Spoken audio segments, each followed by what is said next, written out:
Hey, Risky. Hey, Jackson. It begins again.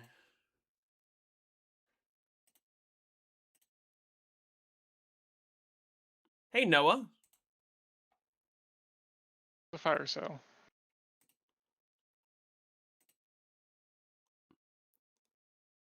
Love you, big fan. Thank you, Yamato. Hey, Alcides. We're going to play some more Buried today. The guide is coming along nicely. The other video I'm working on is coming along nicely. Nice, I got a max. What was I doing? Those are some bad spawns. Really love your content. Thank you. Thanks for stopping in. To keep my strife for a little bit. Oh, I was looking for music. That's what I was doing. No, that's not music. I was listening to music yesterday. Where'd it go?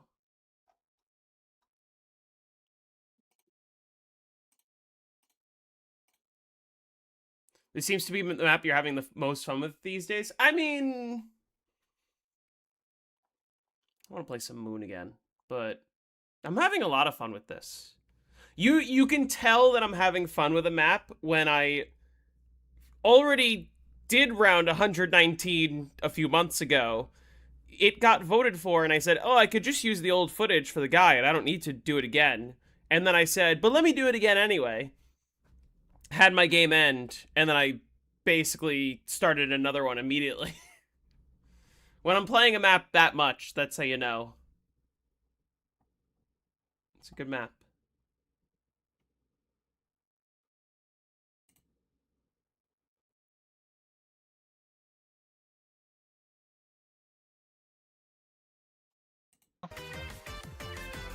A bunch of ammo.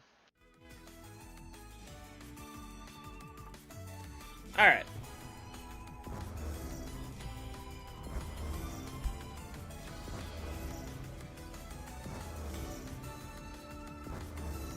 I need to not make the classic mistake. The classic mistake of die as soon as the stream begins. I just hit 394. You're getting closer to 400.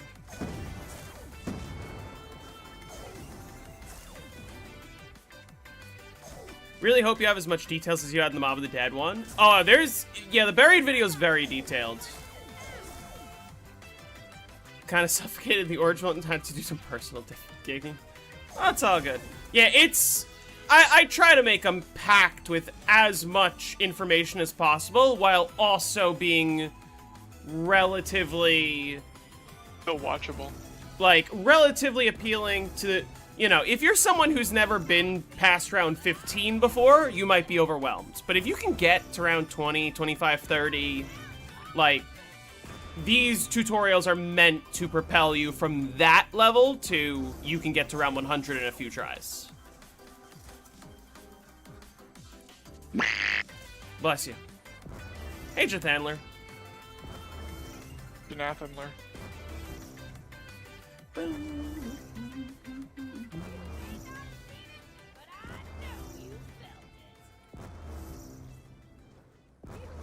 Speaking of Wilda, you threw an Nth like 2 days ago? Oh, that's rough. I did, a while back, I did a Naninf on Anti-9. That I just, like, I used the Brainstorm mod to reroll for Perkeo, but then it was just a random seed, and I was like, okay, let's see what happens, and I just got a super early Baron, super early Cryptid out of, like, a 6th Sense or something, and I was like, okay. I probably had enough sauce to do it on Anti-8, but I wasn't confident. And then I went to Anti-9, and I was like, oh, well, and I got a second Baron, and I was like, well, now I definitely have enough sauce. Is the hate on the SMR deserved? Yes, it is. The SMR, like, listen, I am the type of person that will shit on a lot of the community's favorite weapons. I will say that the hammer is not a good weapon, because it isn't. And I will say that the AN-94 is a little overrated, because it kind of is. And a lot of things like that. But the SMR hate is absolutely deserved.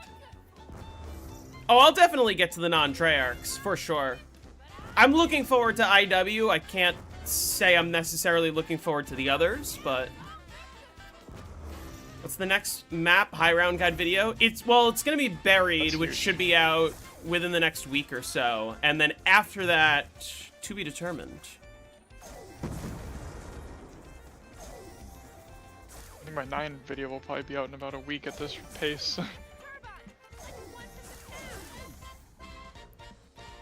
Yeah, the AN's good on Die Rise. But that's also just because, like, I don't know.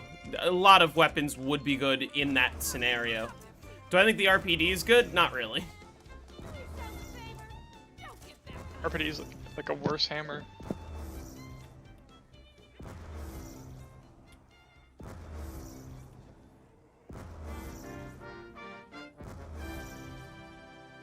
The Cap 40 is better than the SMR.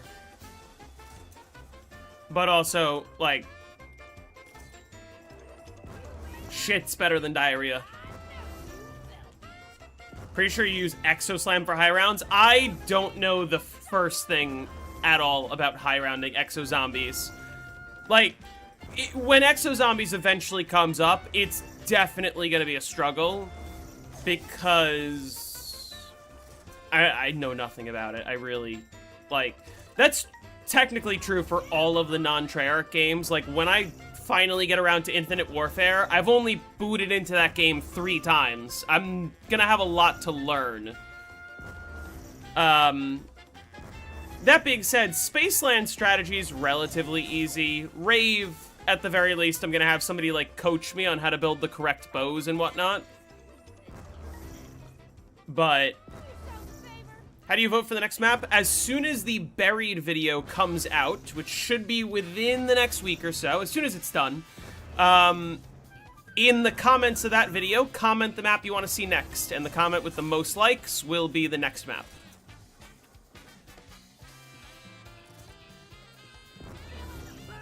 World War II I know very little about, other than that, like, half the maps you just use melee weapons and you just, like, sit in a corner playing Dead of the Night. Do you think a map like Revelations deserves a guide, or do you consider it too easy? I don't believe any map is too easy. I believe that Revelations deserves something. You already have a video for Rev, kind of. I do, because it could use some updating. It could use some updating. It could use some, hey, here's how you play the early rounds.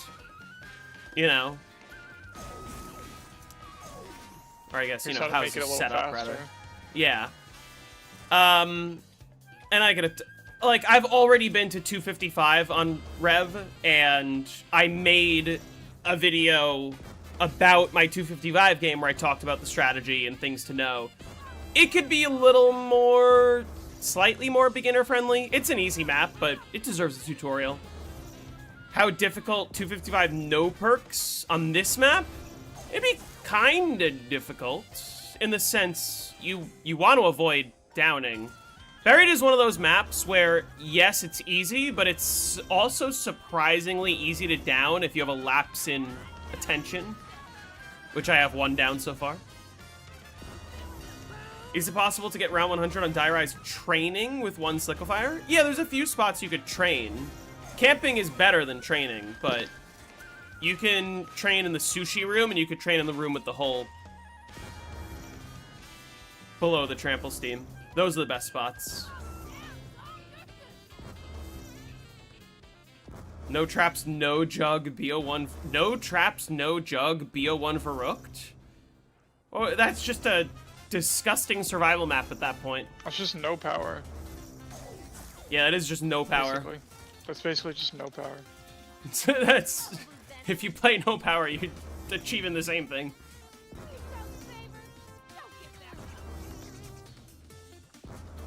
I guess no power. You, oh no, you said no traps, Yeah, no I mean, jug. So I guess no you jug, get like, you have get speed cola and double tap. but like, fuck that. Hey, at that trees. point. If you're not gonna have traps. When is Yeah, mule kick, halfway too. for 255? I think it's around 203. I think.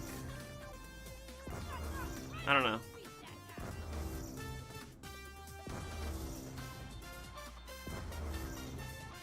You get Mule. Mule would do basically nothing for you if your goal was to get like a serious high round. Guess it helps with trades because you're definitely going to do a lot of that. How does that not break it? I don't understand.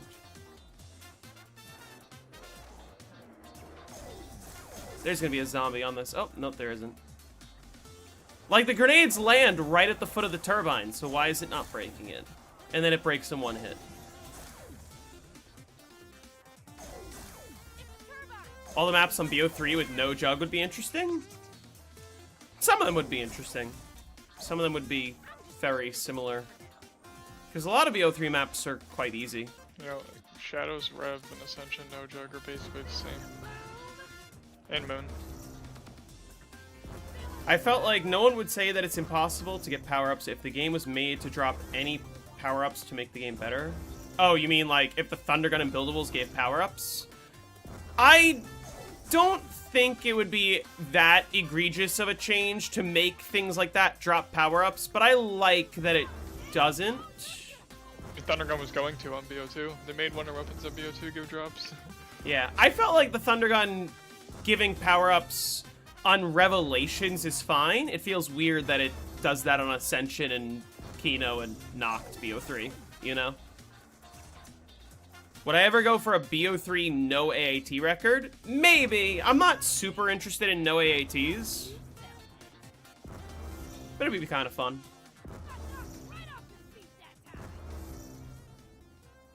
Would I do the BO2 survival maps as one video? No, they each get their own video. Because they're all different. Even though they're similar, they're all different.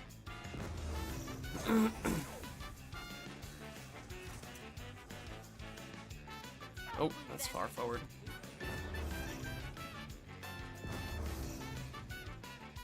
What BO1 campaign difficulty would I recommend on maps like Kino and 5 where Trap Strat is used? You should play on normal difficulty.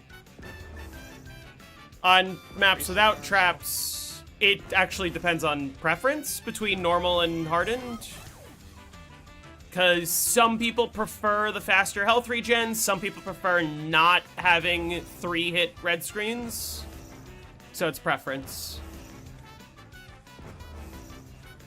Would I ever go for a no power high round? Maybe. Depends. Have fun doing Bus Depot? I probably won't.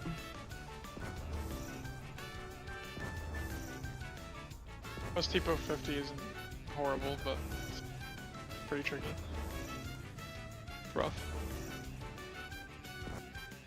In the Origins Guide, you did mention that Electric Cherry would get you in trouble if you down. It does have the same effect on every map, technically, but do you think it's an exception for Mob of the Dead? So, okay, so, a couple things to note. It doesn't matter on Mob because of Afterlife. Yeah, it doesn't matter on Mob because when you go down, you go into Afterlife. So it's not like the stun zombies, like, surround and trap you because you can just shock them away in your Afterlife if that happens. And also, on Black Ops 3, on all the maps that have Cherry, they fix that issue entirely. So, like, the zombies don't get stunned and stuck. So it's only a BO2 Origins problem. Is Zombies in general my favorite game of all time? Yeah, I mean... Oh, it's the game I've played the longest, for sure. Oh, shit. Alright.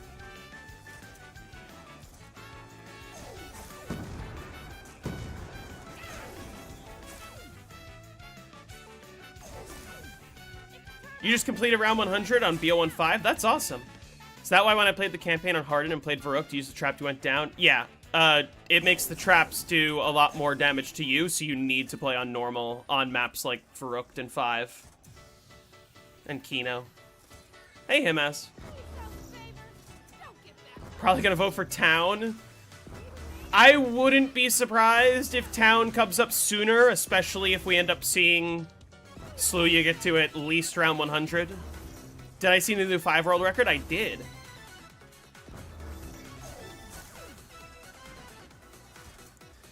Well, DC, Revelations isn't hard. It's not about don't panic if you see a Margwa. It's mostly just, technically you can keep track of when the Panzer Margwa's going to spawn, because I believe it's, what is it, 7 to 9 rounds? I don't know. This is a set interval. But my advice, don't keep track. Just every single round, stand in the back of the room, hold out your Thunder Gun. That way you are always prepared if it happens. Is there a map that round 100 is not possible? Farm and Bus Depot are not possible to hit 100. Do I change my campaign difficulty when I play BO1? Depends on the map. Depends what I'm doing. 7 to 11? Yeah, something like that.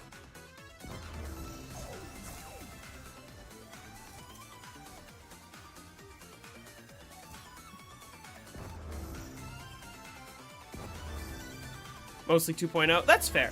Like I said, 2.0 is meant to be, like, you want to get to 100 for the first time, you're learning how to high round the map. What's the way to go where you can ensure you are least likely to die stupidly? And the answer is 2.0.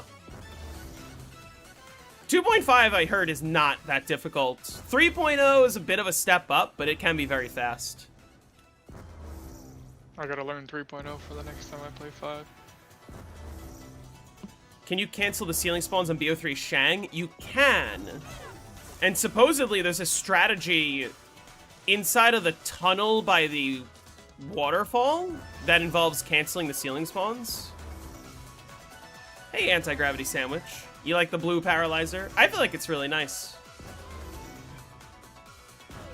Call the Dead BO2 co-op. There is no BO2 Call of the Dead. Yeah, I was gonna say, like, whatever does exist is, like, completely unplayable. They never actually made that at all. Yeah. That's the only one they never made. The Shang of BO2 is crazy, though. BO2 Shang is insane. I haven't even seen any footage of that one. Dude, it's I can't believe the ceiling spawn from BO3 near the AK is there. Makes a lot of sense. Crazy. I can't believe they added that in BO2. It's not even added from BO3. It's literally added from BO2. Too much worse. Why were they out of spawn there? I did see that EverHM was on 96 on Nuketown. Why don't you see him beating his record of 97? I didn't check on his game. I just heard that he was. You got to 134. That's awesome. And then you switched to the 3.0 and you took 2 down. Oh wait, with 3.0 you took 2 downs. That's valid. Yeah, it's definitely harder. I just hit 7 hours in my game. I was never able to get 3.0 down, so I've only done 2.5 in actual games.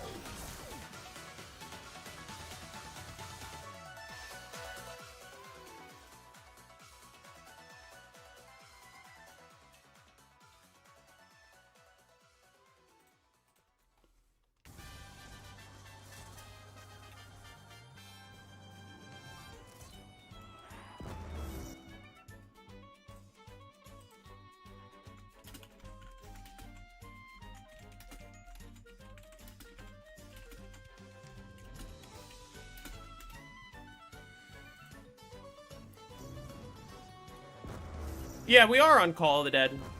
The Scavenger's right here. You guys don't hear it? Did I ever try Bayonetta? I haven't played Bayonetta, actually.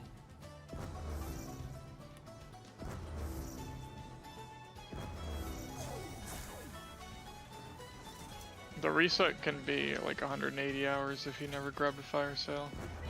Which I'm pretty sure he knows about. Because he knows about avoiding hunk error too.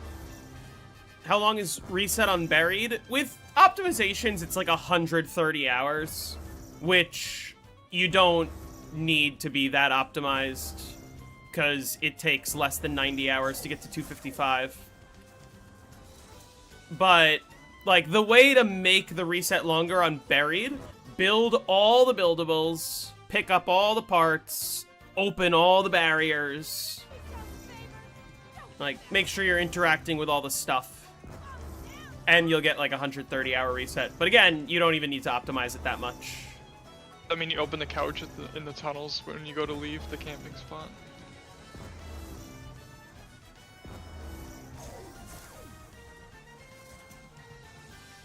Oh, I didn't do that, did I? Dude, that's like one entity or two, maybe. That's terrible. You're Yeah, screwed. I didn't open the door in the back of the camping spot. I opened the ones in the rest of the tunnel, just not the one above Speed Cola.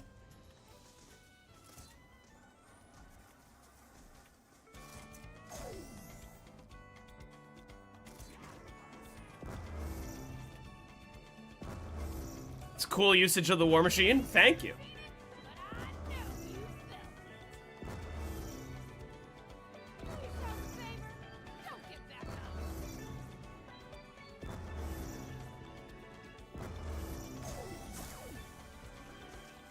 So many strats on BO and Shinonuma, I don't even know which one you could do.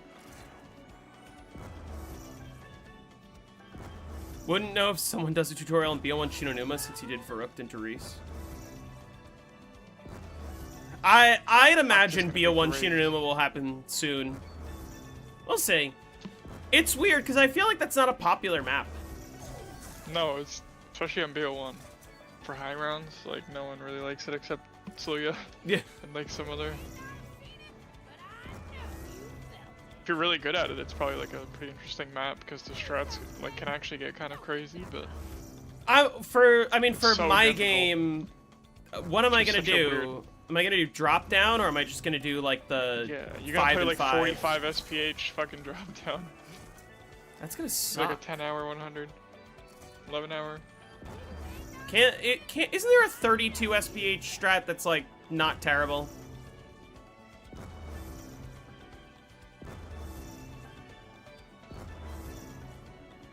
I have played Vanguard Shinonuma. This game.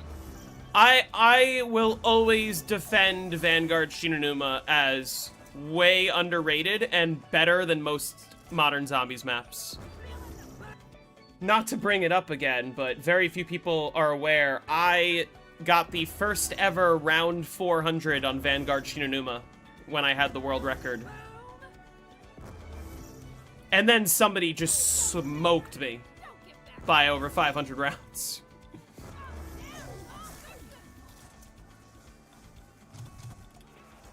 Look, both of those are right at the base.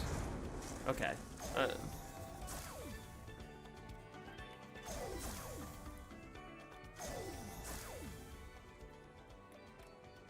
What's the best COD besides BO1, 2, and 3? BO4. And BO4 beats BO2 and 3. For me. Hot take, I know. 4 hits to go down? Take Well, no one wants to hear. 5. 5 hits to go down. Where would I rank World at War? Below BO1 through 4, but above the rest. Cold War is right after World at War.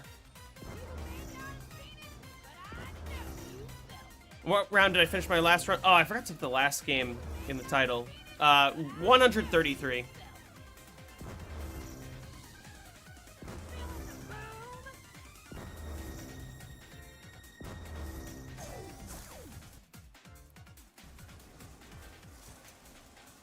Gotta rate IW higher. I don't rank it at all because I've never played it, really.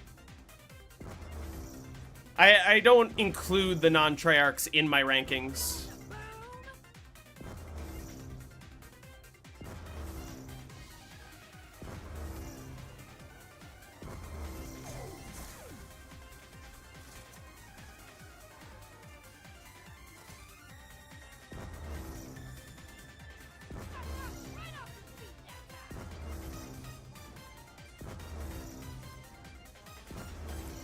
Yeah, this is the next high round video, which should be coming out within the next week or so.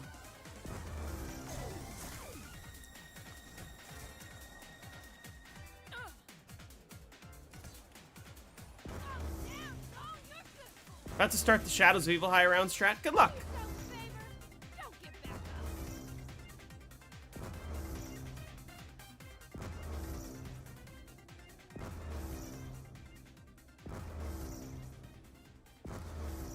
Oh, well, that was nice. Huh. That was clean.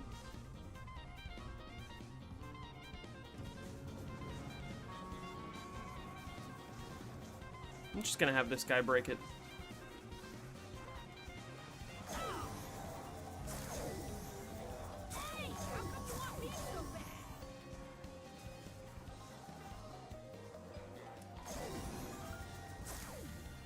I need to try IW, I know.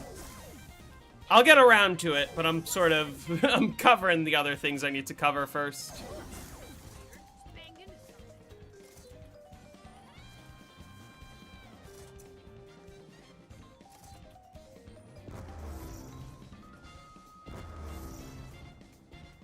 Is Nuketown round 100 possible? It is. Just takes a very long time. It's probably only possible on PC. Yeah. It has been done with Fast Ray. It has 200,000 swaps on console. Like weapon swaps? For you hunk air. Yeah, Oh, yeah. for you hunk air. I don't even know if you could get it. Like,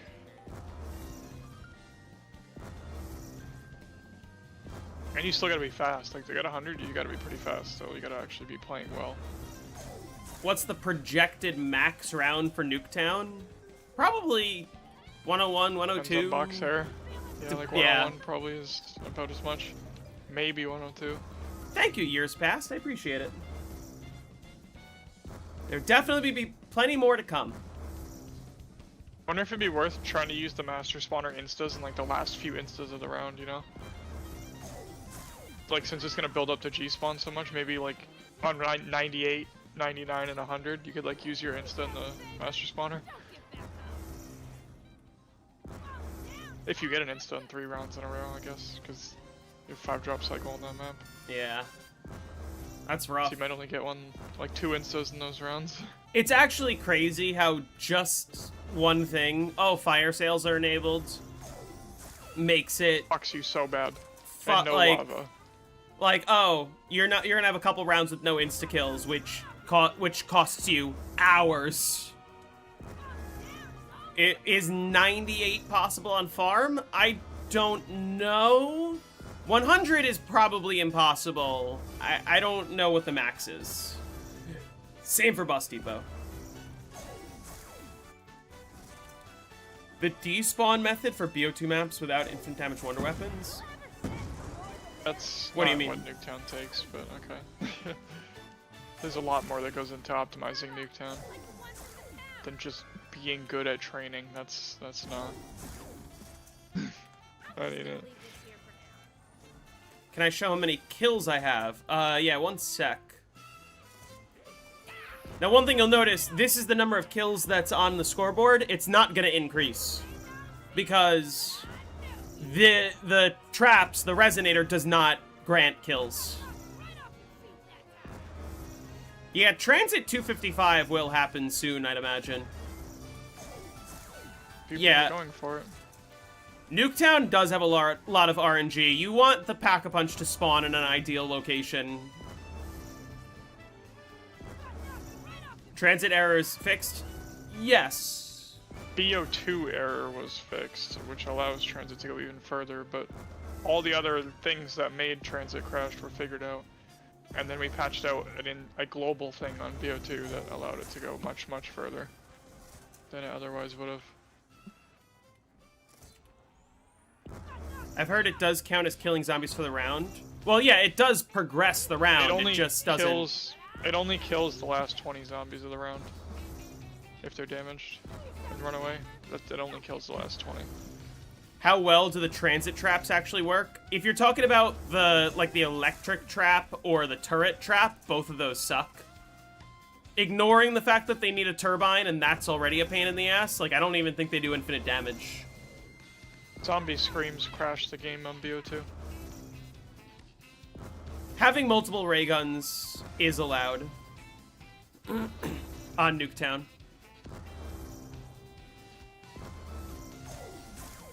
Yeah, too many zombie screams crashes the game. 300's not possible in Rev, I don't think. Maybe I think on it Megas. would be. But 255. What is halfway to 300 again? Isn't it like 240 something? So maybe it is possible. I think it is Because possible. 255, you'd be halfway to reset pretty much by 255. Because the reset's like 70 hours. You can get like a 30-hour 255. So then you have boss rounds. The boss rounds are just gonna keep getting longer as well. Perfect. They are saving that you was time, but they do sketchy. get longer and longer.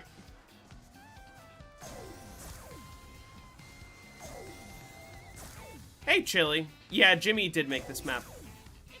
This is Jimmy's last map. Have I thought about a series No, of David Vonderhaar speedruns? made this map, don't you know?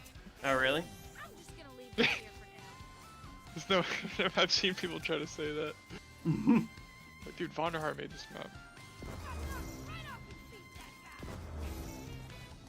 I don't know that much about, like, optimized speedrunning, and that's sort of a different skill set than high rounds. I'm open to learning speedrunning. But I feel like I'd be less of a good source for a tutorial.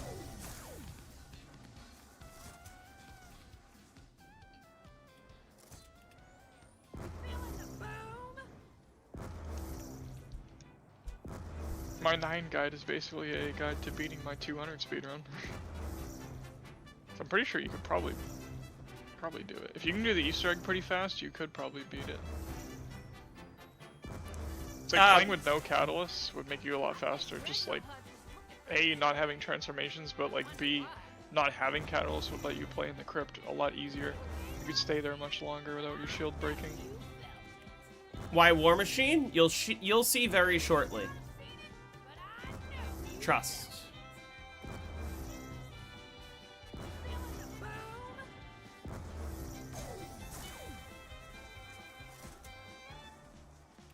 No one cares to play BO3 with unpatched. We've had that Yeah, X we round cap on keep BO3 for like 8 years. we keep having this discussion. Can you always patch comes out up. the round cap? Can you uncap the round? one line. Yes. It's Well, been like it's two existed for a lines. while. Nobody really has that much interest in No one playing really it. cares to do it. It's just not. BO3 is not an interesting game like that. It's just not interesting to play like that way.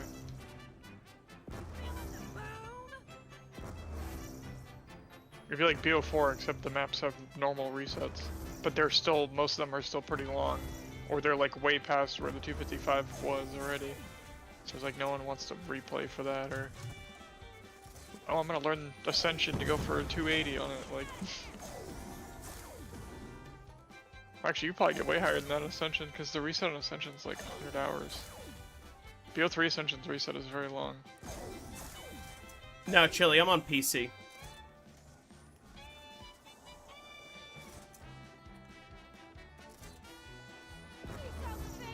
BO2 and Xbox.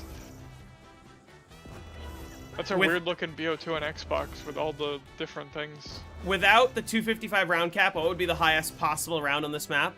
Unburied? I don't exactly know. Why did I break the turbine? Why's it Because the reset? turbine was about to break itself.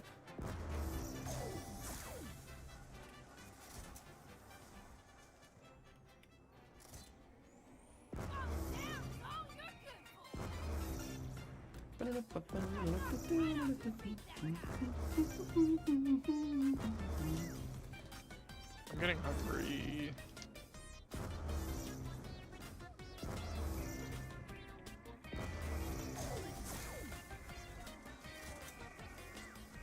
Halfway through this round. I've still only had 2 rounds that were a full hour long. Chili, thank you for the 6 jewels. Appreciate it. Yeah, I don't know exactly what the highest round on Buried could be. I'd imagine it won't be that much higher than 255. But, like, I wouldn't rule out, like, a 270 even. Barry video is gonna be If you very could optimize good. the reset to 130 hours and you actually speedrun the whole thing, like, you get a pretty good run. Yeah. Don't get back up. Rockstar? What are you using? GTA music? How far along is it? What do you think about the MGS game series? Oh, Red Dead music? Metal Gear Solid, Metal Gear Solid? I haven't played any Metal Gear Solid, I would assume. if that's what it is. I'm guessing that's what that is. Or something like that. It sounds like that's the only MGS I can think of. I'm just gonna have the zombies. It's This already is like on the the end of the late round. game strat. These are the last zombies of the round. I'm just starting the early rounds camping in Danu Tunnel. And I actually have to re-record it because, like, I said one thing and I'm doing a different thing in all the footage that I have, so. Which is the second time that's happened.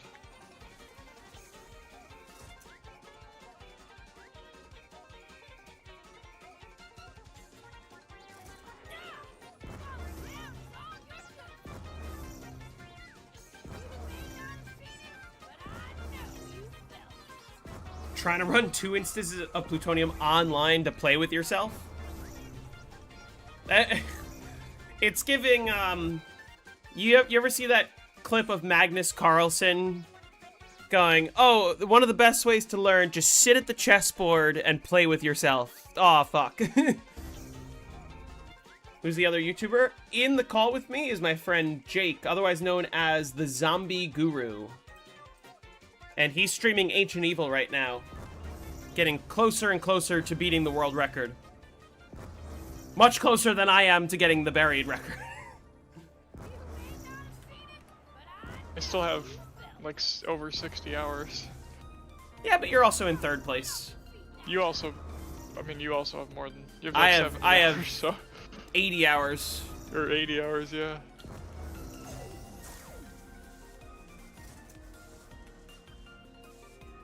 I swear there's ammo there. What's the world record on Just can't Ancient prove it. Evil? What round is it again? 452. That was a fail. The record is 452. He is on 394 right now.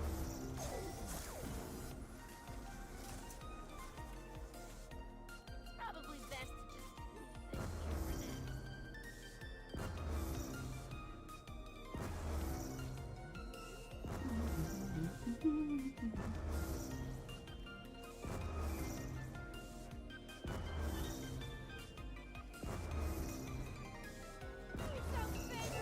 don't get back up.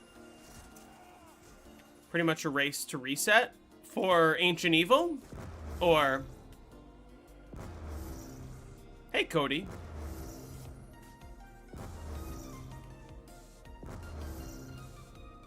Do yourself a favor. Don't get back up.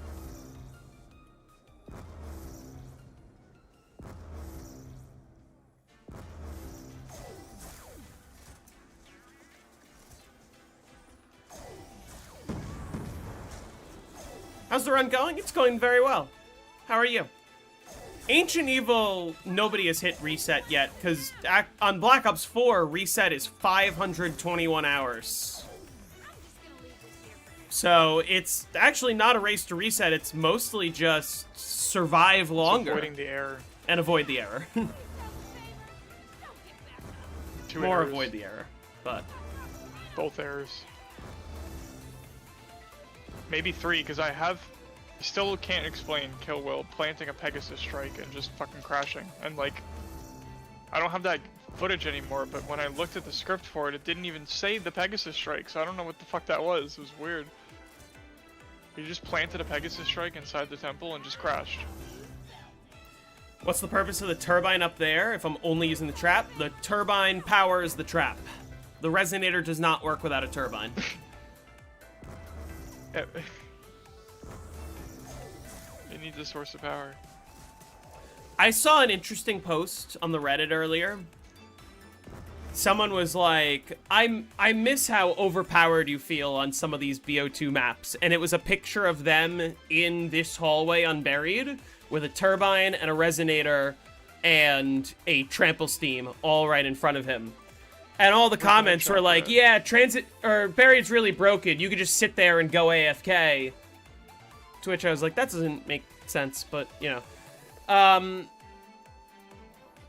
But then one of the comments was like, oh yeah, this map is way too easy. And then the original poster said himself in the comments, yeah, I was going strong and then I died on round 47. And I was like, huh, interesting. Even the map that's so easy that you can just go AFK ain't that easy. How did the last Buried game end? I crashed around 133. And I should also update the title to have the last game command. Probably best. Probably.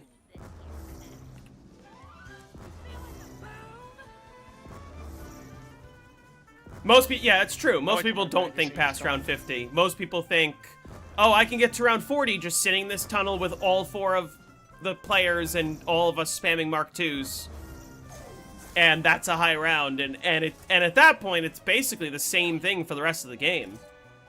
And they don't play further. Yeah, they underestimate how many zombies there are, I think. Partially it's because of people coming from the modern games, and they don't acknowledge the fact that, like, oh yeah, on the older games, you are fighting 3 times as many zombies just to hit round 100. How do you know when the resonator is about to stop working? Do you mean the resonator or do you mean the turbine? I think Regnal Hutch was looking for this earlier. Wonder why. How do you progress in a high round if, let's say, you want to stop for the day? So, on PC, on Plutonium, you open up the console, you type in pause_hard. And what it'll do is it'll open up this little menu. Right now, the game is fully suspended. What I can do is I can hibernate my PC, which basically, like, puts the PC in a save state, kind of, where even if I have a power outage, nothing's gonna happen to the game. Like, everything's safe. And when I want to continue, I just hit OK on the menu, and then it unpauses. New Zombies is... I don't remember exactly how many kills it takes to get to round 100, but it's like about a third of what it is. It also depends on the map, because it depends on, like, how many boss rounds you get compared to normal rounds. Or on certain maps that don't have boss rounds.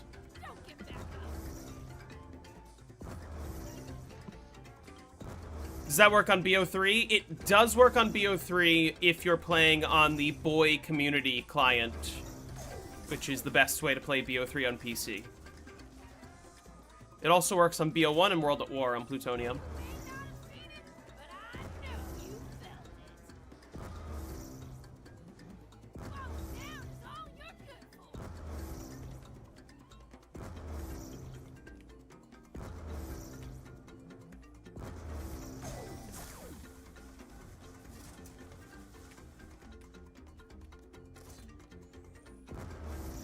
I also wish they kept round progression the same, or alternatively, I really don't hate the concept of making round 100 easier.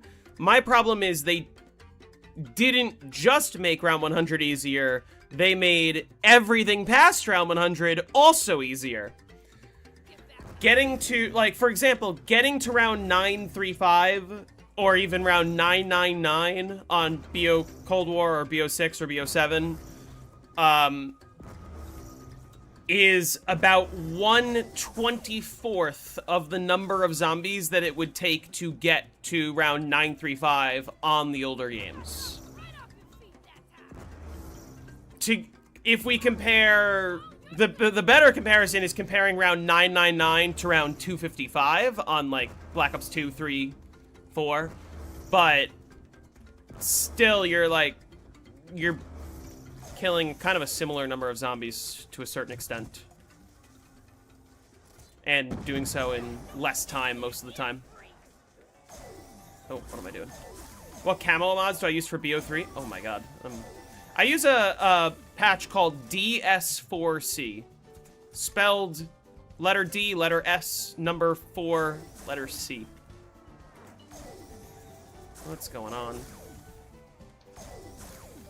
You can find it on the Steam Workshop. It has hundreds of custom camos you can use, a lot of really cool settings, as well as a lot of, like, actual quality of life features.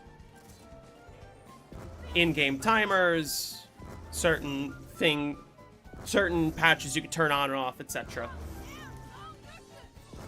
It's got everything you could need. Also, you get unlimited Mega Gums.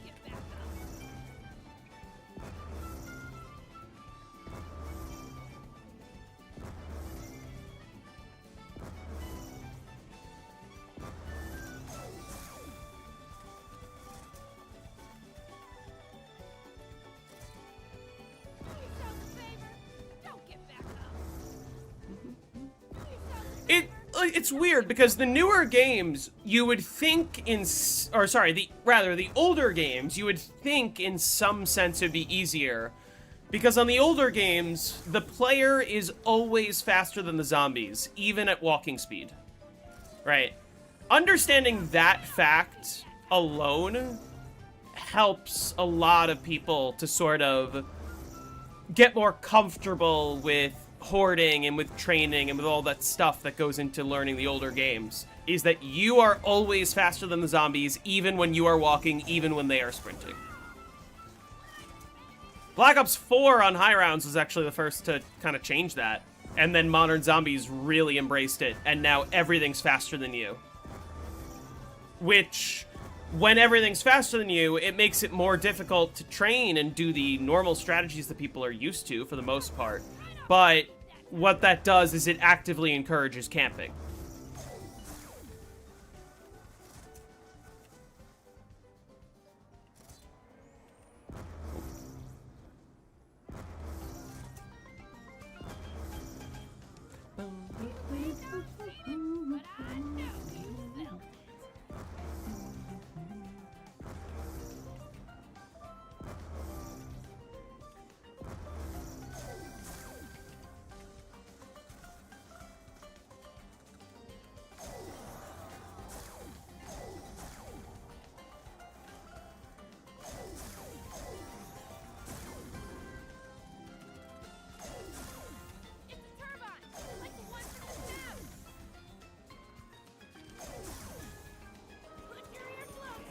Rock sprinters aren't even that fast.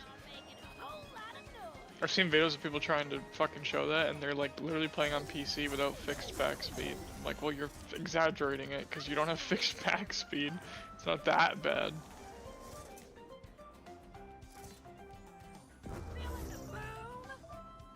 If you're walking backwards at 70% of the speed that you would be, obviously you're gonna be pretty fucking fast. Can Luna drop something? Holy shit, you haven't dropped anything. Please grace us with your playlist. What I'm listening to right now is quite literally just the whole Mario Kart 8 Deluxe soundtrack. I guess this is the Booster Course Pass, but last stream I listened to the whole base game soundtrack. You didn't drop any ammo, you suck. Fuck you, Luna. Got scammed. What I like so much about the older games is that every map plays very differently from one another. Some maps play similarly, in the sense that, like, a lot of BO1 maps are either horde kill repeat traps or horde kill repeat trading wonder weapon. But even so, they all feel quite different, and they all sort of vary in difficulty. I should watch the show Moral Oral. It is on my list. One of my friends was recommending it. I've definitely seen clips of it.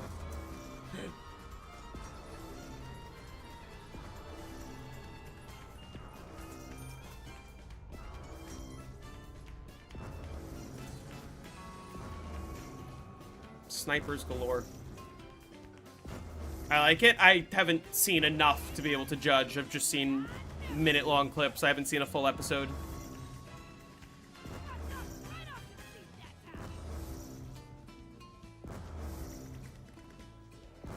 My go-to is just Nintendo music because I know that most of it's royalty-free and most of it's bangers.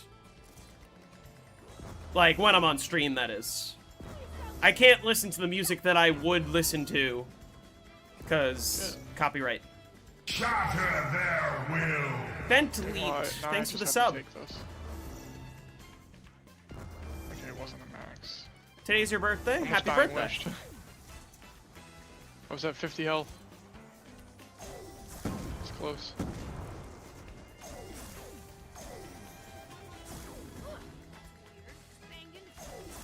Goddamn fire cell though, that's not good.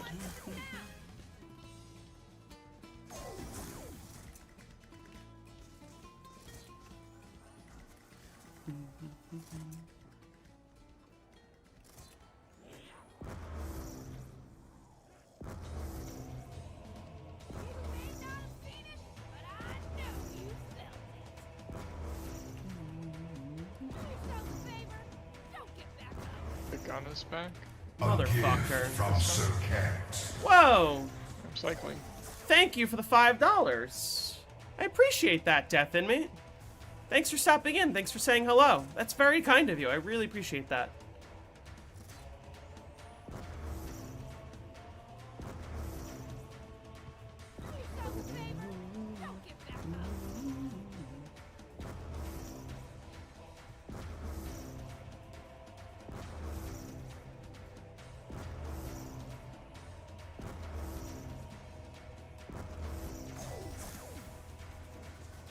Hey, JP. How's it going?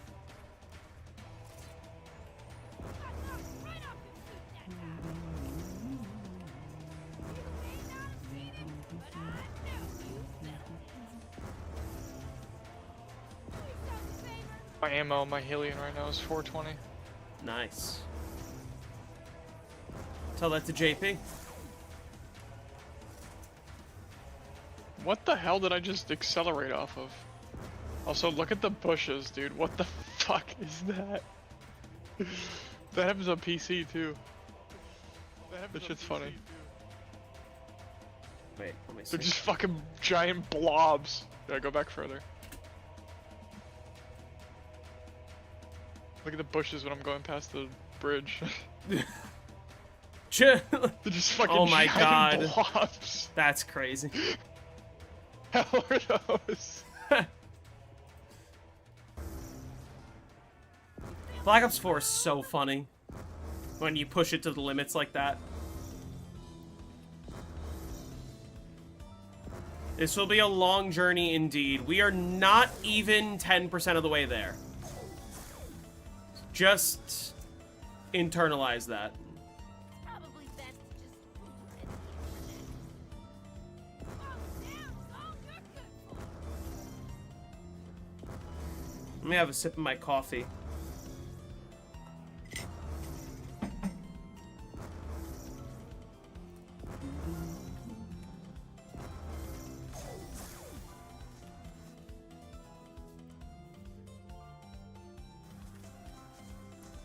You bastard.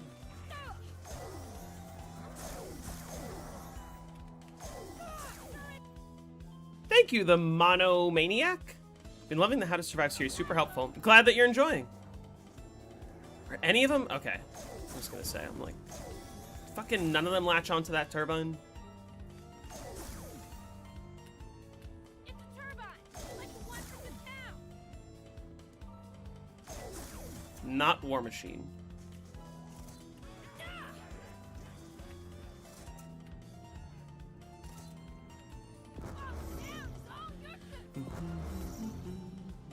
Thanks for stopping in. I appreciate it. Buried, I think, is going to be a fun one. Even though, I said it yesterday. I mentioned in the video, I'm like, hey, Buried's an easy map. Don't get me wrong. Buried can be a boring map. It's not for everyone. I like it a lot. Trying Ascension hard. with only 2 revives would probably worth in the long run. Oh, doing the getting rid of quick revive. It makes it way easier to defend all the perks and to keep all 6 perks. Is double staffing on Origins beneficial for speed? I don't know how beneficial it would be in the long run, because you end up getting rid of like either your insta-kill weapon or your panzer weapon. I think it would be a little beneficial, but like might be outweighed by just Gen Strat's existence. Past 121 ice staff as well. You would need the MP40 for that anyway. Yeah. And the wind staff creates invisible zombies sometimes, like that are insta-killable. Any tips for 2nd grade? Like in school? In 2nd grade, do you learn your times tables yet? Is the video coming out next week? It should be within the next week. Apparently, it's getting relatively close to done. It's not allowed, though. It isn't allowed. It's one of those things that, like, if an any percent category existed, that would go in an any percent category. But also, at the same time, how useful would it be? I don't actually know, and I think the answer is not as useful as people think. Yeah, there'd be like a small period of time where it would be pretty useful if everything was lining up nicely, where like you're getting extra ammo in both staffs and shit. 'Cause, like, you could use that to play faster, like you could just camp aggressively a lot more, because you'd always be able to have wind staff ammo every time you get ice staff ammo. That's a war Full machine. hoarding with wind staff is solid. Another war machine. I've been... This game I didn't have as good of trades as my previous game, but they've still been decent. I also still have 560,000 points left over right now. Don't get back up. Please help me. Don't get back up. What's up, King Jax? Do you have to make points with box weapons later? No. I don't think I will, ever. I could, but also, if I'm gonna do that, I'm just gonna dupe points. Because if I'm gonna waste all the time, like, shooting the zombies to hit the box, I might as well just unlock Leroy, dupe all my points, You don't have and to waste any time. while I'm at it, get a max ammo from him. Like, whenever you get like a decent point weapon out of the box while you're camping with the Just, like, resonator, spray you down shoot the hallway. zombies before they die. Yeah. Like, that might be enough to just like make some points passively. Especially with double tap, like that might be totally fun. You can only worry about it when you get like a really good point weapon. Watch the Dynastic Fire unpatched video. At the end, there's something about high runners not using the God Mask in Revelations. Why don't they use the God Mask? When you use the God Mask, starting on round 159, all enemies cannot be killed by anything except for the Apothecant Servant. If you're wearing the God Mask. It's... And it just takes forever. Yeah. If it's something to do not with, worth it. like, the way that the God Mask reduces the health, or, like, boosts the damage, or boosts the health, or something, where everything just breaks. So you can't kill the zombies easily, so you just don't run it. Ignoring the fact that it takes fucking 30 minutes to even get the God Mask, so it's just not worth it, because it's already Not an even easy worth map. it at all. Like, you don't fucking need that shit on the Rev. You don't even need any mask, but like, it's nice. Yeah, Matsuko, I would say try it if you want.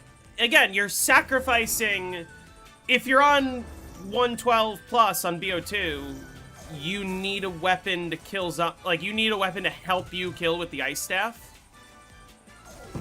That's only a problem on 121. As long as you don't shoot any zombies. Won't be a problem till 121. And then, like, you're sacrificing an insta-kill weapon, you're sacrificing a panzer weapon. Technically, the Ice Staff can be a panzer weapon, but it is, like, slower. It's not very good. Yeah. He kind of just runs through it. Be much more risky. It has some marginal benefits, but like it kind of gets outweighed kind of quickly, and eventually you would just drop the second staff entirely.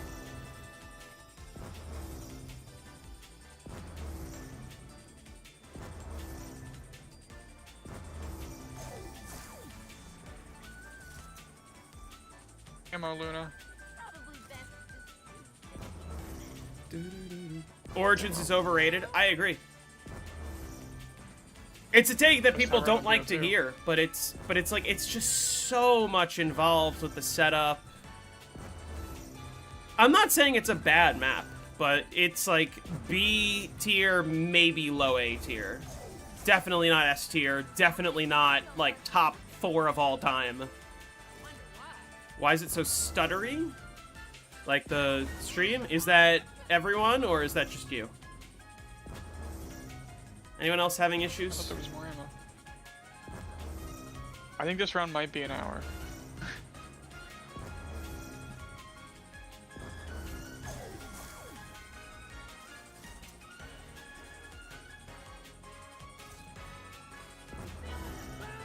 If you're just going for round 100, it makes like the 90s a little bit easier if you get bad luck with ammo in the sense You're that not you going to can, be using it most of the game. yeah, like you wouldn't use the wind staff for a majority of the game. And you might just be better off having an insta-kill weapon and a panzer weapon. Can you shoot both of them? Could you like put down a blizzard and then like shoot the wind staff off to the left? Maybe. Probably. Maybe it'd be like even faster. Hey, Kilius. Origins is still better than anything post BO4? Absolutely true. That's... Will I ever make a zombies map ranking video without all 4 Shinonumas in the top 10? Absolutely never.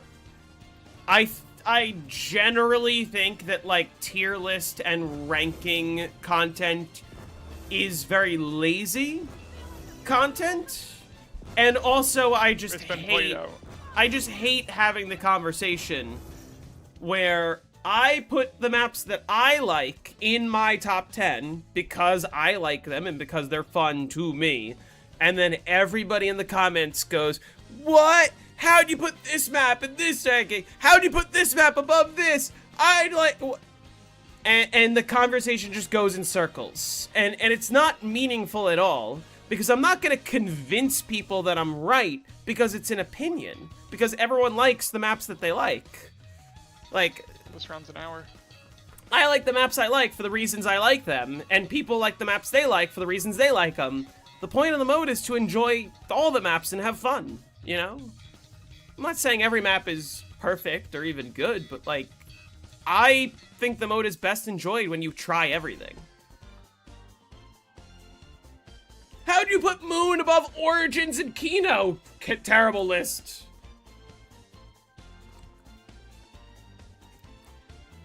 Welcome back, Trees. Alright, I'm on 395.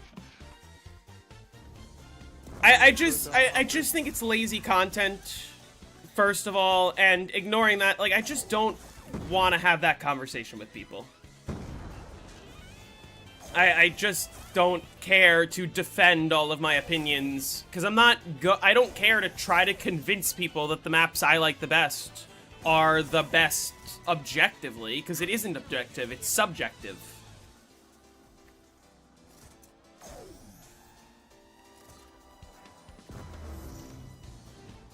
Why does the Resonator break so When you quickly? playing? It gets like 40-something kills. What? How long are you playing? Probably till like midnight. Oh shit. Or until I get tired. Yeah, I'm Yeah, gonna like, go if you want to go get food and, get and food. come back, I'll still be Yeah, here. I'm probably gonna play another round after that. Cause I want to hit 400 tomorrow. I need to get to record quickly at least. After that, I'm not as worried. Doesn't matter that much. As long as I can at least get the record. Until Kill Will comes back and fucking goes for reset apparently. Do you need a Panzer weapon on BO2 Origins, or can you use the staff's alternate shot, the revive one? Can, but it's dangerous. Yeah. It's not like on BO3 where you're just camping in the tunnel right there and you're like, oh, a Panzer's coming down. I just put a blizzard down and then charge shot him and He's like basically always dead. Can't really do that on BO2. My buddy is playing Ancient Evil. He just about to hit or just hit round 395. One or the other. Now I'm ending my stream.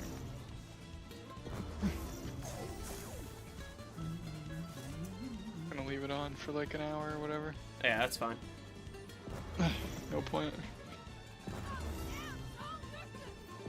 Yeah, I do think about, like, my map rankings are based on high rounds. A lot of people's map rankings are based on Easter eggs, but I don't like Easter eggs, really. And so that, if I were to rank my favorite Easter eggs, that completely changes what I would rank them. And it also just removes a bunch of maps, because a lot of maps don't have Easter eggs.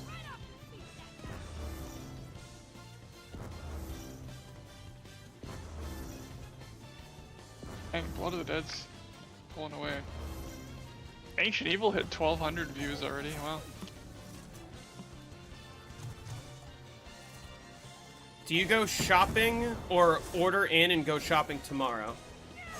I think the responsible thing is do your responsibilities now and don't pay for delivery. But if I'll you be order back. in, you can keep watching me. So that's up to you.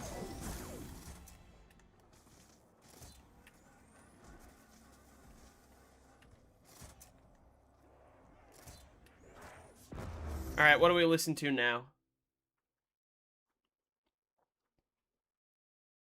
We're out of Mario Kart 8 music.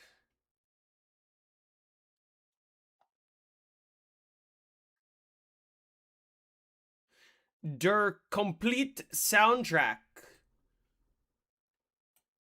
Super Mario Galaxy 2 gameplay. Der complete soundtrack. Is he just gonna play all the songs in order?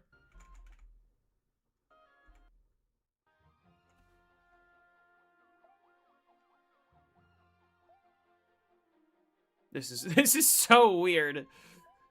It's not even just all the songs, it's just a video of him playing all the songs in order. Alright, let's do Nintendo music to help me stay focused. Oh, I'm on the call alone now. Alright.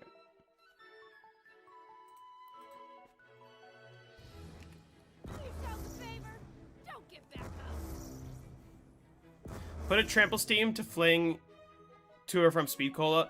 I'm aware that that's a thing. The reason I'm not doing it is, one, because I'm lazy, and two, because I guess, I have a War Machine now, so I could do it, it'd be fine.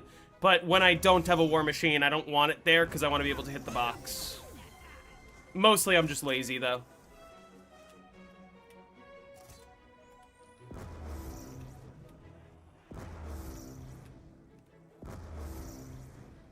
Did you ever platinum a COD game? I don't think I have. Like, I'm not a big achievement hunter. For one, I haven't, like, played any campaign since Black Ops 1.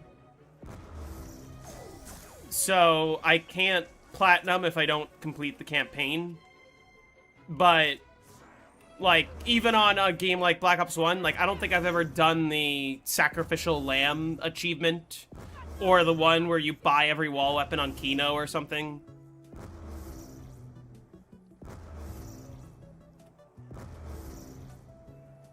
Really needed blueberried.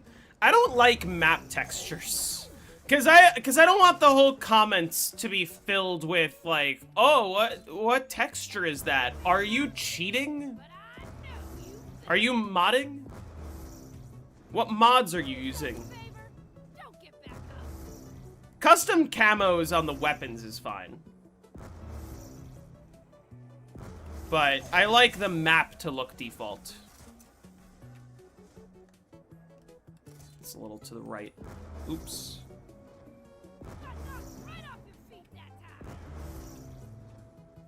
Your monument use wings.exe. Mine is the London project dot. No.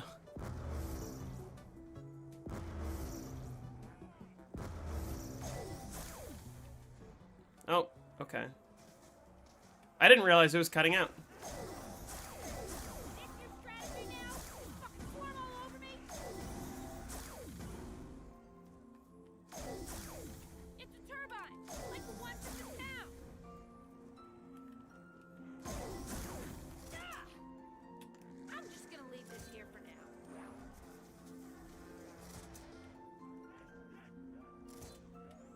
You may not have seen it, but I know you. Reskin town to be Liberty Falls. Ugh. Is changing campaign difficulty considered legit? According to a latest vote that was heavily gerrymandered, nope. Do I think it should be allowed? Yes. Do I think it's extremely stupid that they banned it? Yes. Do I think you should play with it anyway? Yes. Why? Feeling the boom? Does it matter that much where you place the resonator? No. Not really, in the sense that, like, I like to place it up here as opposed to down here because I just find it easier to break when it's up there, and it's sort of easier to kind of corral the zombies in a way where they don't surround me. In terms of where in the room you place it, it doesn't super matter when you have the War Machine. When you don't have the War Machine, you want it to be closer to the center so that you don't trap yourself in the corner when you have zombies break it.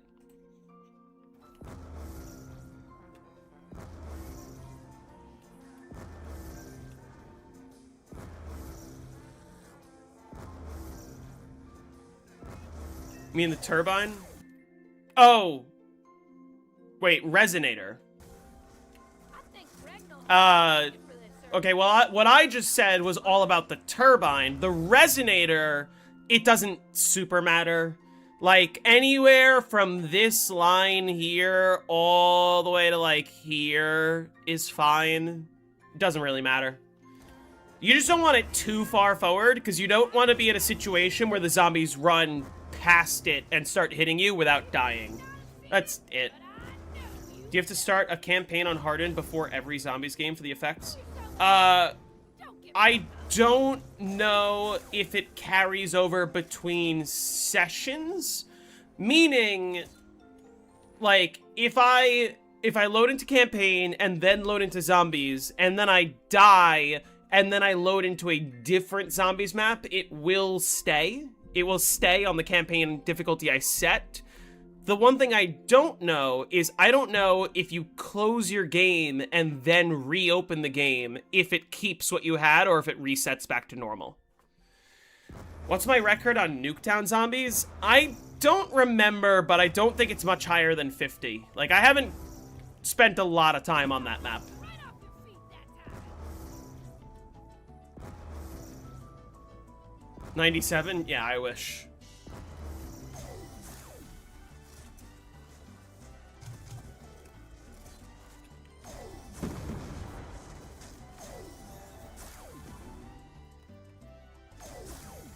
It's a turbine, like the one from the town. I'm just gonna leave this here for now.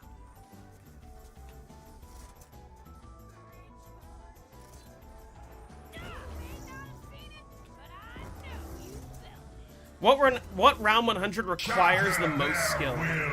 Adrian, thanks for the sub. Probably Town or Nuketown? Or Call of the Dead? Hey, Extra Ranch, I'm doing well. How are you? Like this, okay, this is like slightly far forward, but not even far forward enough to be an issue. But like this is, like I kind of don't like it to be much further forward than this. Just because there's a risk that like one of these zombies like doesn't quite die, you know? You just want to avoid that. Do I hold any records? I have a handful. Couple of current, couple former.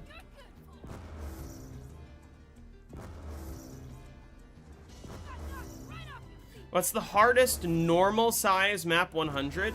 What counts as normal size? Is Nocturne Toten normal size?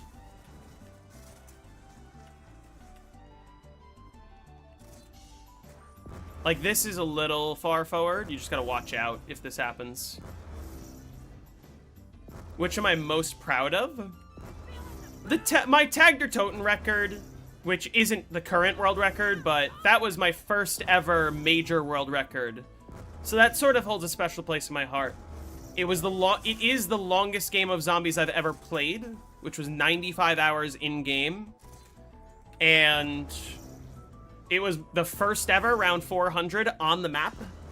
The third ever round 400 like in Black Ops 4 and in all of zombies besides World at War and Cold War at the time.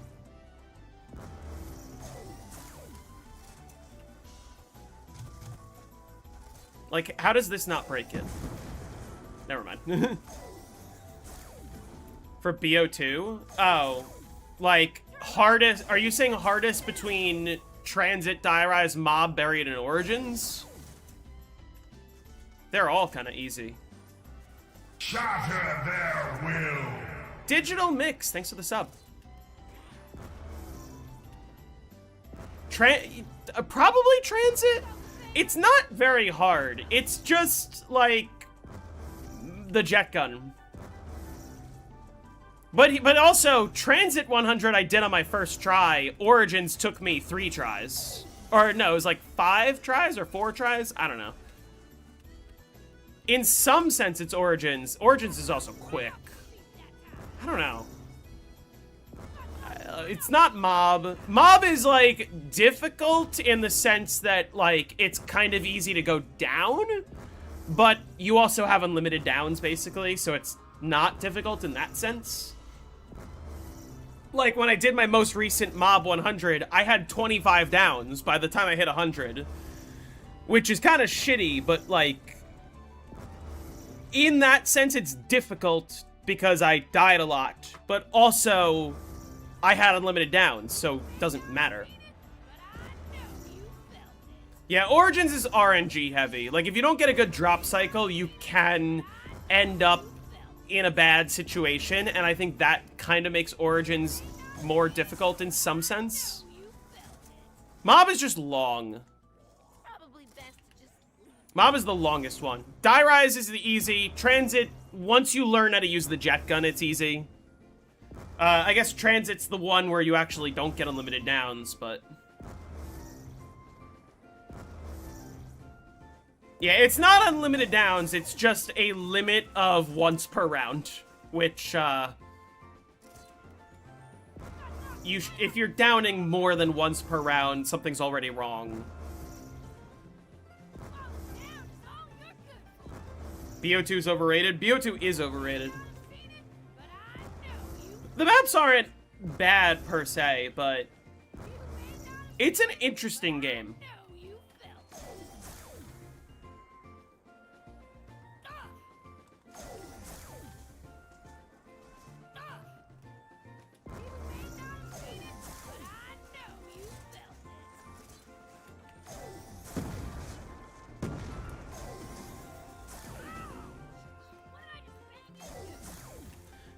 I was saying, like, BO1, or rather, BO2, I think that a lot of the maps on BO2 are good, but I also acknowledge that most people have at least one BO2 map that they just don't like.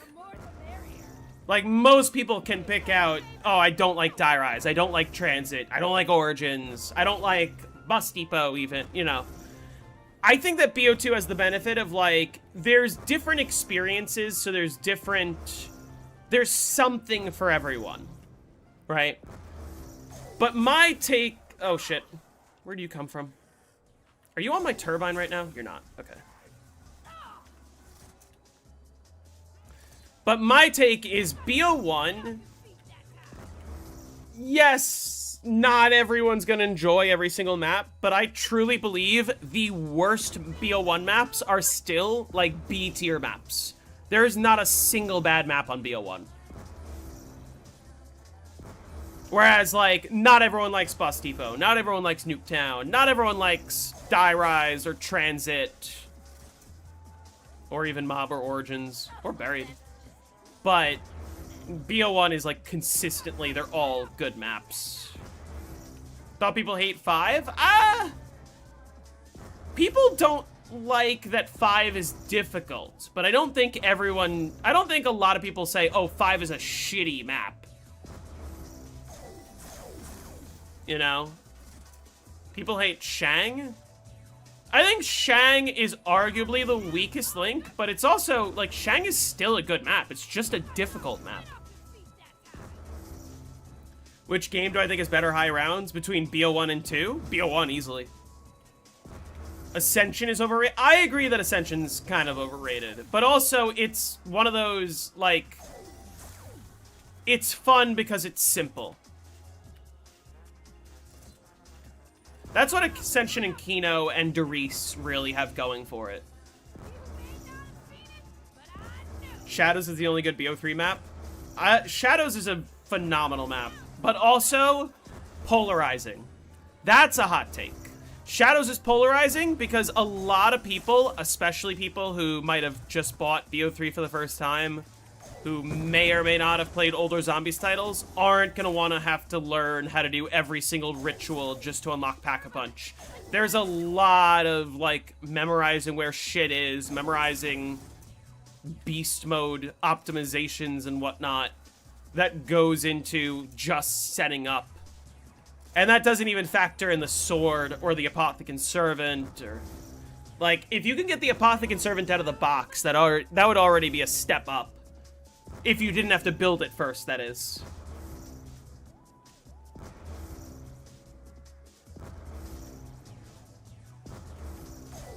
BO3 version of Shang sucks. I mean, I'm not the biggest fan of BO3 Shang. At all. But that's... Depends who you talk to. To BO3 Shang's credit, it is one of the most difficult maps. And that's a good thing when every map on BO3 is kind of easy.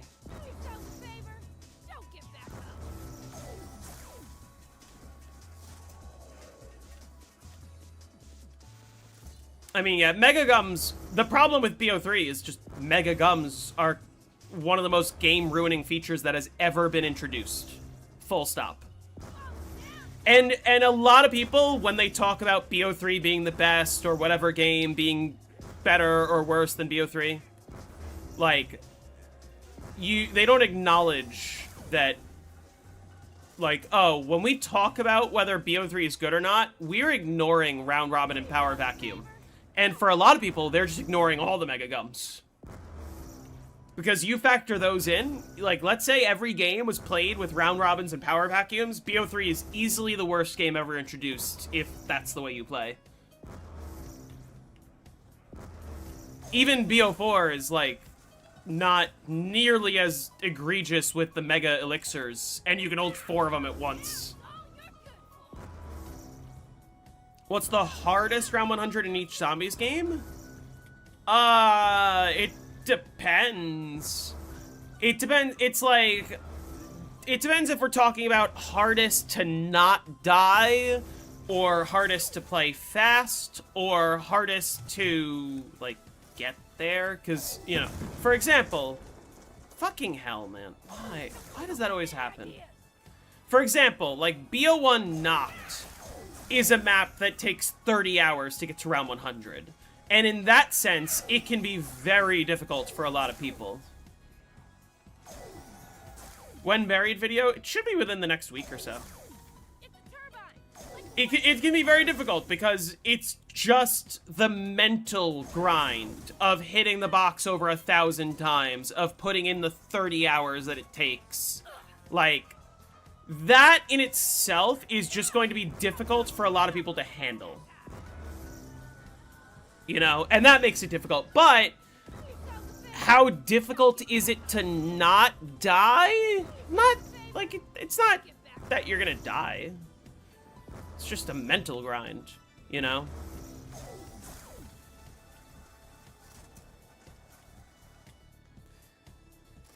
To a certain extent, yes, Gary. If BO3 Gums existed in such a way that even with hours and hours and hours and hours and hours of grinding, you could still only have a few round robins, a few power vacuums, like everyone only had a few, then it would be a little more balanced. But the problem is, as soon as you make it so that you can buy them with real money, the game becomes pay to win. Like, no amount of grinding can beat the thousands of dollars that all the biggest YouTubers spent on Gobblegums so that they can spam them.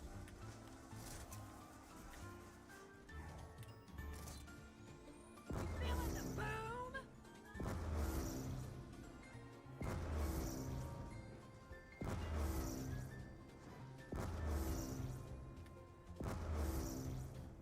Not a lot of people are going to spend money on megas, so it wouldn't ruin the game. Well, not a lot of people did spend money on megas, but certain people did. And those people that did spend money on megas can easily ruin it for all the rest of us. Because first of all, public matches are out the window at that point. Right. Even though, if you're playing solo, you can control what gums you choose to use. You could choose to play with gums that are not overpowered and have a pretty good experience. You can't play public matches, because what's stopping somebody from loading into a public match and spamming round robins and shopping frees and power vacuums? Hey, Slisky, when are we doing 2P? What map would you want to play? Wouldn't you say the bank in BO2 is also game-breaking? In some sense, yes. But not entirely. The problem with the bank on BO2 is that the bank breaks the early game progression, right? The bank sort of allows people to set up absolutely everything they want on round one. And sure, they might waste 20 minutes opening up the entire map, buying all the perks, pack-punching everything on round one, but the bank doesn't help you get to high rounds. And setting up on round one usually isn't that wise. It depends what you're doing, but like it doesn't help you high round. Whereas Gobblegums, Mega Gobblegums especially, they help you always. That's a slight blunder by me. I forgot to reload my war machine. Doesn't really matter.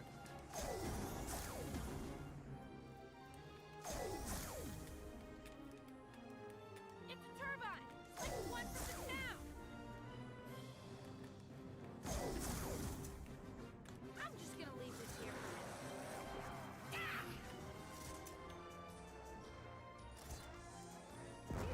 not have seen it, but I Now, do! let me finish reloading this. Mega's Shadows of Evil, no AATs, 2-player. That doesn't sound very interesting to me. Shatter their will. Minecrafter, thanks for the sub, welcome.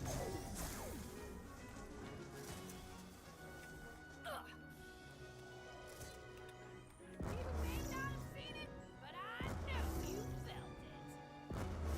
Does Buried crash on high rounds often? We figured out what causes the crash, so now it is avoidable. That was a joke? Oh.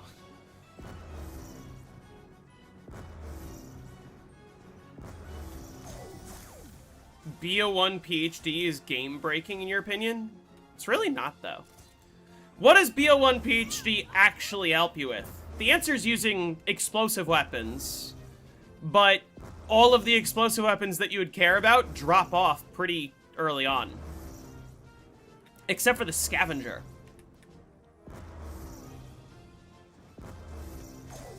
What was causing the error? Basically, once a buildable has been placed down, you cannot pick it up. You must destroy the buildable. Do not pick up already placed buildables.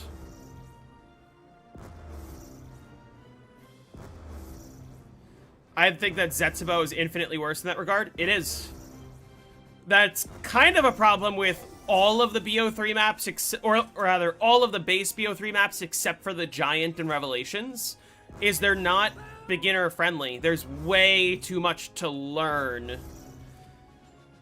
I guess Gorod is not terrible. Like, learning how to Pack-a-Punch on Gorod isn't that out of the question. Building the Specialist can be very beginner-unfriendly, but, like, you know. Can you remove? You can remove the ugly bloom in BO2. What do you mean bloom?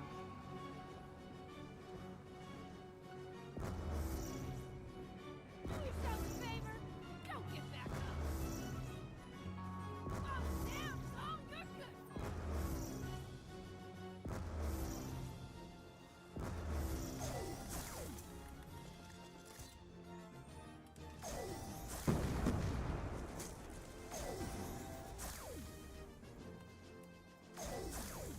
Makes the game look more clean. What's bloom?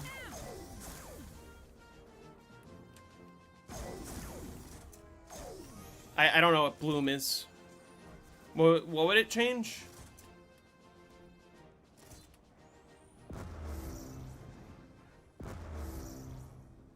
And also, is that command allowed if it affects my vision?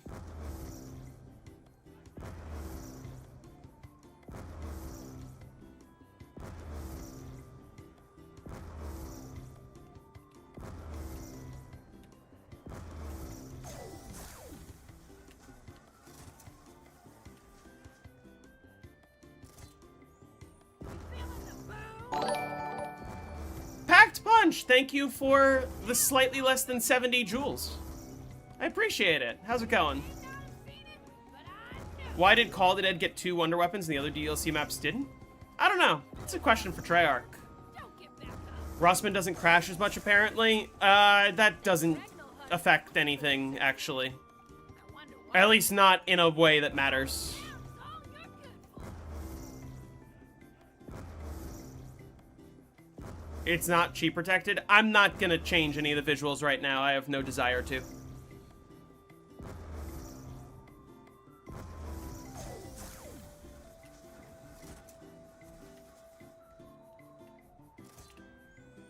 Feeling the boom? Do yourself a favor. Don't get back up. Do yourself a favor. Don't get back up. Chris, thank you for the 100 joules. I appreciate that. I think the better question is, why are both Call of the Dead's Wonder Weapons so bad? I think the better question is, why do people think the VR11's bad? Got knocked right off your It's really not. Paralyzer makes your game crash every high round. What are you doing with the Paralyzer? Thank you for the 200 joules. I really appreciate it. What cut zombies map do you wish actually made it into the game? I would love to see the Paris map, just not instead of Mood. I'd like it in addition to Mood. It's a turbine, like the one from the town. You're on console. Are you on PS5 by chance? Just curious. You may not have seen it, but I Because I've been having a lot of people come in saying they're crashing like stupidly early, and they're all on PS5. know you felt it. You may not have seen it, but I know you felt it. I don't know if you're missing something. It seems awful on solo. It's definitely not the best Wonder Weapon on solo. At least you mainly use it in conjunction with other window things. But it's not a bad Wonder Weapon. It would be worse if there was a infinite damage weapon on the map. Down is all you're good for. Can you rank the Call of the Dead Shang and Moon Wonder Weapons at a top 3 of my choice? I can do that, yeah. I'm not going to, though. Also, top 3? There's 4 of them. 5 of them if you count the Wonderwaff. Got knocked right off your feet that time.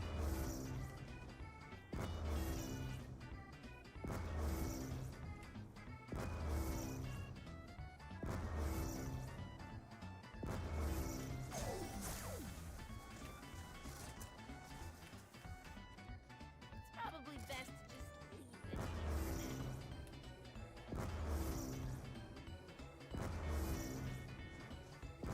now. You like the piss filter? I don't know.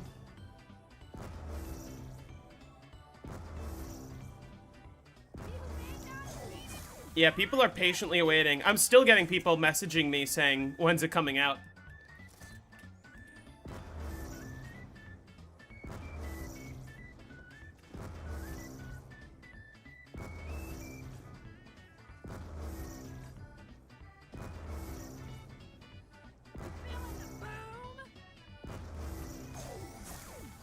I'm a little disappointed that we didn't get BO2 Chronicles as well, but also, I've been saying, this might be controversial to say, but the fact is, BO2 Chronicles, assuming that they are, like, fully finished, and like, they're not gonna ship it with a 160 bullet wave gun, right? But, like, if we got BO2 Chronicles in a fully finished and polished form, how many of them would actually feel that different from their BO1 counterparts? I feel like a lot of them would be very similar. Especially for the average casual player who's just going around 30. Like, how would they feel different in that sense?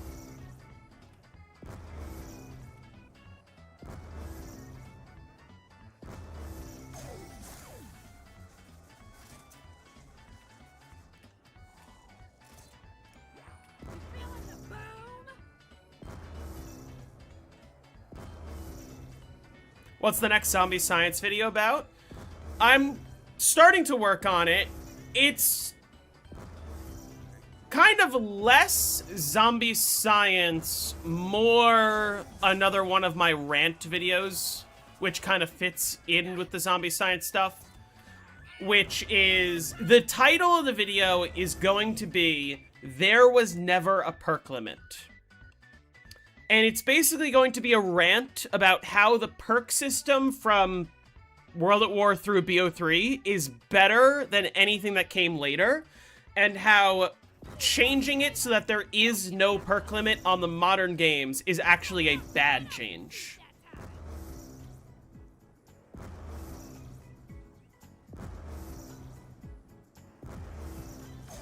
That's gonna be the general premise of the video. The BO2 baby gun's funny. I still need to see some footage of it. Or I need to play it. I'm so preoccupied with Buried right now that I haven't even gotten around to trying to figure out BO2 Chronicles.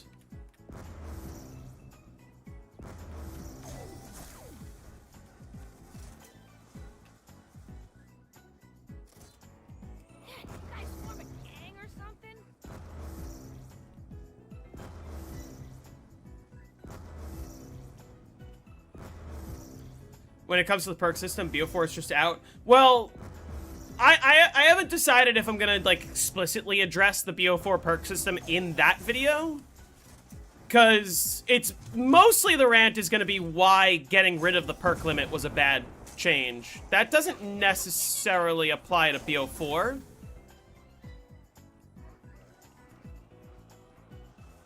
But I could address BO4 in some sense. I think talking about the BO4 perk system should be its own video, really. Because the BO4 perk system is not nearly as bad as people make it out to be.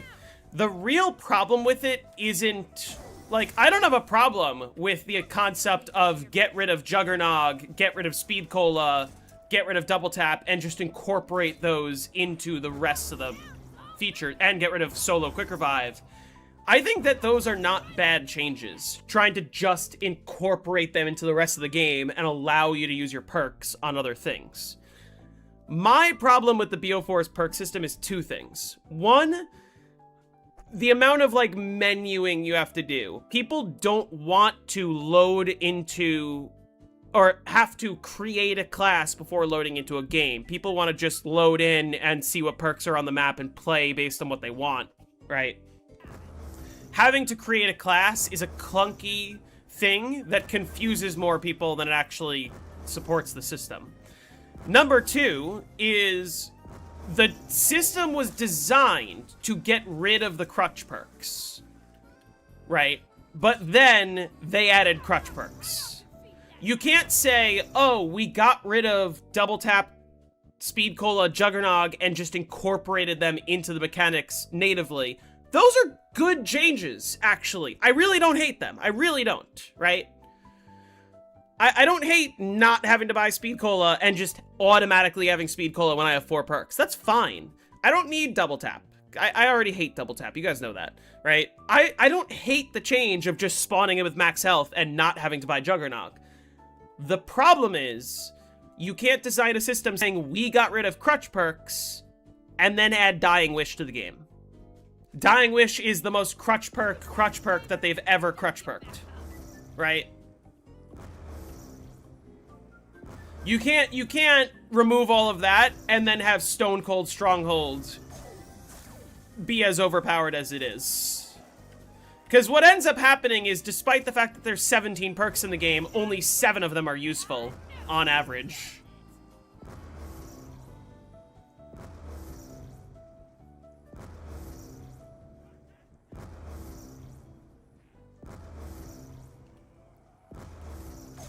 That and also Perkaholic doesn't even give you all the perks. Oh, what the hell? Probably best to just leave it. The crutch perks became perma perks. You felt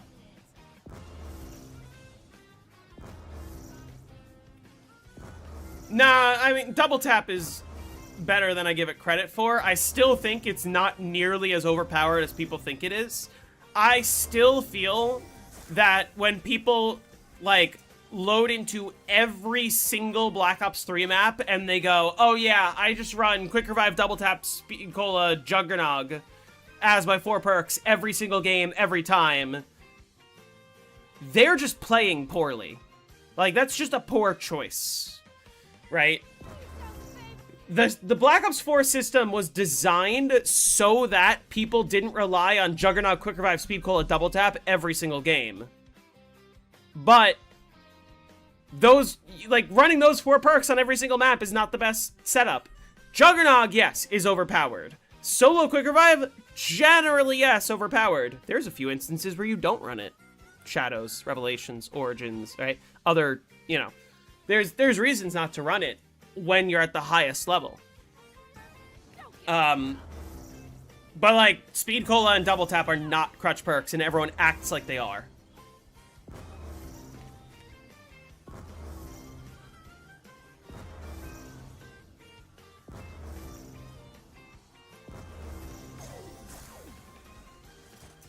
I forgot to reload this again. How could I?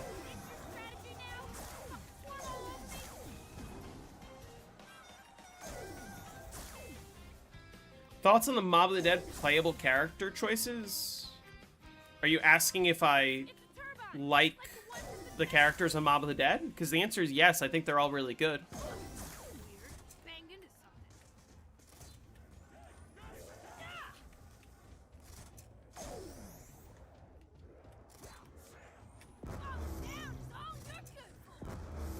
Jug location defines maps? In a lot of ways, yeah. And I wish that Black Ops 4, instead of letting you choose your perks, just put certain perks on certain maps. And not every perk is on every map. And Dying Wish doesn't exist. That's my real gripe with it. Winter's Wail definitely feels like Widow's Wine's biggest glow up. Winter's Wail is better than Widow's Wine. But I think it's overrated in a sense. I don't think it's a bad perk. I think it's actually a useful perk, but it's not useful 100% of the time. Or rather, it's not what you need always 100% of the time. Do I think Banana Colada would have fit in BO3 as a perk? No. I don't think Banana Colada is a good perk at all. I think it's a worse version of what PhD Slider later became.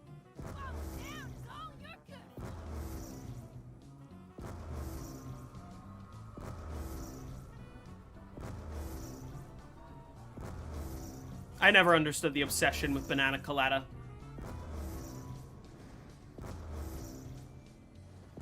Widow sucks for all the training strats, too. Right off your feet that time.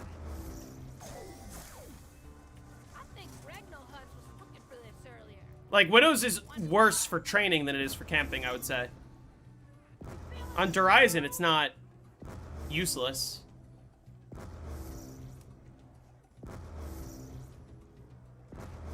On Revelations, it's fine.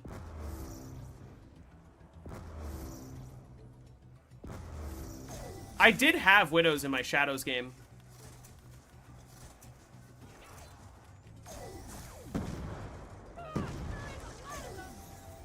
But I was also trying to avoid getting hit. Is buried the only Voltrade map in Zombies history? Voltrade was brought back to Black Ops 6 and Black Ops 7. But it's kind of it kind of takes on a somewhat similar but really very different form than it is on Black Ops 2. Don't get back up. I think if the Winter's Howl was implemented properly, it'd be a top-tier wonder weapon. Define implemented properly, because it is implemented in the way that the devs intended. Yeah, Voltrade was added to BO6, starting with whatever fucking map. Was it Citadel that added it? I don't know.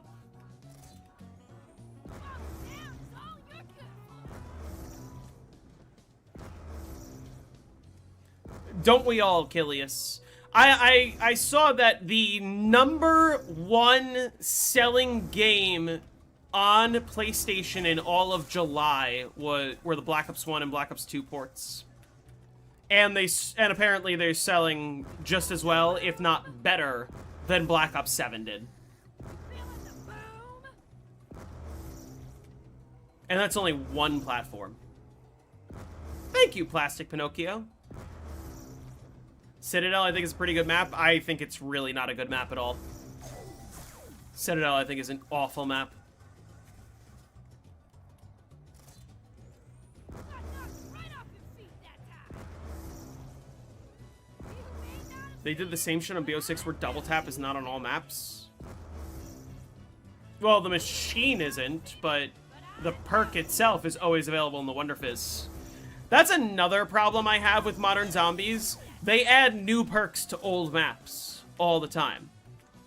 I think that Mule Kick being added to the Black Ops 1 maps was like the only good example of that ever happening. Best modern zombies map, in my opinion, Mauer. feeling the boom? You're getting your ticket to Dabbington City? Damn, getting left behind.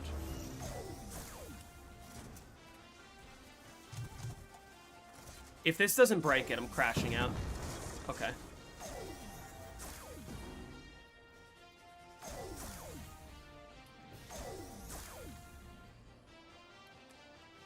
I don't like the vibe of the map at all. I feel like it's a way worse version of Derizen.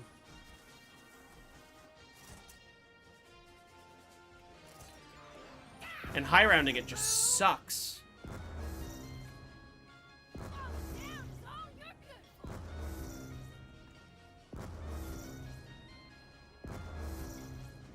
Doesn't the sub crash the game? The Resonator? No.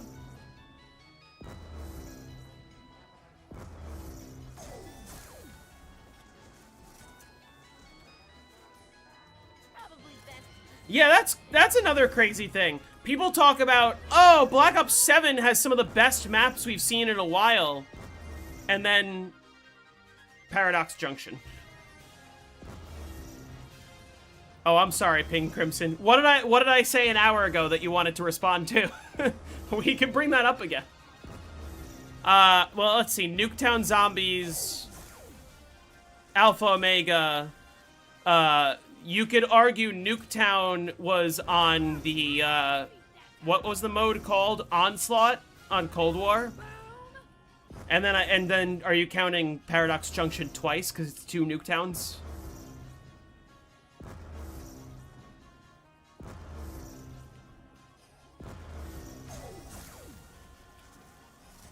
No, not Outbreak. Onslaught, remember?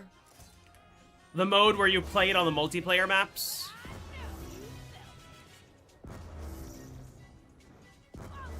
Hey, Lily, how's it going? You said something about Reddit randos saying buried was super easy and they camped in the jug hallway AFK and they died on round 40. Yeah, oh, yeah. I saw that post earlier. Cause I didn't end up commenting on it, or I think I responded to one comment, but all the people in the comments were like, yeah, buried is so easy. You just get buildables and you go AFK. And I wanted to be like, you know the buildables break after, like, less than 2 minutes. Like, you still gotta replenish them. I'm not saying it's hard to do so, but I'm saying you can't, like, AFK it.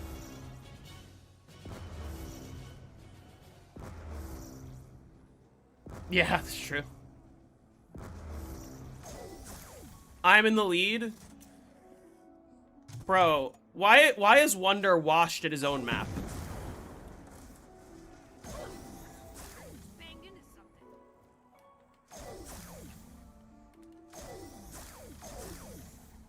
Cold War wasn't bad.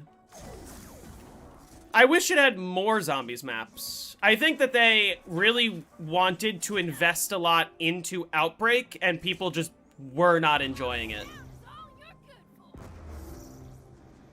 Because he has a life now? Yeah, but he's also... What does he do for work again? Oh yeah, this full-time? I have a life too.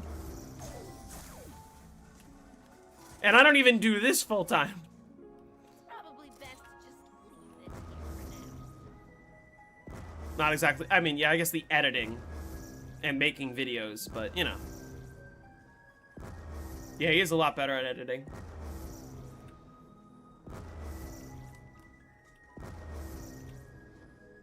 Is Buried on BO4 Blackout beautiful? I haven't really played much BO4 Blackout. I definitely didn't play it when Buried was added. I didn't see the Spaceland montage. I'll have to check it out. What do I do full time? I am a CPR and lifeguarding instructor for the American Red Cross.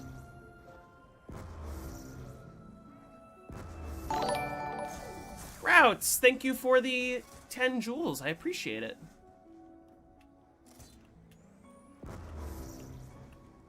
You may not have seen it, but I know you felt it. Sounds like a sweet gig making videos. Don't get me wrong, I wouldn't complain if I was able to do this full time. My channel's growing steadily. I'm gaining almost 100 subscribers per day at this point, maybe slightly under, It's probably best to just leave this here. which is growth, which is good growth. Which is growth I'm very thankful for. Do I think a standalone zombies game with Blundell, Zelensky, and Lee Ross as directors would be good? Pick one and stick with it. And my pick is Zelensky. I know you felt it. I form a gang or something? Do a guide on how to get shotguns fast. Here's the problem, though. There's a reason why I'm not making that video on here's how to easily get shotguns in no time at all. And the answer is every single other person who's working on here's how to get shotguns super quickly videos, all they're doing is they're saying, oh, get to round 11 and then quit, and then get to round 11 and then quit, and then get to round 11 and then quit. And then my video is going to be like, hey, so actually the more rounds you survive, the more positively it weights. And so like taking it down on a higher round affects you less negatively. And so the Shatter their will. Cosmiverse Gypsy, thanks for the sub. And so the best way to get shotguns is just go for high rounds and just play the game normally and just enjoy it. And don't die before round 11. But that's gonna be the whole video is, hey, go for high rounds. Have fun doing it. Stop spending 30 hours quitting on round 11 just so you can get the rank. Just so that you can load into your first public match saying, look guys, I got shotgun rank. Look how awesome I am. And then die on round 6 and lose shotgun. Probably best to just Stop it. Get some help. That's my video. That could be the whole video right there. Make it 5 minutes long and plug my own guides. You might actually be onto something. Actually. Maybe I will. Maybe. What are the other two weapons I'm holding? My third weapon is the Ray Gun Mark II. My second weapon will be the War Machine, but I just ran out of ammo, so I need to get it back out of the box first. Hey, Hiding, how's it going?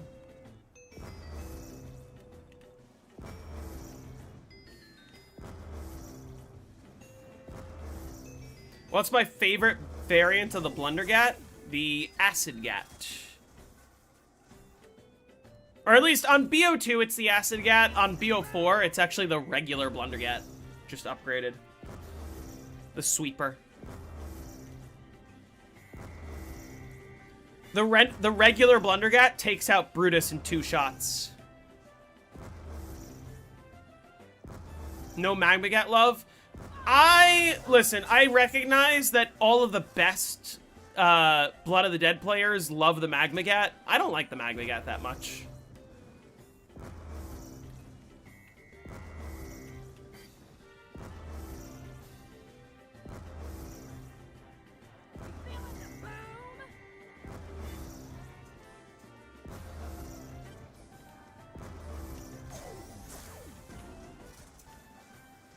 Put this a little far in the corner, so I just gotta be careful.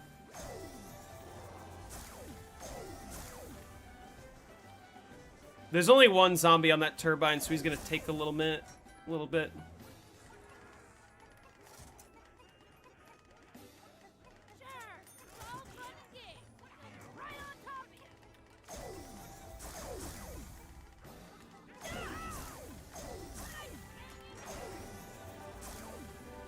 Surely it's broken by now. Yep.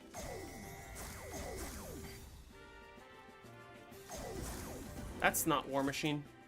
I'm just gonna leave this here for now. Thank you, Routes. I appreciate it. I plan to keep it up.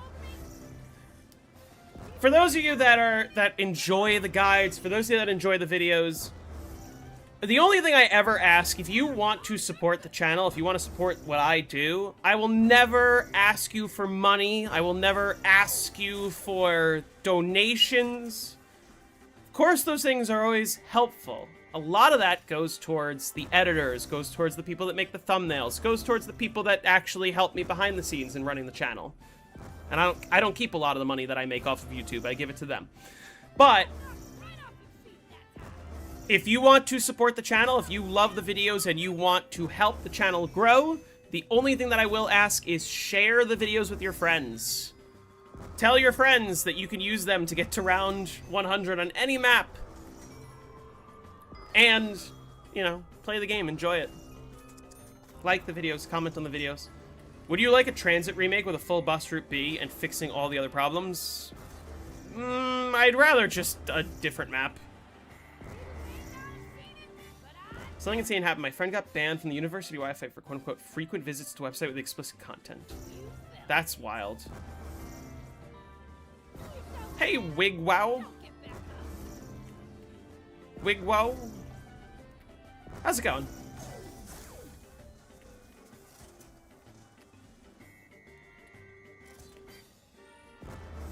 You know the Magmagat's better than the BO2 Acigat, right? I mean, depends what you're using it for.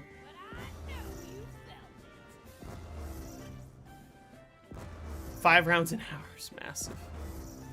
For my game? Yeah, it's only gonna get longer.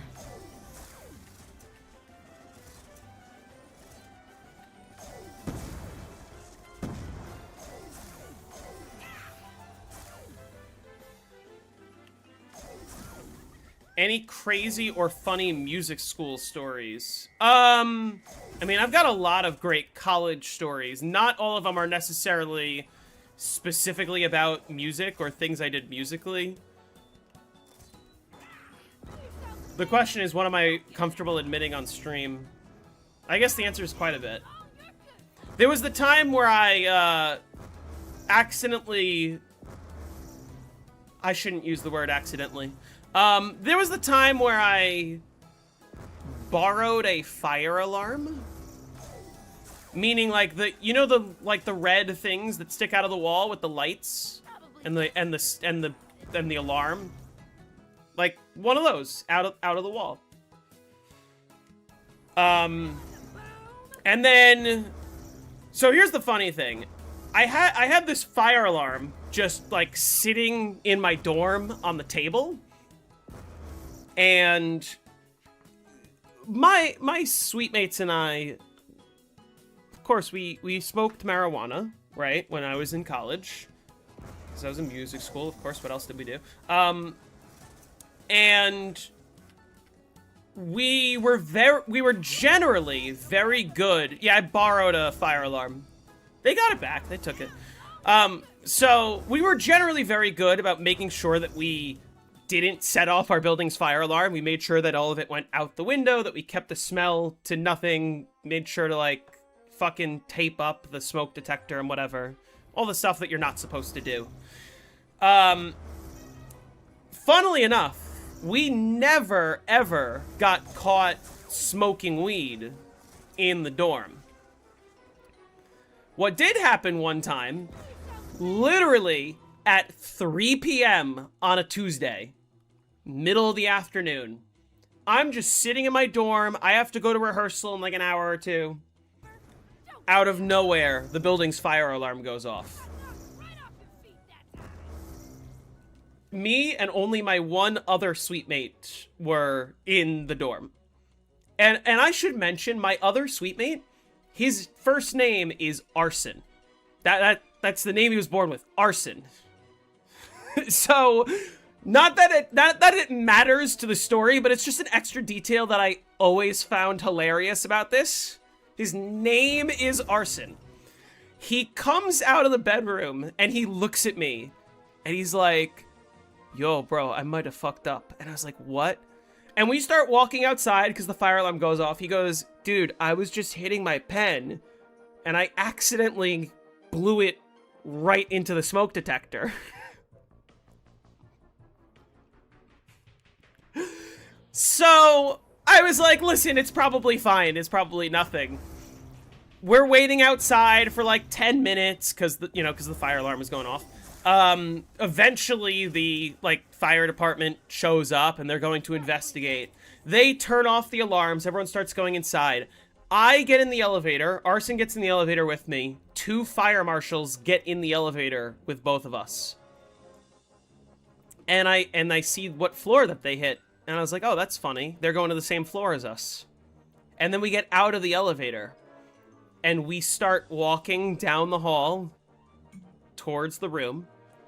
And these fire marshals are just walking in front of us the whole way there. And I was like, oh, shit. They're getting closer and closer to our room. Our room's at the very end of the hall. Next thing you know, they stop right outside of our room, and I was like, oh, fuck. It actually was us. So Arson and I were like, we don't want to confront this right now. So we just, dipped out of there. We just left. And we were like, whatever. They'll deal with it however they're going to deal with it. If it was actually set off by Arson just hitting his pen, they're not going to find anything. And then they walked in. They could not find what actually caused the fire alarm to go off. They did find a spare fire alarm from the wall sitting on the table.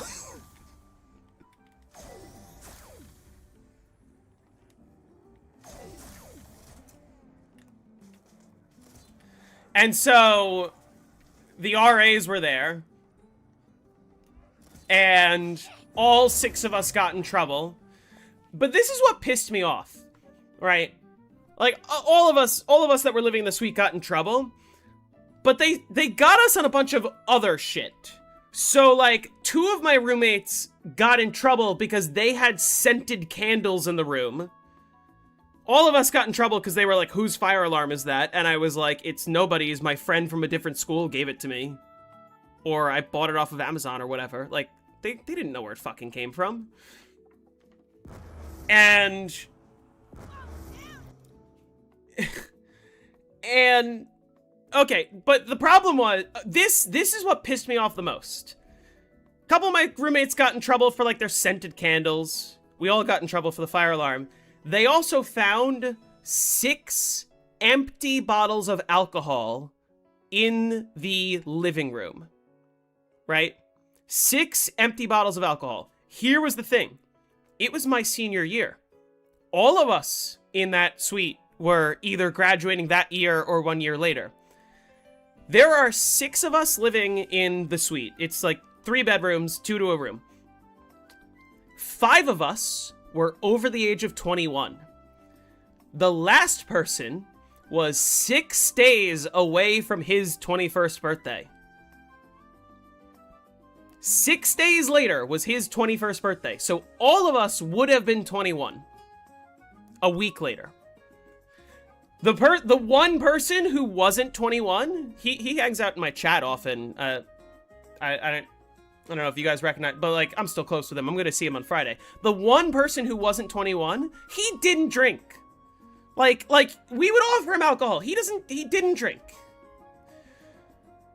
We all got in trouble. All 6 of us got in trouble because if you're over 21, you're allowed to have alcohol, but you are not allowed to store it in a common area where people under 21 can access it. Even though all of us were over 21 except for one person who was a week away who didn't drink it. And so all of us had to write essays on fire safety and alcohol safety. And I was like, this is so fucking annoying. So, of course, I had ChatGPT write the essay, obviously. I was like, there's zero fucking chance that... also, it's worth mentioning, there wasn't alcohol in the bottles. These were empty bottles that just happened to be next to the trash can. So I was like, what is he gonna do? Fucking get drunk off of that? By the time any of us even had to have our conduct hearings, the last person had already turned 21.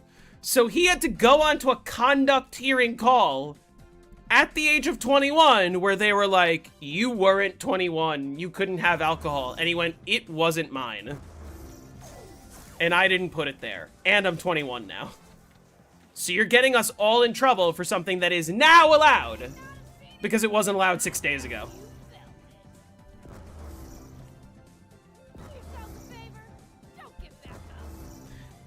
Yeah, I mean, on my campus, you are allowed to have alcohol if you're 21. It was just... We were allowed to keep it in our individual bedrooms, just not in the living room that the 6 of us shared. God forbid. We were allowed to keep it in the common fridge between us. Just that these were empty bottles and they were next to the trash can because the trash was kind of full. So, like... So it's like, why are we punishing us? Anyway, so... It sounds a lot like you do. I'm not going to reveal what college it is, but...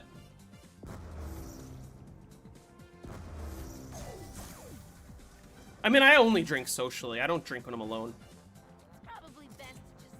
Yeah, so anyway, I had ChatGPT write a fire safety essay for me that I submitted in all of 30 seconds. Nobody read it, obviously, because it, like, basically they had us watch a YouTube video, and then we had to, like, write an essay and cite the video and say, like, oh, this is what I learned from the video. And I literally, like, pasted the link to the YouTube video into ChatGPT, and I said, hey, can you write this and write an essay, or watch this and write an essay about fire safety? And it cited examples from the video that weren't even in the video, and I just submitted it anyway.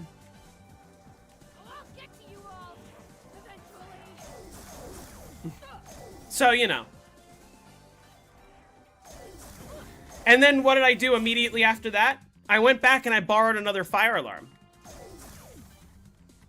Hey, Sherry, how's it going? Because I found out where they kept them.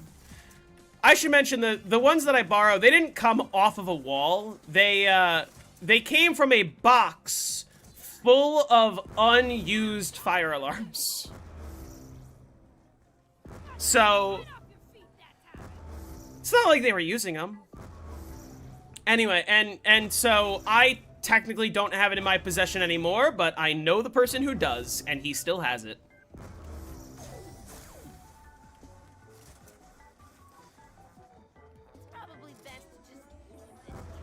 That was always a fun story. I'm trying to think. What other shenanigans did I get up to?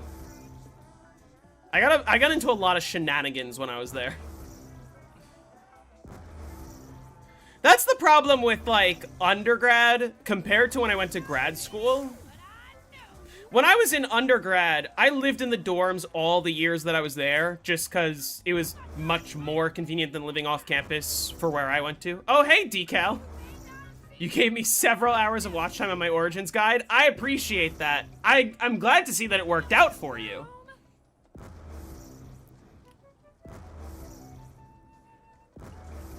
When you borrow it from the ground. Yeah, I borrowed it from a box. It was still in the packaging. Like, I took it out of the plastic.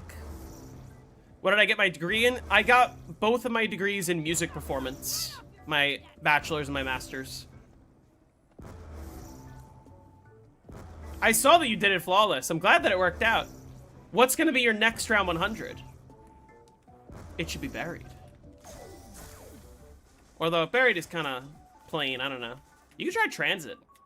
I think you would enjoy transit.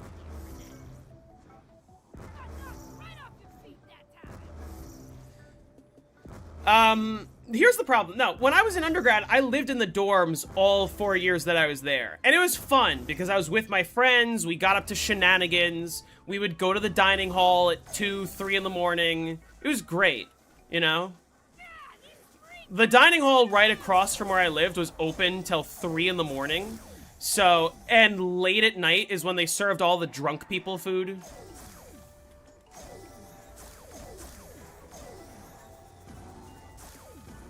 So I loved that.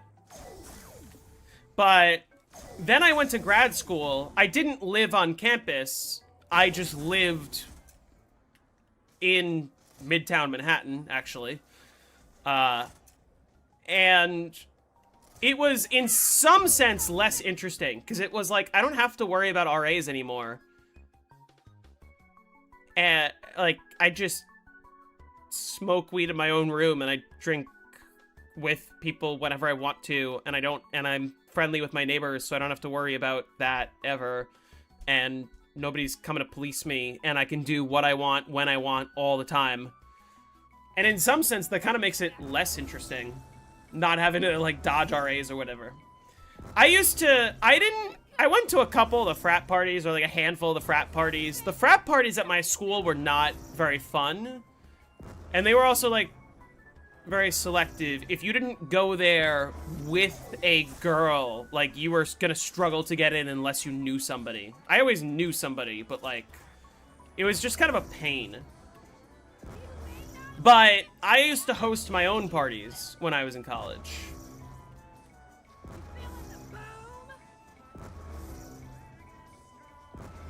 Which were very small. Like, I would have like 20, 25 people tops in my dorm. Probably not Mob Next.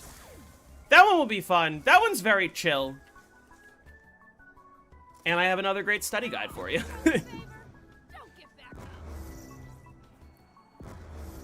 Yeah, I like being an adult now. I'm trying to think of shenanigans that happened earlier on. I used to host a lot of parties. The problem was, I was a band kid. Like, I was in marching band for 3.5 years out of my 5 while I was in undergrad. 5 because I took a gap year in the middle. I was the drum major in my marching band for 1 year. Which, if you don't know what a drum major is, it's like the conductor. It's like the student leader of the band, in a sense.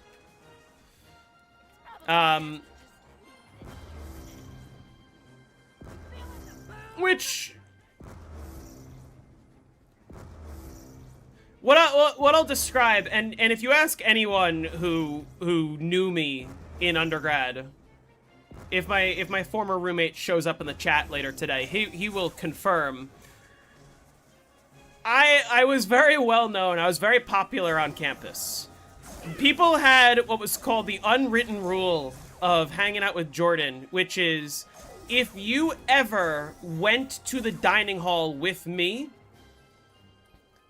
I would end up running into somebody else that I knew and spending at least 10 minutes just having a conversation with them. If you go to a dining hall with me, I'm gonna spend like 10 minutes talking to somebody else. What happened to my previous run of Buried? I crashed around 133. Did I hate the marching part? I actually enjoyed it. But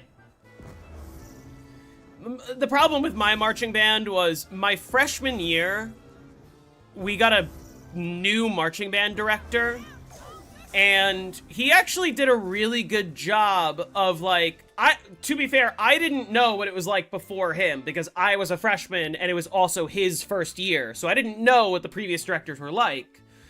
But he kind of came in and was like, listen, I'm not gonna change that much, like, there's certain things that I want to improve on, but, like, I want this to be a fun experience, I want this to be enjoyable, like, you should be having fun first and foremost. And I always found marching band to just be very chill, and always found it to be a place where I enjoyed going. You returned? Here, I'll hop back in the call. And yeah, it was a big part of what made my undergrad experience fun. But then the problem was, then COVID happened. And after COVID, he was like, oh, now that we've had, like, a gap year, now I want to take this as an opportunity to kind of reset and do things a little bit more my way.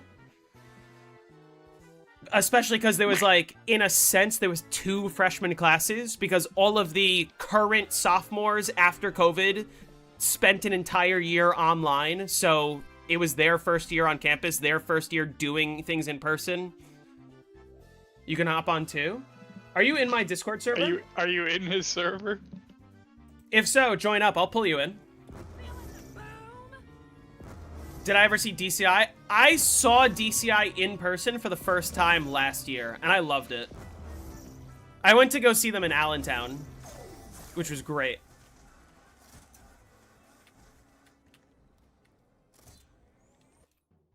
Oh yeah, you are here. That's right. What's up? Long time no speak. Hey, long time, no time. What's up?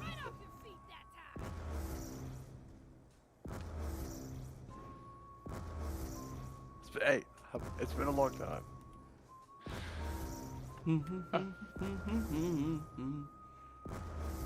No, but no, I was saying, so the band director was like, oh, we basically have 2 freshman classes, so I want to, like, reset. And when he said, like, I want to reset and do things my way, he meant I want to be Ohio State. And he, like, we used to have 2 rehearsals a week. He upped it to 3 rehearsals a week, and then an extra rehearsal on game days. He, like, made all of the drill harder and really tried to push, like, oh, we're gonna memorize everything. We're gonna memorize all the music, even though some of the shows we would have 1 week to learn, because we would have 2 home games back to back and do 2 different shows. He made marching more difficult and, like, added more styles of marching. And I told him, I was like, listen, if this were DCI, we would, like, everyone would be thrilled with what we're doing here. But this isn't DCI. This isn't Ohio State. None of us are on scholarship. This is a 1-credit class that we have to show up for 6 hours a week plus game days. And people just don't care this much. And you're making it way too difficult, and you're keeping us after rehearsals late every time, and, like, trying to make it perfect, and you're expecting too much from us, especially coming out of a COVID year when half the band needs to learn everything.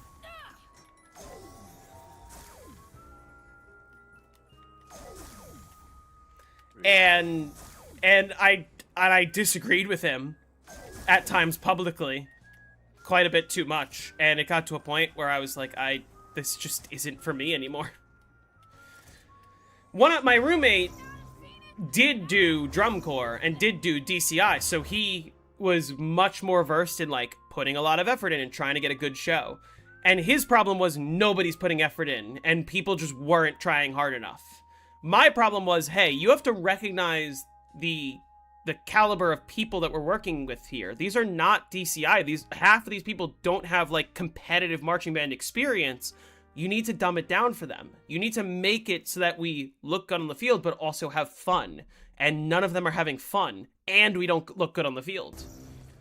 So something's not working. All you're good for.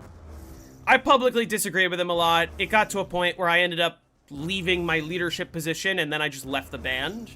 And then 2 years after I left, he got fired for money laundering.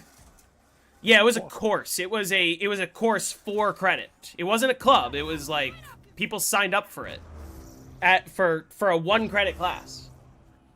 People are paying money.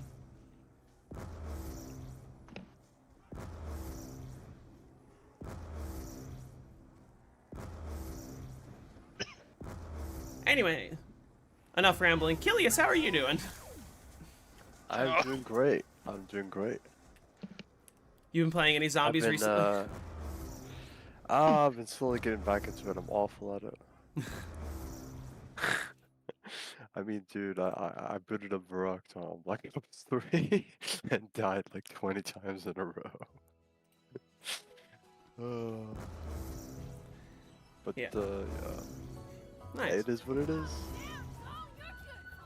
I feel bad for them too, Alexander. The whole thing, like, cause marching band was a 1 credit course, but it met for 6 hours a week plus game days, and game days were all day.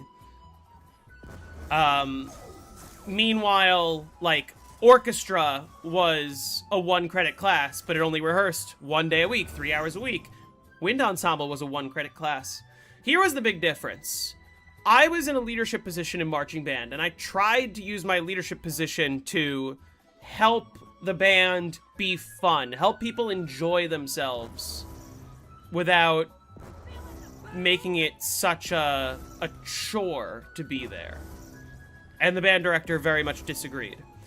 And what ended up happening was after COVID, the membership of the marching band dropped to just about a third of what it was before COVID.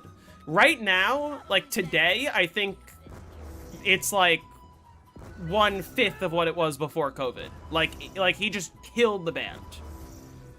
Meanwhile, after COVID happened, I was promoted to be the TA of the orchestra, and our membership almost doubled. And like the first concert that we put on right after coming back from COVID, like the first concert where I was a TA, we had our largest audience in the history of the orchestra. And like and we were sounding good, and people were having fun, and everyone was proud to be there, and everyone was inviting people to our concerts because people liked being there.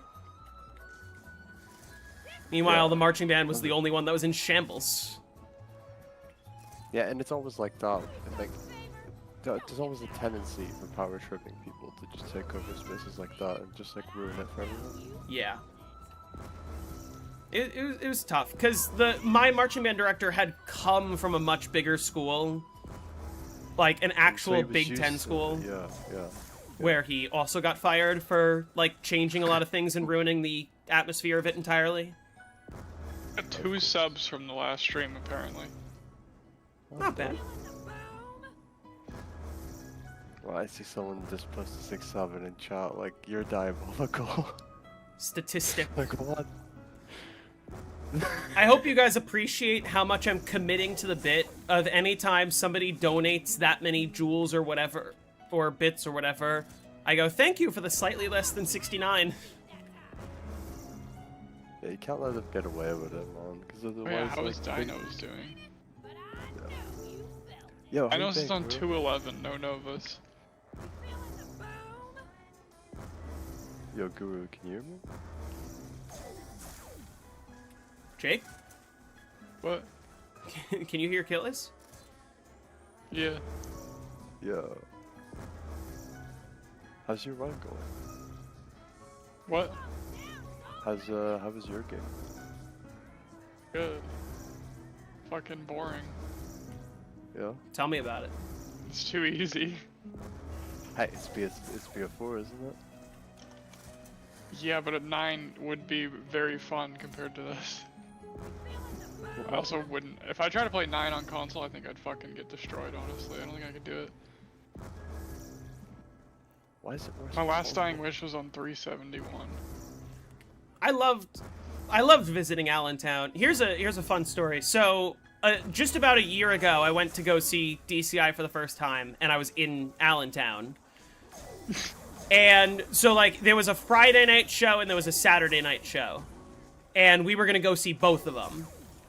But we were talking because we were like, well, what are we going to do Saturday during the day? And I was like, oh, I know. There's a casino, like, 15 minutes away from where we're staying.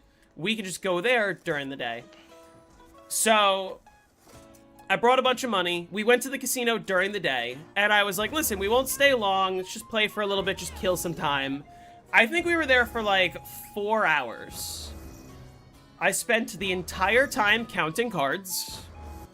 And I literally said to my friend, I was like, listen, if I end up plus $1,000, we walk out immediately as soon as that happens. I was playing for 4 hours, just slowly grinding it up. And then I was like, I'm up $1,000. Cashed right out, walked right out. What was kind of funny is I'm pretty sure they were about to ban me because I went to go cash out independently just because I was like, well, I'm up the amount of money I wanted to be up. I'm ready to leave anyway. And right before right before I went to cash out, they were like, hey, can we see your ID? And I was like, I already gave you my ID. And then, like, the pit boss kept pressing me for it, and I was like, I gave you my ID when I sat down. Like, I already asked to leave. I'm ready to go. Like, I already asked to cash out before you came over. And then I think he got, like, distracted by something else. Went to Avenged Sevenfold concert, too. I did. I went to Avenged Sevenfold last night. Last night? Or am I high? 2 nights ago. 2 nights ago. Wasn't it on Monday as well? It was on Monday, yeah. 2 nights ago. You go to the same show as Chathandler? The same exact show? He went on Monday, apparently, too. Wait, you went Monday to see Avenged Sevenfold? Then you and I were there at the same time. That's fucking funny. That's cool. One guy's asking why he keeps getting disconnected on VO3. You gotta use the patch. Crapenter. Like that. Gotta use the patch, bro. Look that up. Yes. Patch. Never play online on VO3. How do I do that? You've been playing on console forever? Are you still playing on console, or do you now play on PC? When you say unmodded, like, are you on console or are you on PC without mods? He just swapped to PC. Just swapped. Oh fuck. I don't. Just swapped to computer. So you're gonna want to download a client. Whoa! Thank you for the 440 jewels. That's very nice of you. Wait. You're gonna want to download a client called Boy Community. It's spelled BOIII space community. Right, Boy Community. If you type exactly that into Google, it'll be the first thing that comes up. That's how you want to play BO3 on PC. And then when you want to take a break, you open up the console, you type in pause_hard, you hit enter. What's gonna happen is a little window's gonna pop up. Leave it like that. Your game will be fully suspended, nothing will happen to it. You can hibernate your PC, don't shut off, hibernate your PC, and it will stay safe. And then when you're ready to continue, you click OK on the pause hard, and it will fix itself. Do I have any pets? I have 2 dogs. Like, you gotta start leaving, like, tutorial for setting up hibernation in your fucking description of your streams at this point. I know. I'm literally actively working on that tutorial right now.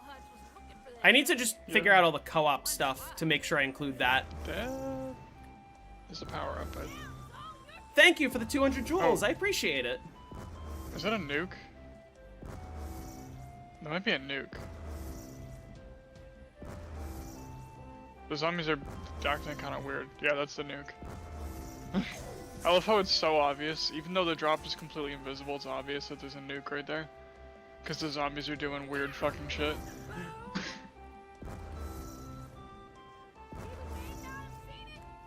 the only game where that happens for some reason. I'm glad that's the only game because it's stupid as fuck. Yeah, this guy butcher jumps of that crazy. Why would you insane, unplug dude. your PC if you put it in hibernate mode? Like that's how you're gonna kill your power supply right there. Like why would you do that? You're not gonna unplug your PC. Just set it in sleep mode or hibernate. It's not that you should unplug your PC per se. It's more if you have a power outage, you'll be safe. If Yeah. you need to unplug your PC, you'll be safe. But let's also be honest. Like if you're too afraid to do that, your power consumption of just leaving your PC on for a week isn't gonna be that bad. Yeah. I think part of it, if he got to round 50 and then came back 9 hours later and it was gone, I think he might have just disconnected. Yeah, which whereas with the also play on patch- local. Play with the patch. Yeah, with the exactly play with the patch. You know, there's no point playing online. Nice, Spencer. Thanks for stopping in. All right. You can actually level up like on Jumpy's mod now. Oh, He wait, added like a really? different leveling system. You Oh, can like wow. actually level up. He should have added the BO2 ranking system. That's not Yeah, a I don't war know how it machine. works, but it's like I don't think it's just normal BO3. I gotta check out that mod then, because like I was like actually like thinking of just playing online just to get like Prestige Master because I have it on console. It's a fun thing to grind for. I had an idea for like a side series where it would be difficult, but the idea was like a zombies Nuzlocke where I have to get from a fresh account all the way to Master Prestige, but I can only play each map once. As soon as I sounds like die fucking or my game ends on a given map, I can never touch that map again. So I have 14 put it- tries to complete 10 prestiges. That but also you're forgetting one thing. If you don't have alchemical, your first like Probably 100 rounds is gonna be tedious. It Oh, it right. will, could which just- is why I'm gonna play Revelations as the first map. Yeah, I was gonna say you could just do a map where you don't need Alchem and then it won't matter. You And then you do just you kinda do unlock it. Revelations as the first one. You get all the way to level 35. You prestige, and then you use your unlock token on Alchem. Yeah, I just did that. Have I done any videos on the BO2 ranking system? I have not, but the way that BO2 Kilius ranking system is described it, very easy. I should do a video on it, honestly. Hey, it's free views, dude. There's people spreading misinformation into Big 2-6, but like getting to shotguns. Like you just need 30 hours played with like rounds after round, downs after round 15. Sorry, and then you can just get round 50 on every map and get shotguns in like a week. Getting 50 on town, farm, I'm just gonna and leave transit's very easy. Then buried, dude. Come on, look at this strat. You can get to around 100.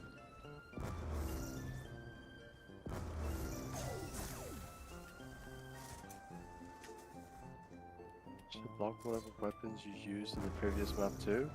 No, but what if you need the KRM on like the Horizon drop? Like, you can't get rid of the shotguns. Like, Also, like, Make them- I can't... I guess I could, but like, I can't get rid of the Apothecant Servant. I can't get No, rid of the shut Thunder up. Gun. If I get to round 100 on Ascension, I can't lock out the Thunder Gun from Kino and Noct. You may not have seen it, but I know you felt it. I like the idea of, like, I only get one attempt at each map. Because, like I said, I have to complete 10 prestiges in 14 games. And some of the maps are actually quite difficult. I could start with the easy ones. In theory, I can do it in any order I want, but I need to get to at least round 100 on my first try. Which also means no restarting for RNG, box, anything like that. Like, I have to play it out on the first go. If I die on round Shang. 3, that map is just locked out. Shang's gonna be a bitch and a half. But also, Yeah. like, Shang might be necessary so that I don't have to do, like, Shinonuma, Verrückt, Noct. Oh, knocked 100. That's not even like that's ridiculous. One thing that could be worth considering, I don't know exactly how I would do this. I think it would be kind of difficult to set up because I would just need to be playing online, and I don't want to do that. Is I start on a fresh account with no megas, but any megas that I earn, I'm allowed to use. But I'm not allowed to give myself more megas with money or with, like, patches. Well, that could be fun too. But let's be honest, like the Capcom's like the only useful stuff is like emulation or power vacuum and maybe Yeah, like the Right. odds of me getting a power vacuum in my first 10 games are arguably very low.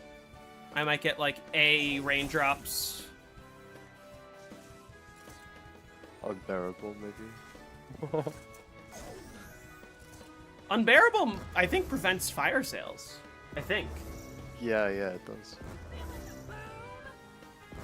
Dude, you can just disable. You can just lock the box and disable fire sales.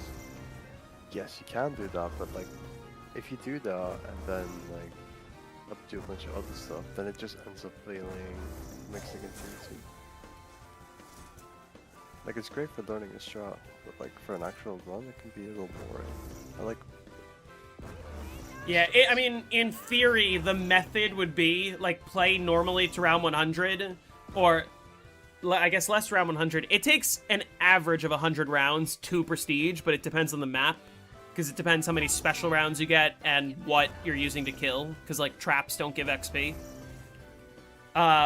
But you go to a high enough round that you finish the Prestige, and then you, like, spend all your money and just try to farm as much Liquid Divinium on that round as possible. You'd probably only get, like, 7, but yeah, you can only get like 10 per game. something like that.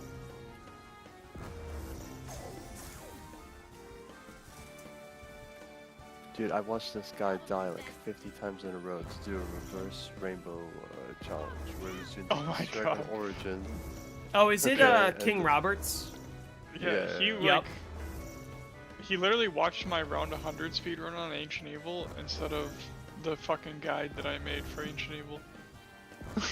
I'm I'm assuming you're the referring 100 to I saw a recent video of his where he did every BO4 round 100 in one sitting. Yeah, Yeah. which is why would you do that to your body? I know. He did the same thing for Black Ops 3, and it was like 60 hours or something. And that was just the base 6 maps, not even Chronicles. And he was using like power vacuums and shit. Like he was using megas. Of course he was, because that challenge is completely insane. Like, oh yeah, well, what are you gonna do? A bunch of Adderall to stay out to play zombies? Like, come on, let's be reasonable. He's just here. fucking sleeping in the chair and shit. Like, and he just Yeah, like. great. Let me get myself blood cards, guys, instead of just like, Yeah. oh, let me go to Crazy. sleep when I'm tired. Sleeping on stream is like such a. And he was like taking shots of Hennessy. Yeah. Fucking crazy, dude. Really trying to tighten the screws. Which is probably why he was going down so much. Knight traded out his fucking Zap guns and got them back like immediately. He has fucking over 400 hits on round 101. This game is terrible. Oh, he's on move. Yeah. It's so fucking bad. Another YouTuber asked me for a collaboration project to do the one box challenge. He's trying to get as many YouTubers as possible. And, like, each YouTuber does a different map one box challenge and tries to see how far they can get. But what I want to do is I want to do it on Moon. And I want to secretly set the seed so that my first 2 hits are Gershes followed by Wave Gun. Which obviously prevents me from trading, and I would eventually hit a point where, oh, I don't get drops. Oh well. And that's like where my run ends, quote unquote. But I think it Wait, would be. So Oh, go ahead. his challenge is whatever you get out of the first box before fire sale, right? No, whatever you get out of the first $2. hit. One hit, if you get monkeys or Gershes or whatever, you get to hit again. So I want to make sure I get Gershes first hit, wave gun second hit. Probably best to just And you're not allowed to hit the box again.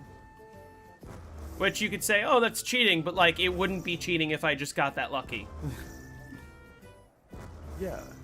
You could just use that power of editing to be like, oh, I got it first hit, even though like it took you 6 to these turns. Yeah, exactly. What about But that I think it would be Gershes more effect? interesting because I would directly be able to highlight, hey, this is why I don't like the concept of the one box challenge, because it relies heavily on RNG, and if you roll lucky, you just win. You just happen to actually get those in the first 2 hits, which I have gotten in on BL1 a few times.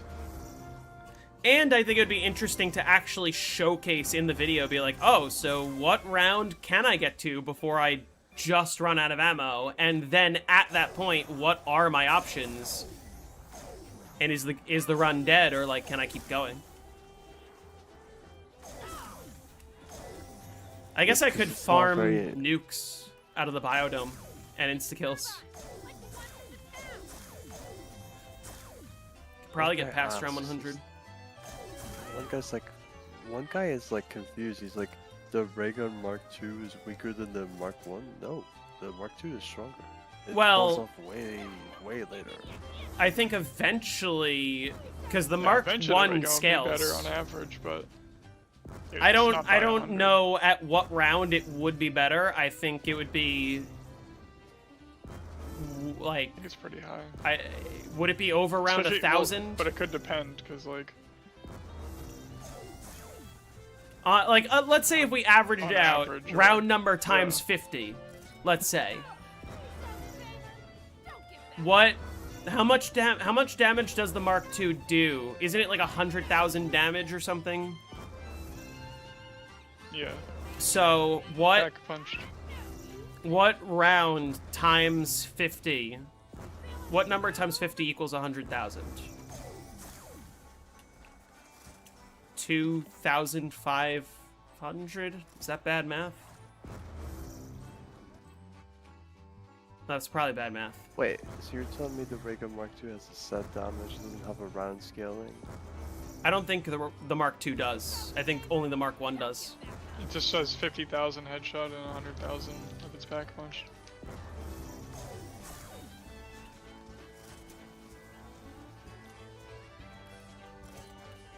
Yeah, the one box challenge bars you from wall weapons. I did ask.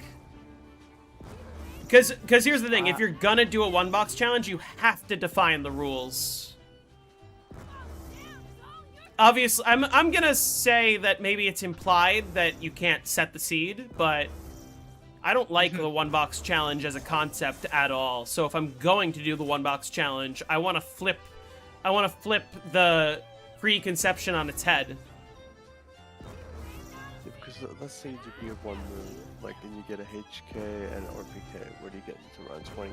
Maybe 32? Yeah. Like, and at that point you're just flopping, I guess. I'm flopping in 10 and 11. Flopping in the fucking dome.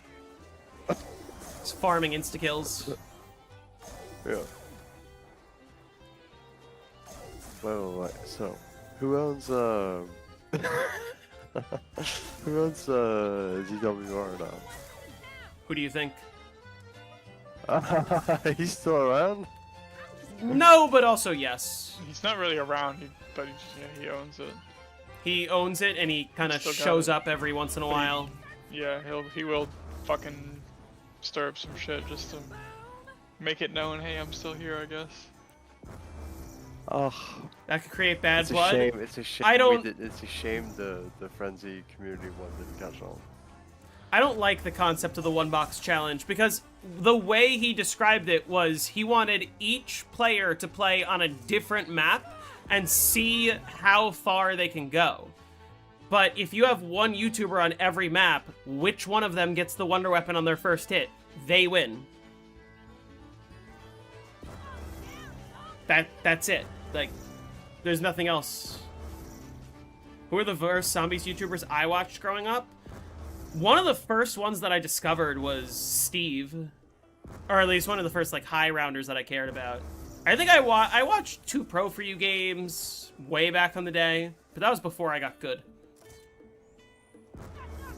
I never really watched Lex for the most part. No, because Lex's content is it's made for the little kids. You'd That's rather it. be told no? I might tell him no then. But, I don't know. I think you do it for the views, and then My counterpoint is, I think if I get the opportunity to commentate my own run, I think I would be able to make it interesting and say, this is why the one box challenge is sort of flawed. Because you could get lucky enough to get the wonder weapon on your first try, and if 20 of us attempt it, at least one of us will. wait, this guy's pulling out the old school. He's Syndicate, dude. It's like, let's be real, Syndicate, bro. I'm not even. No. Syndicate doesn't count, bro. That 115. I never enjoyed Syndicate. Lock him up. Lock him Is that the up. point, though? Well, the point of the one box challenge itself is survive with whatever you get. But as soon as you turn the concept into every single YouTuber gets a different map and we have to see who survives the highest of all the YouTubers on their map, then whoever gets the wonder weapon wins. That's it. Yeah, that's real. If you get to like scavenger, you can still get to around like 50 and call it dead very easily. Dude's throwing QEDs at the mule kick machine on round 101.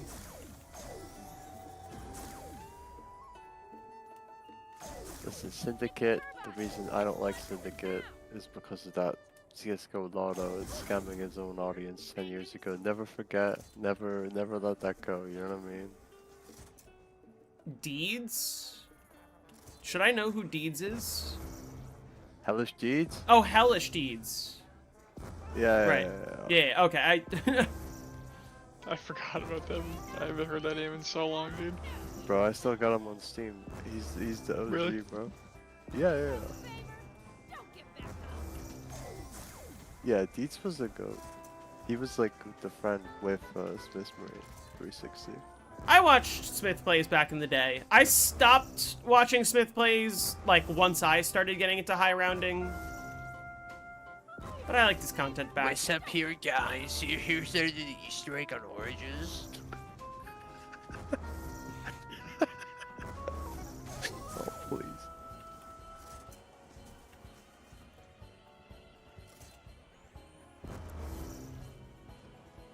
Yeah, all the time. Does anybody remember Next Gen Tactics and GT? Of course I remember That's NGT. real. Their Yeah. custom zombies videos were, like, some of the earliest content that I binged, we could say. And he came up Remember with that COD format. Zombie Nation TV? I do Oh, hey, remember my him. goat, hey, my goat, he connects all of us. He connects us all. Jake.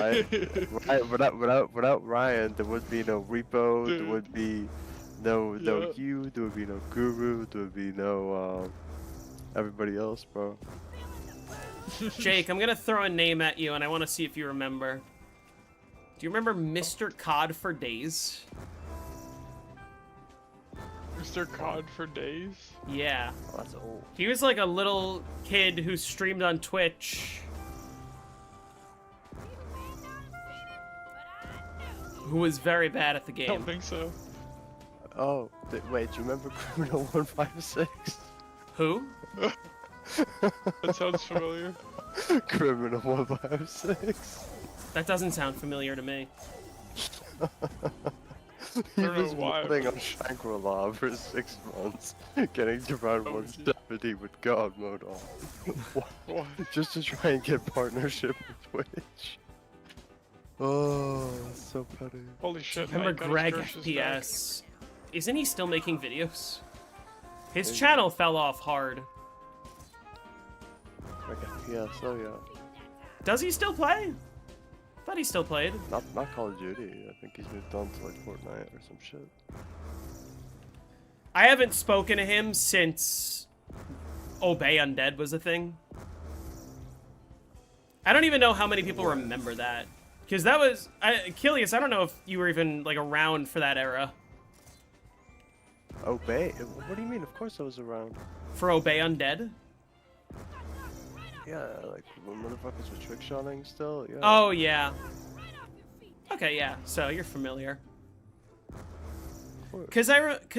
Because I was very briefly a part of that. And I remember they were like, we want to have, like, an actual, like, clan team for competitive zombies. And I was like, that's sick. I'm interested. And I made it all the way through the audition process and got accepted. And then I remember, like, I was talking with Greg, and I was like, so who else made it in? Because they were, like, announcing it one day at a time. And 2 of the people were, like, the zombies trick shotters. And I was like, I thought it was going to be, like, competitive. Like, how much content are we going to get out of zombies trick shotting? And the answer is, apparently, that was carrying all the content. Trick-shotting in zombies. Exactly what we needed. Oh, exactly what we needed. My Void in chat saying he's so ass at zombies he's taking down, he's trying to farm the drops into Reese. Ah, it happens. Reese is a hard map.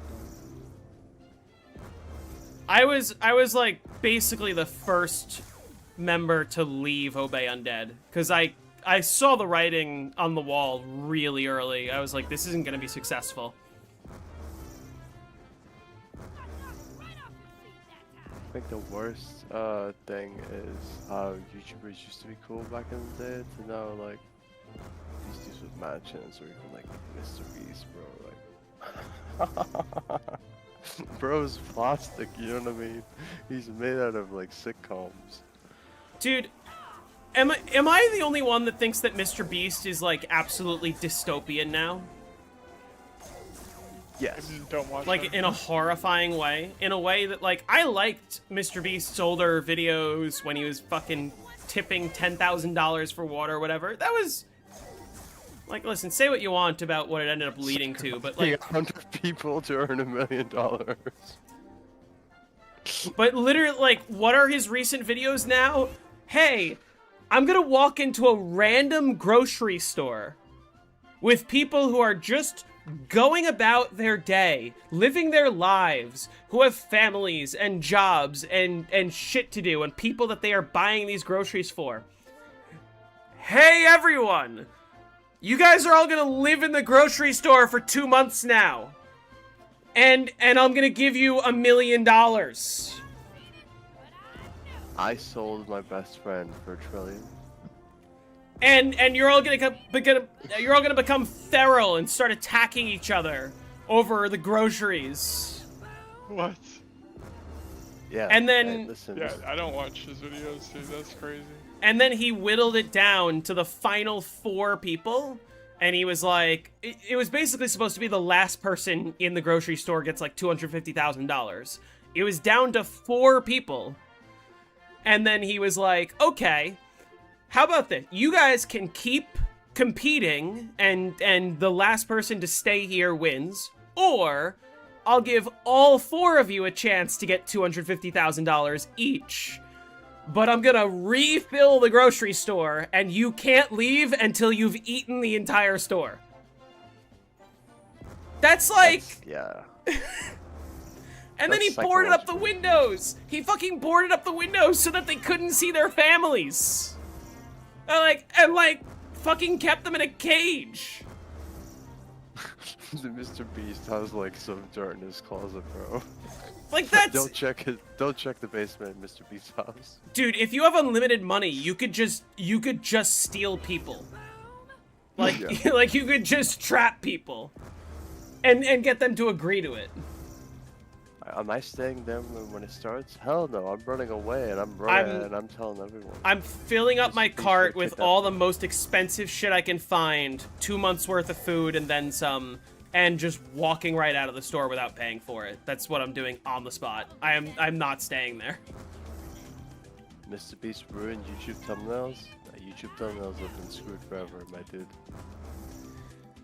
Okay, his latest YouTube short, or one of his latest YouTube shorts, I thought was just like, I was like, damn, this is life now? This is horrific. This is the most miserable content I've ever seen. And it was, I'm gonna walk into an elementary school classroom and quiz the children, and for every question they get right, their teacher gets $3,000. Which sounds good on the surface, but it wasn't like, oh, what's 9 times 9? Oh, what, like, who was the first it wasn't like trivia for children to learn. It was, what numbers come after 5? Who is this? And it was a picture of Tung Tung Tung Sahur. I was like, damn. So we're just brain rotting the children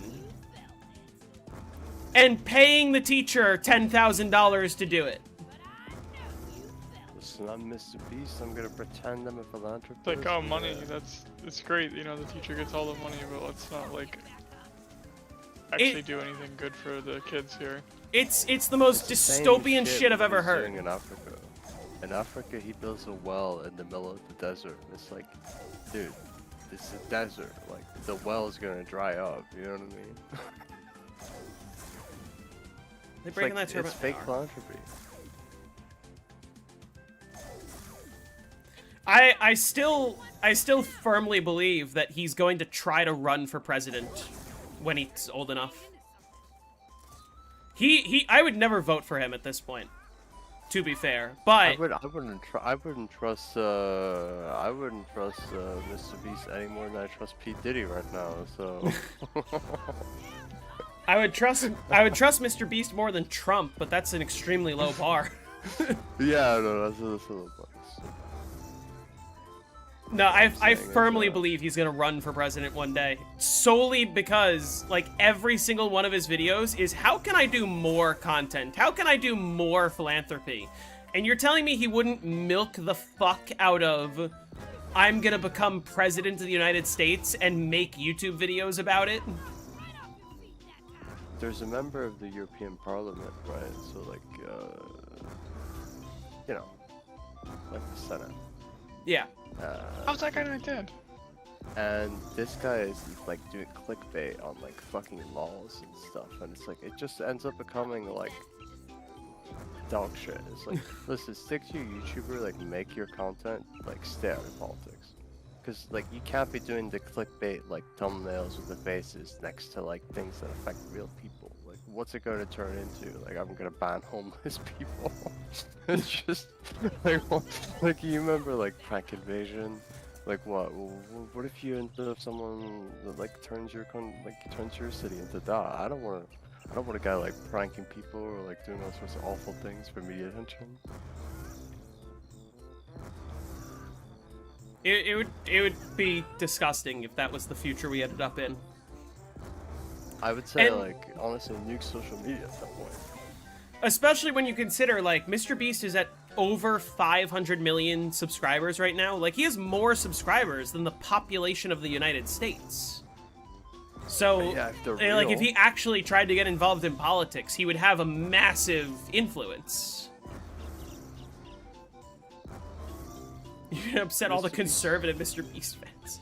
No, I don't want my government to provide goods and services to me. I want to just be lucky enough that some rich guy shows up to my college campus and pays for it all for me because I'm subscribed to him. Yeah, listen. If you were not subscribed to Mr. Beast, like, what are you even doing with your life? You know what I mean? Like, that's ridiculous. Like, even those sentiments are just ridiculous. It's just, like, off-putting. I'm just gonna leave this here for now.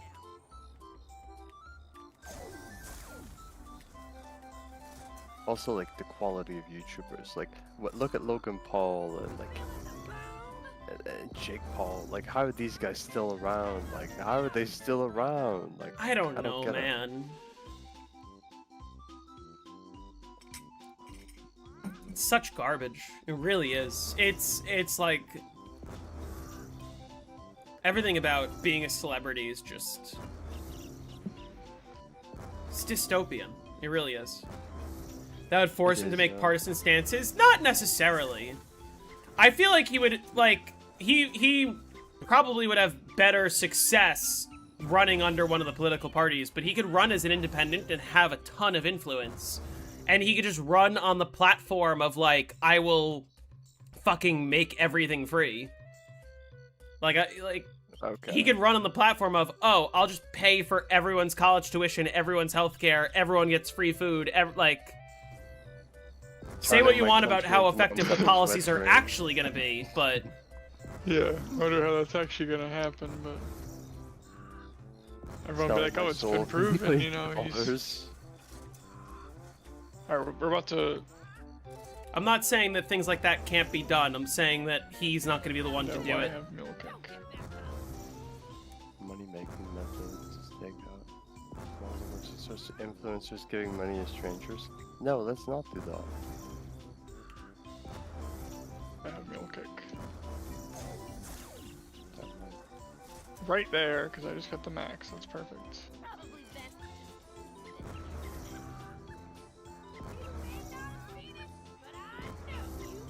I don't want the world to be banned by people I see on my Instagram reels, okay? Unfortunately, I have this fucking piece of shit weapon now. Yeah, no chance he wins until Gen Alpha ID, mainly a voting age. I'm saying, like, he'll be the earliest election he would be allowed to run would be 2036.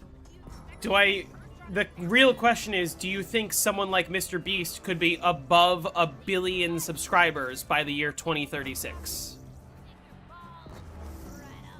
Billion subscribers, if they're all real.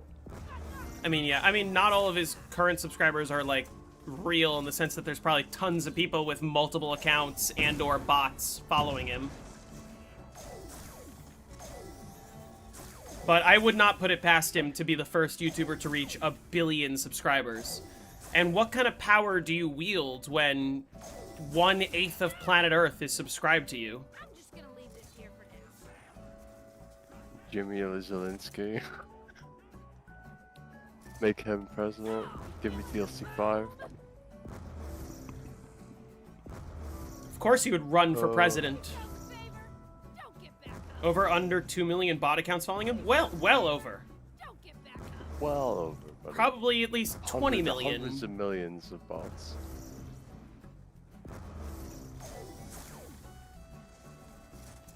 Mr. Beast. I think the craziest was like I saw some like religious nut who was like, Mr. Beast, the mark of the devil. 666 thing, and I was like, what in the numerology is this, man?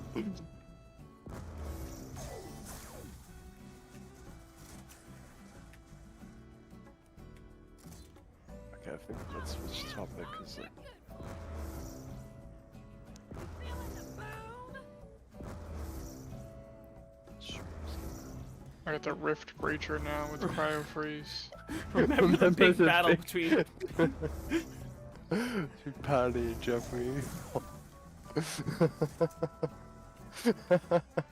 Hey, Oh, listen, what I will say, today is the worst era to die in. George Floyd didn't deserve what happened after he died. Neither did Charlie Oh, Kirk. God. No. You do not want to die in this era. You do not want to be a famous person that dies. You especially don't want to die publicly.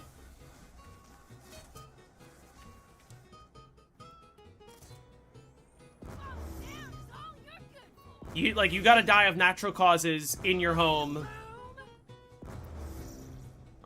Charlie Kirk. Sorry, I glitched.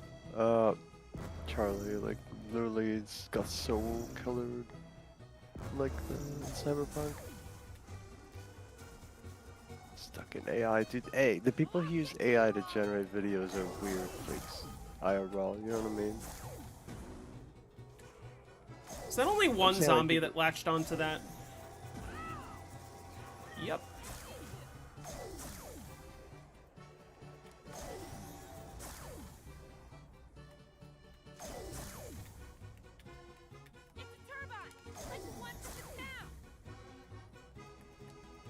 Nope.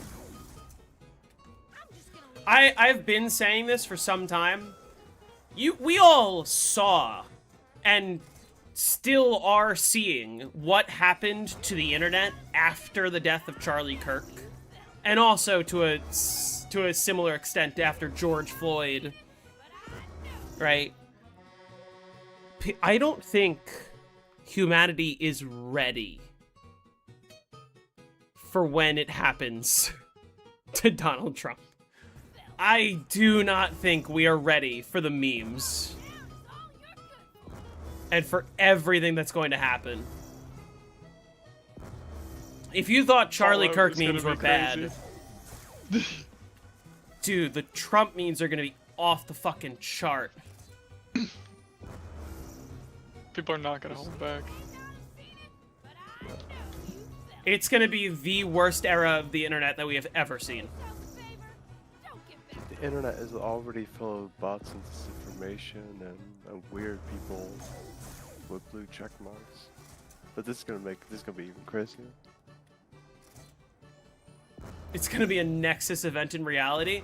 The day it happens is gonna be studied in history books, just like we talk about the assassination of Franz Ferdinand. Like, it's gonna be a major event. And can you guys believe it's gonna happen next month? Whoa, next month. I don't know. Pre-order, hey, pre-order your spots. Come on. I placed a bet. It's gonna happen in 2026. Hey, give it a few months. You don't wanna, huh? How about you take some time off from Kalshi and Polymarket? No, not a bet on that. I don't use those. I made a bet with my friend.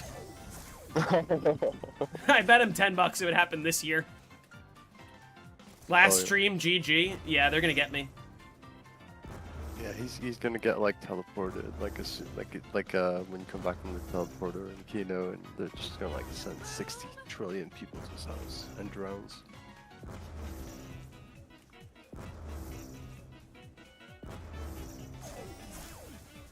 Have you guys heard of the put a girl on guy? He's on like Instagram. I don't know if he's on TikTok.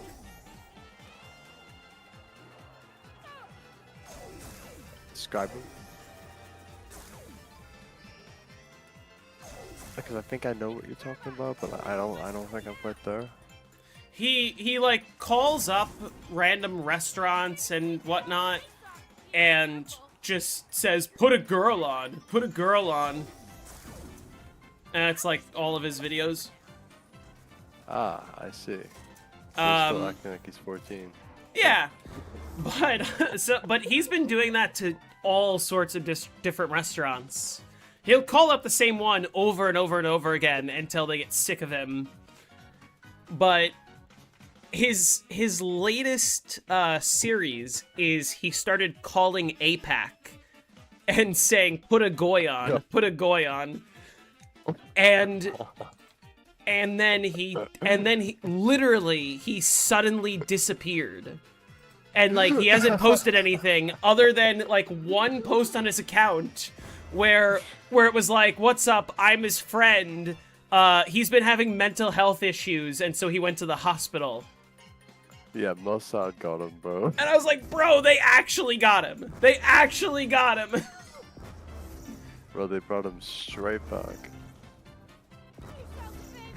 They actually got him. What do you guys think is the zombies equivalent of what Speed and Kai did with a Minecraft takeover? I don't even know what these questions are supposed to mean. The Z House, I guess? The Is zombie that- house, you're gonna get like Oxygen, Joker, Space Marine, we're gonna get all the record holders in one sweaty room. Oh, Doing God. Muslim Gatorade. That's not the Z House I was referring to. That would be almost worse. Almost. Yeah,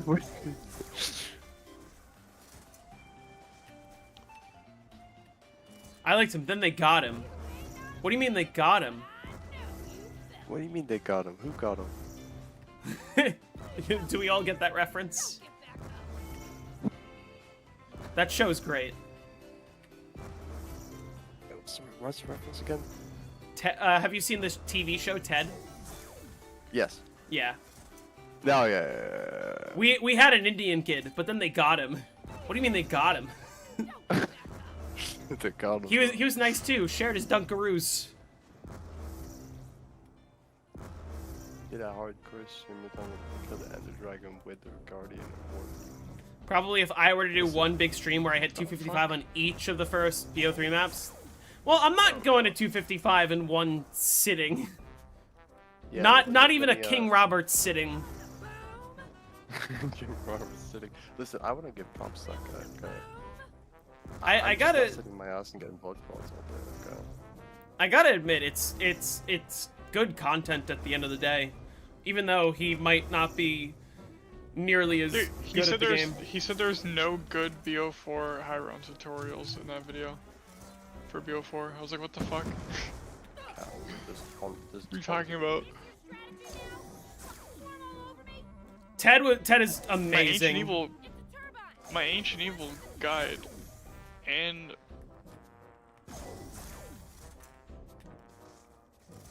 Oh, you're saying where like Wait, you're dude. saying a type of stream where yeah, I mean I guess the closest equivalent is what King Roberts did. Went to round 100 on every BO3 map in one sitting. And it took him like swallowing coffee. almost 3 days IRL and he slept in the chair. Hey Swift. You should That's not do ridiculous. that. You could make yourself sick so quickly, dude, by doing that.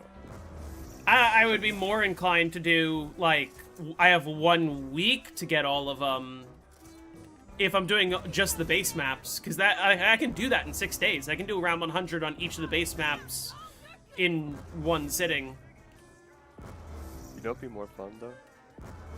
What? Get the whole community together to do an IRL event where everybody tries to like go for a record, and then like people come over and try and annoy them with chat or something. I had the idea. You know how solo ops are a thing? Yeah. Two controllers, one player. I want to do Oh, a that could be cool. co-op solo. One, it's a single player game, but every round is a different player, or like you have as many players contributing to the run as possible by all of them playing just a little bit. And you could play like 500 hours straight of Dead of the Night without ever pausing, and just have everyone take shifts, and there's like 25 people. Probably best to just leave this here. That could be as a stream. That'd be killer. Don't get back up.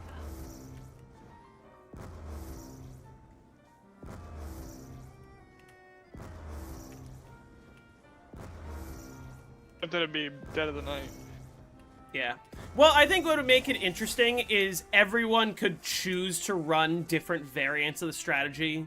So, like, some people will want to run Dano Room, some Until people will do someone Master dies. Bedroom.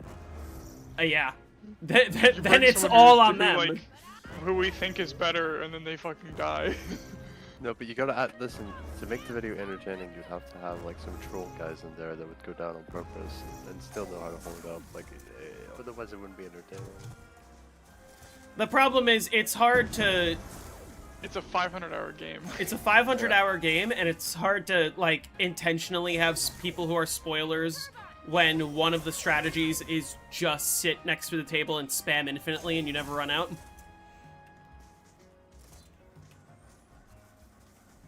We could do the perk Easter egg in that game, too. Oh, yeah. True unlimited ammo anywhere on the map. Fucking We could do it unlimited the ammo legal helium. way. Just get the perks. The perks are allowed. There would need to be a trade-off reward for difficulty of strat, while the runs achieved also being a factor for scoring systems. Scoring systems sounds interesting. You should just build like a panel of 5 judges. I did a stream where I didn't end until I hit round 100, and that was yesterday. And that was this game.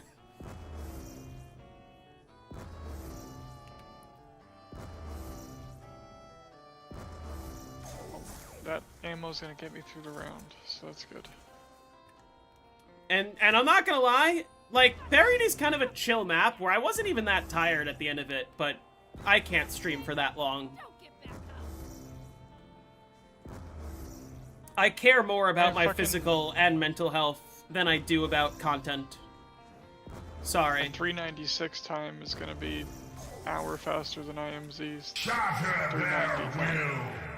Ping Crimson, thanks for the Twitch follow. Do I have a favorite new gen zombies YouTuber? Yes, Wonderful. I'm not gonna say myself is the answer.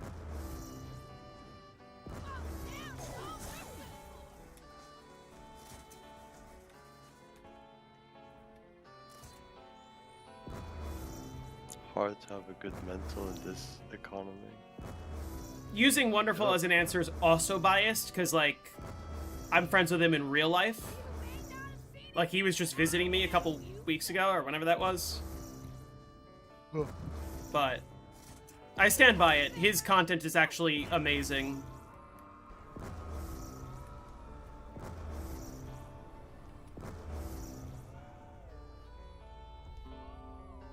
Opening equipment. Listen, I wish I could have made guides back in the year 2011 that are as good as my guides now. The problem is, I was 11 and I sucked. And I really sucked at the game.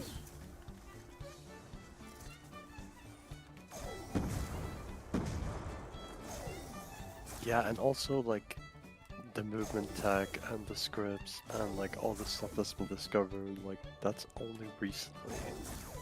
Like back in the day, we didn't know half of this stuff. Like on Origins, like if you watch Wonderful's video, it took like 8 years to like learn all the like how to do tank strat and like all the innovations and the frozen rounds and all that stuff, right? So Do I like Joe Henderson? What? I'm gonna feel really stupid when I say I don't know who that is, and I'm gonna feel even more stupid reading your username and seeing that it has Henderson in the username, and I'm thinking to myself, fuck, should I know who that is? And I hope I'm not embarrassing myself. Crazy to me that Relaxing End is just an unboxing channel now. Yeah, it's weird. It's weird seeing people from a specific community who grow out of that community entirely, pretty much. Jazz. Oh, Joe Henderson, jazz related. Oh my god. I was like thinking of a zombies YouTuber and I was like, why do I not know who that is? I've heard some of his music before. I'm not like 100% familiar, but I've definitely heard some of his stuff. Hey Adam, how's it going?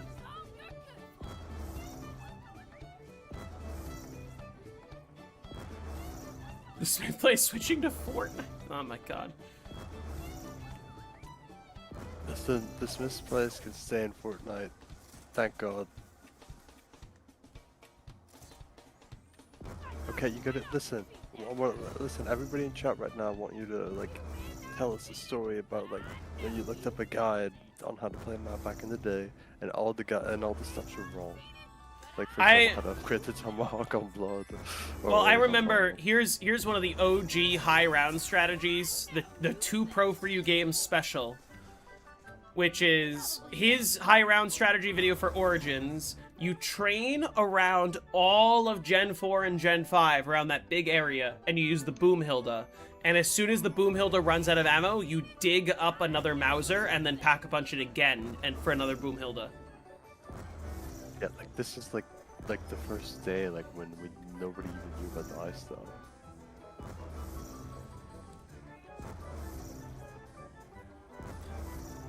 Hey, Cowrie, how's it going? Good to see you.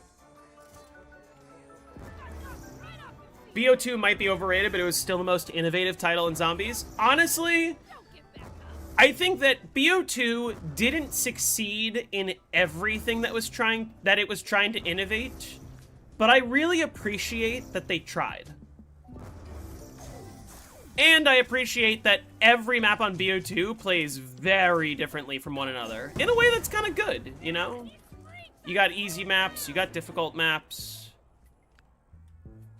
It's a nice balance. Whether or not BO2 is your favorite game or not, you gotta admit, like, they were willing to try.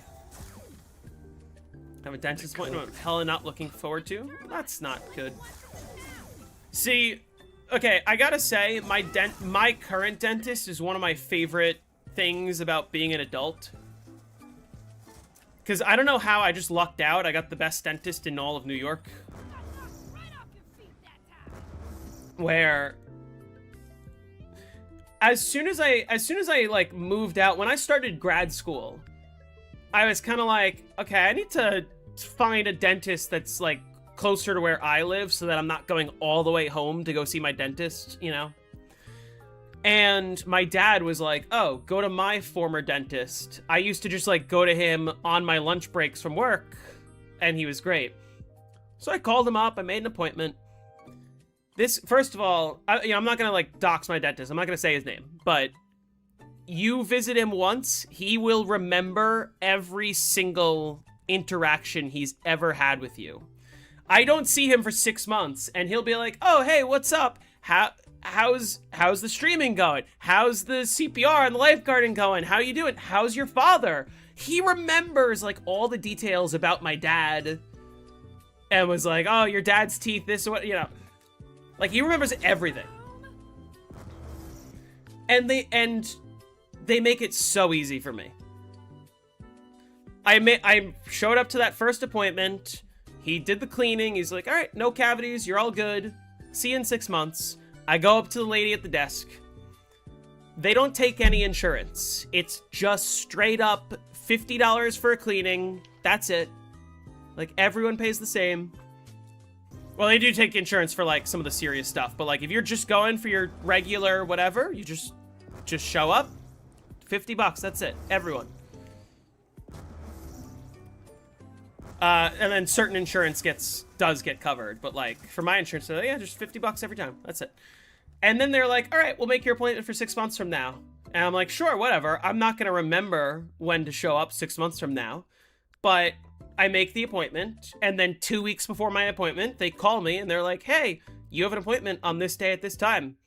And if I can make it, I go, okay, cool, perfect. And if I can't make it, I go, you got anything later that week? And they go, yep. And then I just show up. I don't have to worry about anything. They handle it all for me. They just tell me when to show up. Right off your feet that time. And I just do. That's it. Right off your feet that time. And now he's just my dentist. And now I moved out of the city. But I was like, he's the best dentist I've ever had. I'm fucking keeping him. So every time I need to go to the dentist, I just go in. Fucking get on the train for an hour just to go see the dentist. Because I'm like, yeah. Don't have to worry.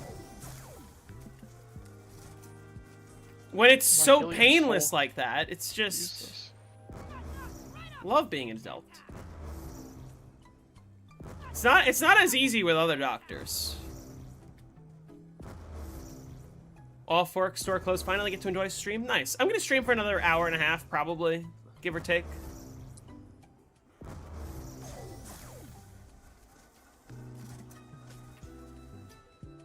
Probably best to just leave it here.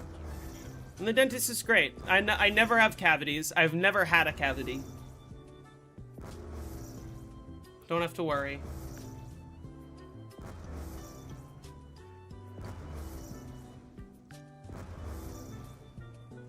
Feeling the boom? There's 396.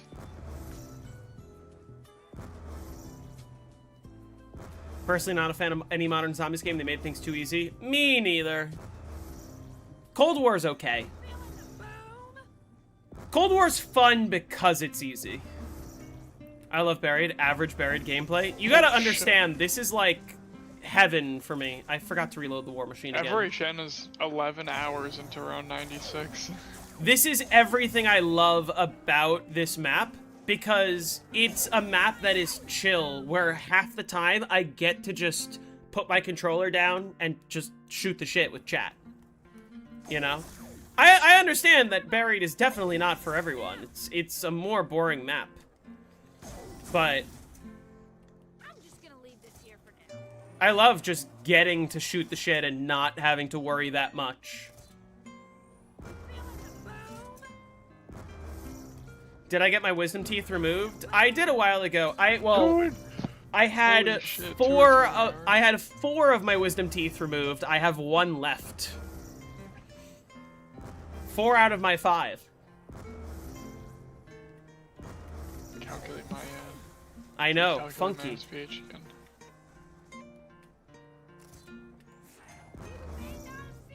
But I know. Yeah, Total game it's. SPH right now is 6.07. I totally understand. Buried is not for everyone. Right? Some people don't like strategies like this. I love just getting to talk and hang out. And every once in a while, just replenish. There's very few 64 high round hours. strategies, if at all, that are even like this one. Like, really none. I guess the equivalent is sort of like other maps that are trap strategies, but this is different because of the whole buildables thing. And you got trades going on. There's more nuance to it.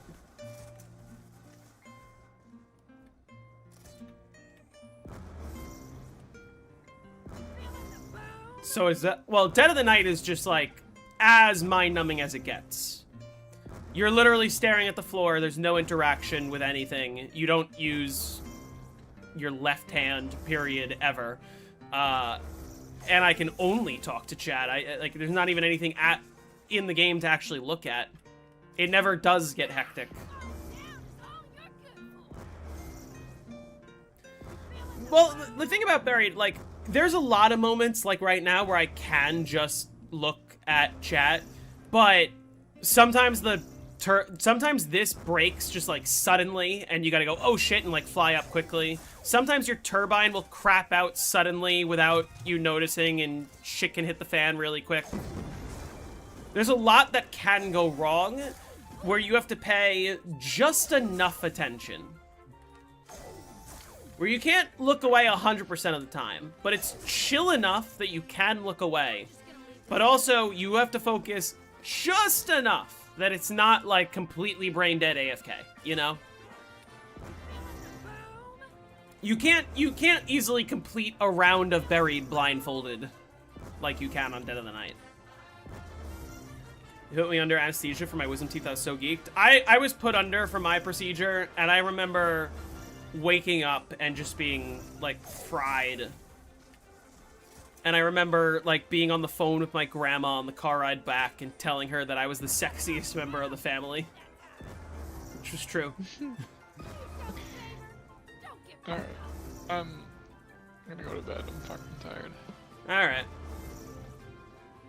4 rounds left. 400 tomorrow? hours to records. Yeah. Let's see what we got? Fucking 16. Yeah. I do 4 hours a day. I could get to record in 16 days. What, BO2 round 100, what I recommend doing? Try Die Rise. Try for that. Have you ever played Zombies See ya. Shitfaced? See ya. Very rarely. I don't like not being sober. Well, for one, I don't like not being sober when I'm streaming it because I find it very difficult to focus on the game and reading chat at the same time. And I'm like paranoid that I'm gonna fuck up somehow, and oftentimes I do. Like, I was struggling to even play Moon when I wasn't sober. Unlike somebody like Jake, who, like, can very easily do it and can arguably do it more easily. Right off your feet that time.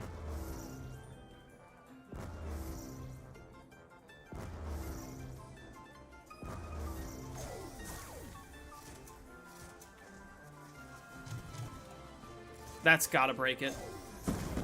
Yep.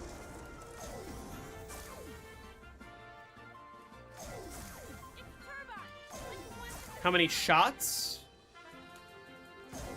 What do you mean? I'm just gonna leave this here for now. I think the last time I played zombies while, like, completely drunk, or maybe even crossed, I should say, Don't get back up. I think I died on round 8 on Origins. Oh, you're good. Zombie keeps hopping out of the window and hitting your turbine. Are you standing behind this line right here? Like this line right here? Because as long as you stand behind the line, they won't spawn from the window upstairs. They only will once you jump up here.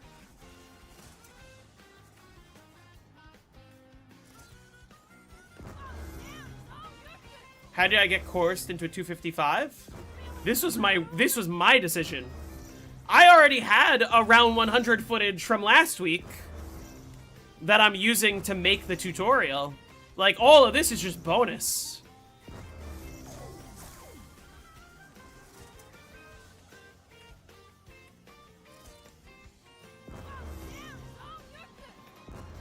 If I can come up with a new zombies perk, what would I name it and what would it do? Someone asked me that yesterday, and I don't know the answer.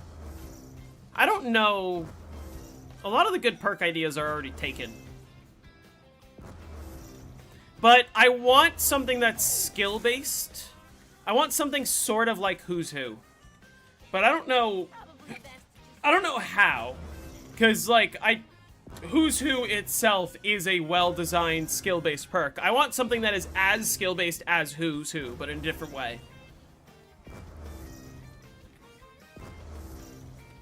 A perk that gives you better box luck would actually be so interesting, because on all trade maps, it would actually be great. And for most casual players, it'd be useless.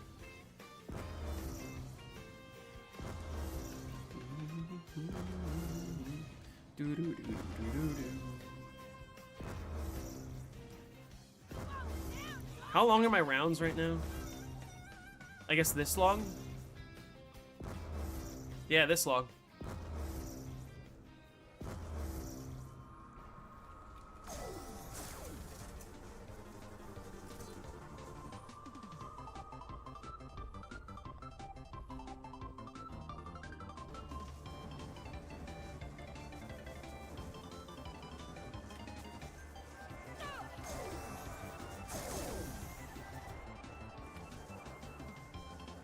Whoever came up with PhD, I mean, PhD is a one-of-a-kind perk. There's a reason they didn't want to put it on too many maps. It made them too easy.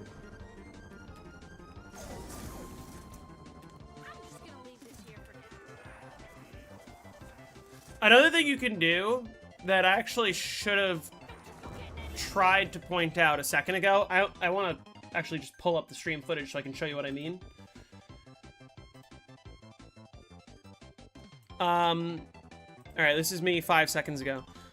One thing you can do, you'll notice here, I have like zombies that are all coming inside the room here. What I'm doing is I'm hugging the wall that's behind me right now. Hugging the wall with the window. Like pushing right up against the wall behind me.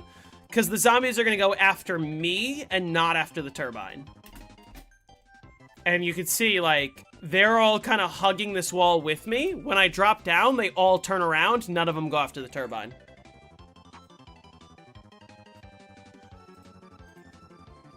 yourself a favor. Don't get back up. And as you can see, none of them latched on.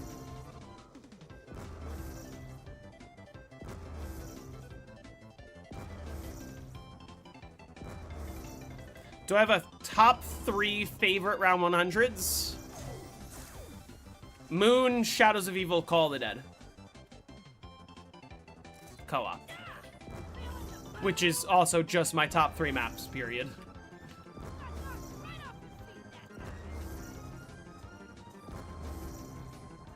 What version of Moon? BO1. Actually, more specifically, my top 3 are BO1 Moon, BO3 Moon, Shadows. Aren't you supposed to avoid Voltrade? You don't have to.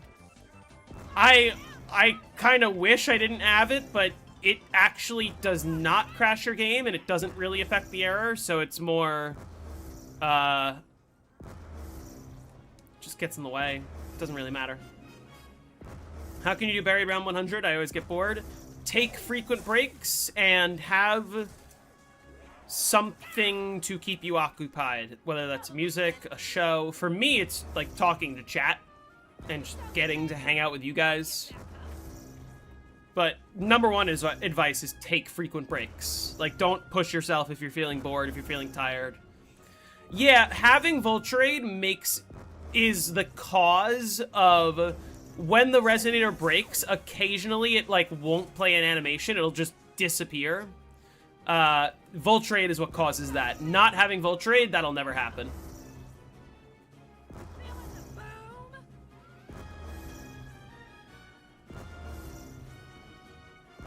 The excavators are frustrating. The excavators are really easy to deal with. Oh, fuck.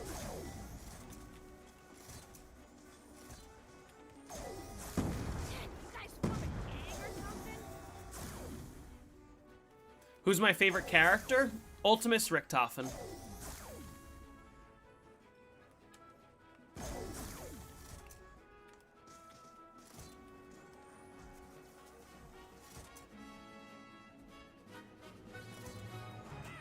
Who's my favorite character in Shadows? Jessica.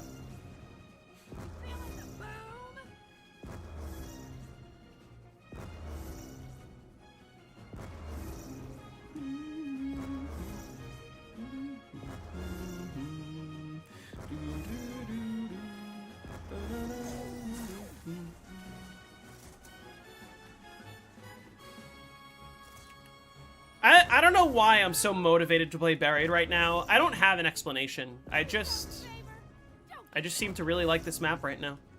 Have you ever done any tier ranking videos revolving around zombies? No, and I basically won't be. This guy in chat, he's obsessed with tier ranking. Yeah. I hate tier list videos. Straight up. I think it's top 5 the reasons why top 5 are boring. Top 5s are boring. I think it's just really lazy content. What do I reckon I'm playing after? Whatever you guys vote for. At some point in the next week, the Buried tutorial will drop, and then if you want me to play another map, comment what map you want me to play on that video, and then the most liked comment will be the next map I play. You will vote for Bus Depot? I would hate that. Probably. Yeah, no. We're gonna ban you in chat if you vote for Bus Depot. I'll do it eventually. I'm not gonna be thrilled. I wouldn't be surprised if Gorod ends up winning next. I wouldn't be surprised if we see, like, 9? That's so easy to classify. Isn't Bus Depot impossible? How would I make a guide for it? The series is not how to get to round 100, it's how to get to high rounds. Important distinction. And you can't get to round 100, but it would just be a, like, how to get to a reasonably high round, which would probably be, like, 70, maybe 70 is a lot, at least 50. It would be at least round 50. I don't know what round I would stop at. It might be get to 50 and then see how long I can go until I die.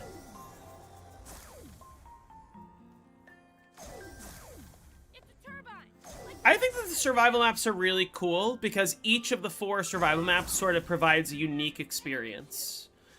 Bus Depot is very bare bones. Farm gives you 4 perks, but no Pack-a-Punch. Town gives you Pack-a-Punch. And then Nuketown has the fun, like, randomness element to it. Do I think Sluya has the potential to get the new Bus Depot record if he wanted? I think he's capable of doing so. The question is, would he want to do so? I don't know. He seems to be enjoying himself on Town. Is he streaming right now? Because he's been playing all day. Like, he's been streaming since this morning. And you'll notice he started his stream on round 92. And that was 12 hours ago or something. Like the 90s on Town are such a slog. He's got like 50 more hours before he gets to round 100. Do yourself a favor. Don't get back up.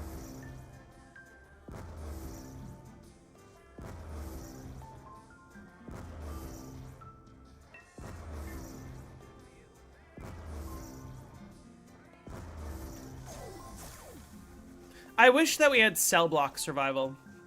It's probably best to just It would feel similar to Mob, but also you have no Juggernog. And I guess no Quick Revive. I don't know if they would add Quick Revive. And you have no Hell's Redeemer, and you have no Acid Gat.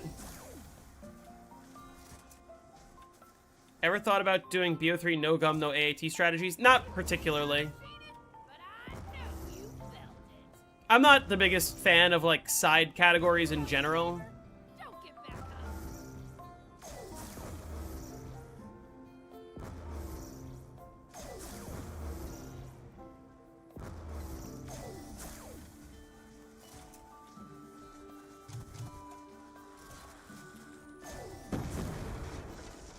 Of course.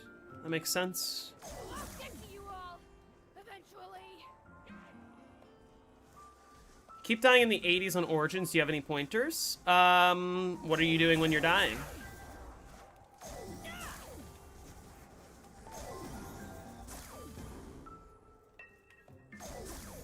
It's a turbine, like the ones in the town. Round 100. Well, no, round 100 on town is possible. And Nuketown. Here for now. It's not possible on Farm and Bus Depot. At least not with current technology. Falling down is all you're good for. You feeling the boom? How many minutes would it take to finish one round in the 90s on town? Like, anywhere from 6 to 10 hours. Like, round 99 will likely be greater than 10 hours long for Sluya. The one round. Do yourself a favor. Don't get back up. You feeling the boom? Yeah.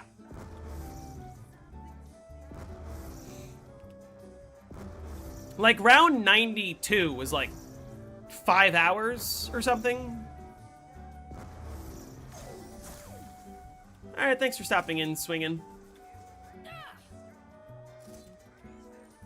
Yeah, survival maps are not for me. Sluya seems to be enjoying himself. Why hasn't someone done round 100 on Nuketown yet? Well, someone did. They used Fast Ray. But the actual answer is just, it's just a slog. That's all it is. Like, it takes 100 hours. It's easily doable. You have enough time. You're not going to reset. It's just a slog. Why are Town 90 so long? Because you have no infinite damage weapons, so the only way to kill zombies is the ray gun. Except the ray gun doesn't do that much damage. It basically, like, on the current round that Sluya's on, it takes an entire ray gun ammo to kill only a few zombies. Or, like, maybe one horde of zombies with a full ray gun. Feeling the boom? A Mark II is a little bit better, but, like... But I know you felt it. You may not have seen Is it possible there's any unknown strats for those survival maps like Window Strat on Call of the Dead? Possible, not likely. I never counted out. But, like, I don't think... We're not going to discover something that, like, suddenly allows us to push to round 200. We might see, like, maybe around 105 at best. But yeah, we're on round 115. Enjoy it while it lasts. This round is getting close to the end. Probably, like, 2 or 3 minutes left. bang into something.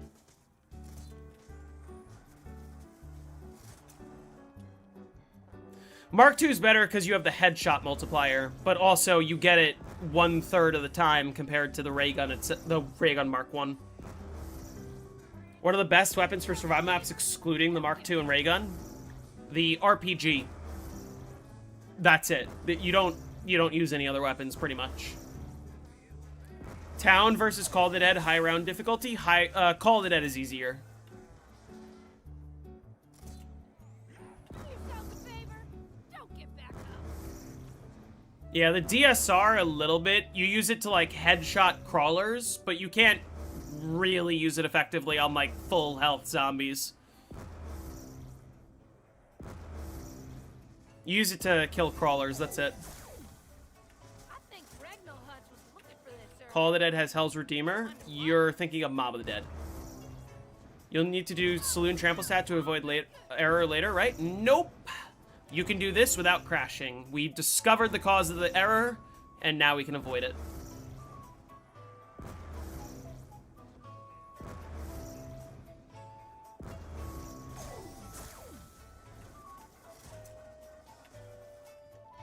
Probably best to just leave it. What was it? Once you place down a buildable, you can never pick it up. As soon as a buildable is placed, if you want to move that buildable, you need to destroy it first and pick up a new one. You cannot pick up already existing buildables.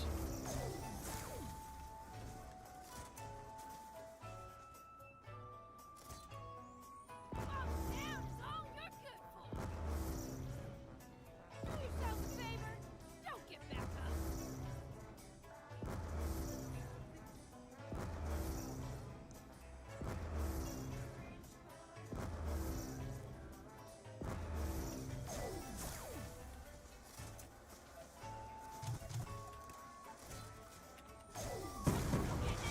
Are you fucking kidding me?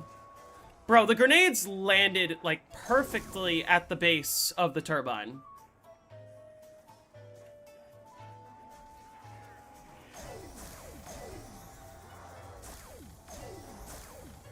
I will not have any Olympia slander in this chat. This is ridiculous. Olympia's goated. It's a turbine. Whatever you say. How many rounds does moving a buildable take off your maximum? It's not necessarily, like... It doesn't remove rounds off the maximum for moving a buildable. It's more, if you do it too many times, you'll crash. Like, I can technically crash on round 1 if I spent, like, 10 hours just picking up and placing down a buildable over and over again. Now is all you're good for.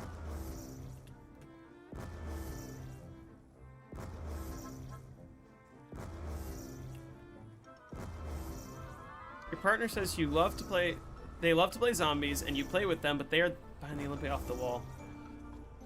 I'm gonna educate them. They should know better. But the M14? Oh, I just hit 10 hours. Listen, M14 is just the correct answer. Get back up. It's true, yeah, you do get a lot more points.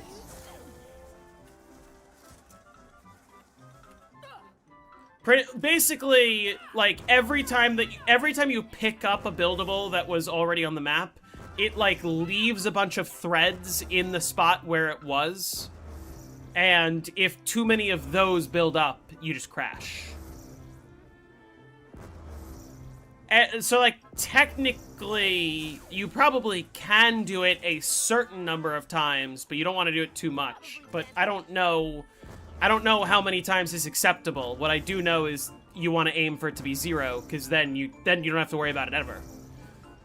Like, you shouldn't be trying to just go slightly less than crashing, you know? When was the error discovered? Pretty recently. Because Mole Man just hit round 255 unburied, and he ran this strategy the whole game. He was the first player to do so. And that was only a few months ago, or like a couple months ago. I don't remember how recently, like really recently.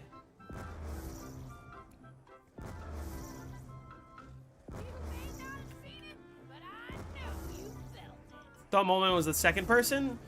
I thought each of the 3 people before him all ran, like, Saloon for parts of the game. I might be wrong about that.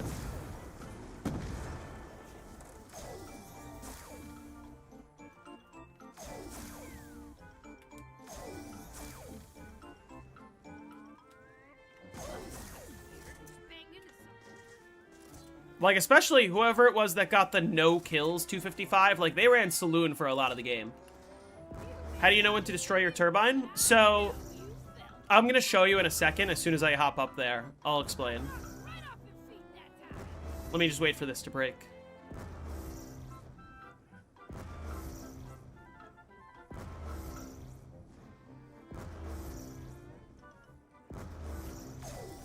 Alright, so do you see this flap on the back of the turbine right here? When the flap is upright, the turbine is safe. As soon as the flap goes sideways, that's when you want to break it, because that's when it can start to cut out. And then it'll go sideways after 2 minutes and 10 seconds. So, which is about 5 resonators. But you don't need to count. Just, like, every time I go up there, I just look at the flap, and if it's sideways, I just get a new turbine.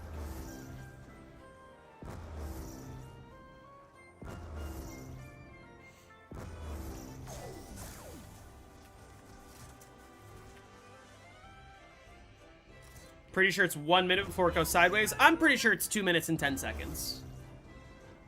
Because it's been longer than a minute for this one. You need to play at least... well, on the latest versions of Plutonium, the 25-day error fix is just built in. Because... do you know what causes the 25-day error? We figured out the cause, and we figured out how to prevent it, and the prevention method is just totally vanilla. Like, it's a console command that isn't even cheat protected.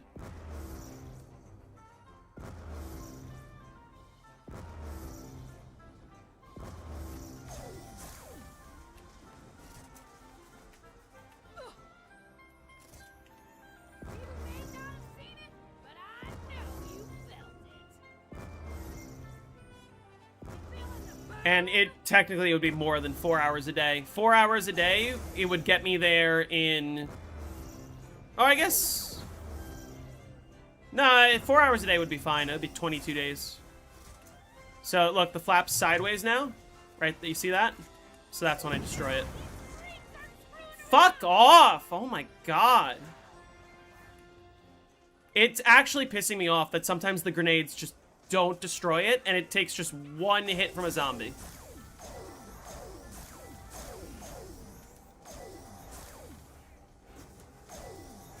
So as a console player, would I ever be able to reasonably get a 255? No. Console just has far too many things that can crash the game that PC does not have. You'll never do it on console.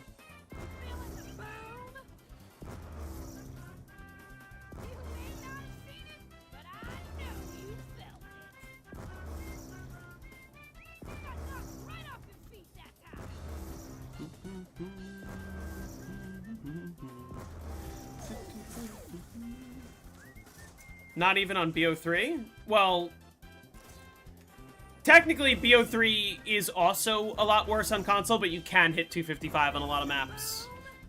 I'm talking about buried.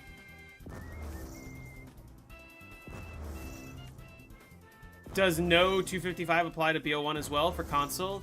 Yes. You will never beat any world record on console for the most part. There's specific considerations for, like, Nocturne and Toten on PS5, but that's sort of a much deeper conversation. How did I learn about all these new discoveries? Because your knowledge low-key comes from Wonderful. I learned about them when Wonderful learned about them. Because I'm sure that you're thinking of the, like, video that Wonder made where he went over how 255 became possible. And a lot of what he said is true, but a lot of the discoveries since then are newer than that video. Nintendo Music, you'll remember the moment it starts. Okay. I think they should have a separate leaderboard for console players. Yeah. I think you should be able to filter by, like, PC versus console or whatever, but also the fact is just not that many people are grinding for records on console anyway. Do I think that Call of the Dead Round 100 would ever be possible on console? Yes, it is. And I believe it's been done. Not on solo, but it is possible on solo. Yeah, it's possible. Hey, Patrick, how's it going? How do you consistently do the die-rise elevator mantle from the lower floor? What do you mean?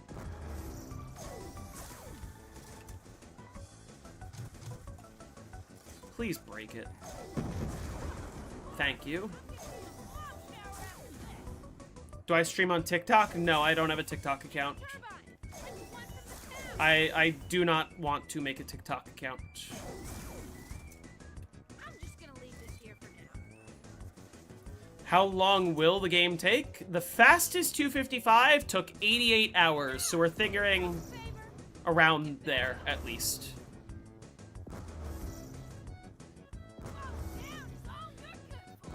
A lot of discoveries sort of... Don't get back up. Sometimes you just gotta be in the know. I'm doing my best to sort of educate people as best as I can, but even all these new discoveries come very fast and very all over the place. A lot of times it's just be in the community, be in the know, be in Discord servers where people talk about it, and wait patiently for my videos and Wonders videos where we explain it. The truth is with this community is that, like, when new discoveries happen, there's not enough people that, like, spread it around. What's the point of keeping power off on Die Rise? Because in order to run the Trample Steam strategy above round 100, you have to have the power off, because the Quick Revive Speed Cola elevator / Who's Who elevator will, like, kill zombies and they'll crash your game way early. The Quick Revive elevator also does this, but you can try to avoid having the zombies be killed by the elevator, but you can't avoid it with the other elevator. Is 255 on BO2 Origins possible? No, it'll never be possible. We will be very lucky if we even see round 200 happen. I would say somewhere in the 190s might be the ceiling, give or take.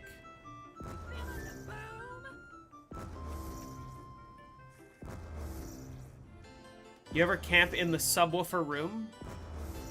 What do you mean? What's the best Discord for a high round community? Definitely not ZWR. My Discord and Wonders Discord are, like, the two places to go.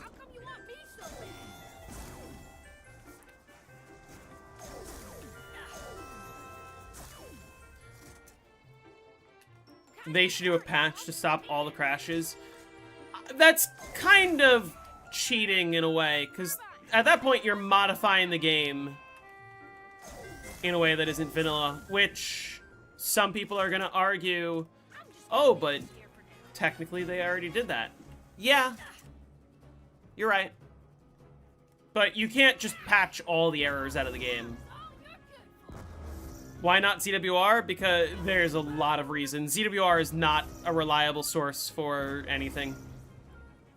What do I think of first box patches? I'm mostly against them. I don't think they should be allowed at all. I am a firm believer that if you want to beat a world record, whether that's a speed run or a high round or any kind of record, it involves playing with the most skill and getting lucky. Just like if you want to beat the Minecraft speedrun world record, you need to have skill and you need to get lucky. That being said, like, if it's going to be allowed, I'm going to use it in some cases.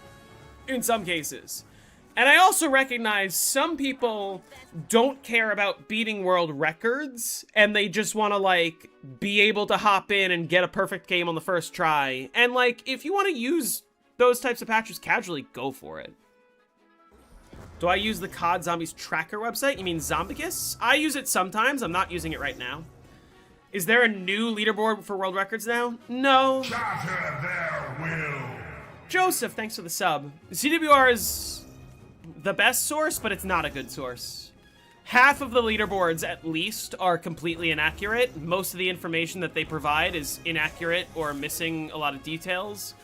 And the site is so poorly run that a majority of the competitive players just don't even trust them. But there's not going to be a better site until the community gets its shit together and stops arguing over rules, and that's never going to happen. Only have 16.5k. Did I get to 0.5 already? I was at 0.4 this morning. I am glad that you think that, Patrick. Trust me, I would be very happy if I got to 100K. I really would. I'm slowly but steadily getting there. If you like the content and if you enjoy my videos, the only thing that I ask, share it with your friends. Try to get to round 100 on the maps that you enjoy, and when you do, post it online. Share it with all your friends. Say, hey, I got to round 100, look. And when they ask, how did you learn how to get to round 100? You direct them to me. That's how you can support the channel. That's the only way that I will ask you to support the channel. Do you have anyone working on shorts for me? I'm looking for someone to work on shorts for me. Because, like, all of my current shorts, I edited myself, except for, like, one of them. I do have an editor that does a lot of my videos. I'm looking for a shorts editor, because I have a lot of shorts ideas, but I need help. And that, and also, like, I think I would really appreciate if somebody would, like, go through a lot of my existing videos and just kind of, like, splice 1-minute little tidbits, like tips for doing the strategy, or like, hey, here's a 1-minute, like, quick breakdown of how to run this strategy, but for a full tutorial, click the linked video. Or, like, the fun facts that I include. When I talk on in the Buried video that's coming out in the next week, when I'm gonna say, like, hey, here's all the stuff that crashes your game, and here's all the stuff that doesn't crash your game. If somebody can find, like, little bits from the videos and turn those into 1-minute shorts, here's my offer.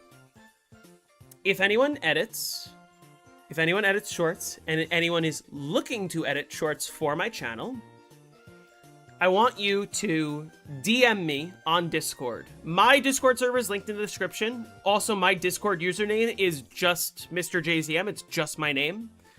If you want to edit shorts for my channel, I'm open to people trying things. I'm open to anything that you guys want to do. I'll kind of post whatever. And I will basically just give you 100% of the ad revenue for each short that you create for me. Like, if you edit the short and you send it to me and say, hey, post this on your channel, I'll give you the ad revenue. That's the deal. Yourself a favor. Don't get back up. Feeling the boom? I think shorts are if I start pumping out 3 a day? Probably. I don't have the personal patience to edit 3 shorts a day. But if somebody was able to do that for me, even if it was like just using tidbits from my existing long form videos, I think you could get a lot out of that. Easter egg tutorials for every map? I don't like Easter eggs that much. I mean, Like the ones in the town. don't get me wrong, I would. It's more... What are you getting into? I don't know nearly as much about Easter eggs as I do about high rounds, and I especially don't know a lot of tips for making Easter eggs easier, if that makes sense. High rounds, I have a lot of, like, in-depth knowledge, and I try to gear the tutorials around, like, hey, do this to have an easier time getting to round 100 if you are new. What's the other weapon right now? PDW and the Mark II.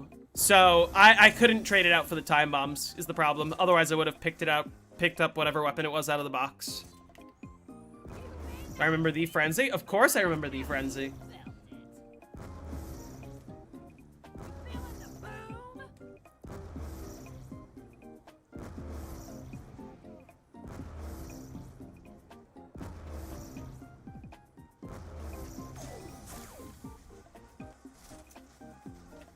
Even if I had someone editing shorts to just do, like, teasers of my high round strategies. If you could take, like, 1 minute of my high round videos and just be like, this is how you get the high rounds on X map. Very quick, like, little thing. If you want to learn more, click the pinned whatever. What's my least favorite round 100? Town. Or maybe Nuketown, probably. Do I think that Easter eggs became the main focus of zombies over time? In some ways, yes. For the developers, I would say yes. There came a point in zombies when the developers acknowledged, hey, our main focus is designing cool Easter eggs. It's no longer about making high rounds good. The problem is, not enough people are willing to admit this, but the community does not care nearly as much about Easter eggs. Do I think the Nuketown world record could go higher than Town? Probably, but probably not by much. Because you do have a much longer reset, but also the rounds when you're on that high of a round are absurdly long. And you lose a bunch of time because you have a 5-drop cycle and not a 4-drop cycle. I should probably Rex for the lulz. I don't own Black Ops 7 and I don't plan to get it. If you play Buried Offline, you can't have permaperks. Not on console, but you can on Plutonium.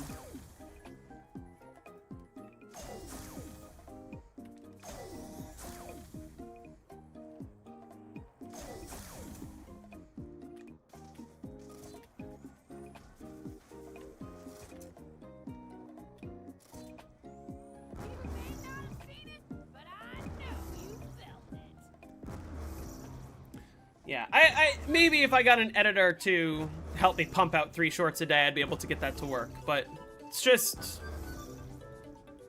I only have so many shorts ideas. I like my long form stuff. Kovar, thanks for the sub.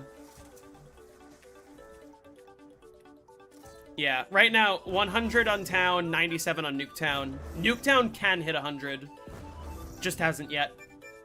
Let's see how EverHN does, I guess.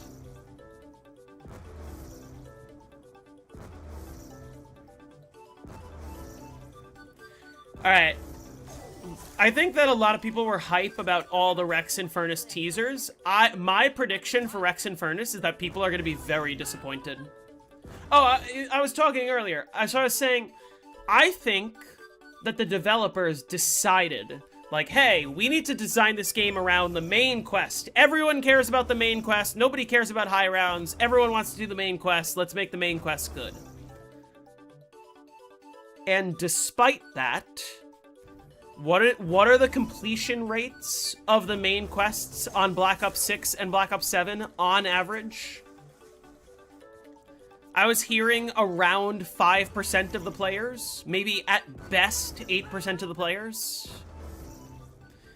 The fact is, as much as the developers and as much as very vocal members of the community want zombies to be all about the Easter eggs, all about the story, the fact is, from a gameplay perspective, most of the community doesn't care about doing the Easter egg.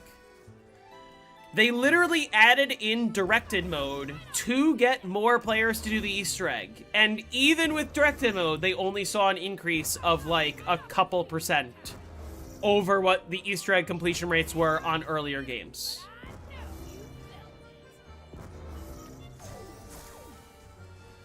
People were excited for Cursed because they thought that Cursed was going to be a classic mode. But no, it's just like actually do the Easter egg and do as many side Easter eggs as possible. And that's really what the whole basis of the mode is. And yeah, like high rounds exist, but high rounds on Cursed are actually a lot easier than they are on normal difficulty on most maps. Because all the downsides of playing on Cursed, like the fact that the zombies are stronger and whatever, are completely outweighed by all of the benefits you get, like tier 4 pack-a-punch and golden armor. Isn't part of it they want to appeal to a more casual player base? Partially, yes. That is a part of the reason why zombies got easier. They acknowledged, especially with Cold War, they wanted everyone to be able to hit round 100. You've never had more friends want to beat the Easter egg with you on any other CODs than BO6 and BO7? Well, that's great, but that's anecdotal evidence. You saying, oh, but my friends like the Easter eggs means nothing when, at best, 8% of the players are even bothering to do them. And 8% is like on the popular maps like Liberty Falls. I'm pretty sure the completion rate for the less popular maps is way lower.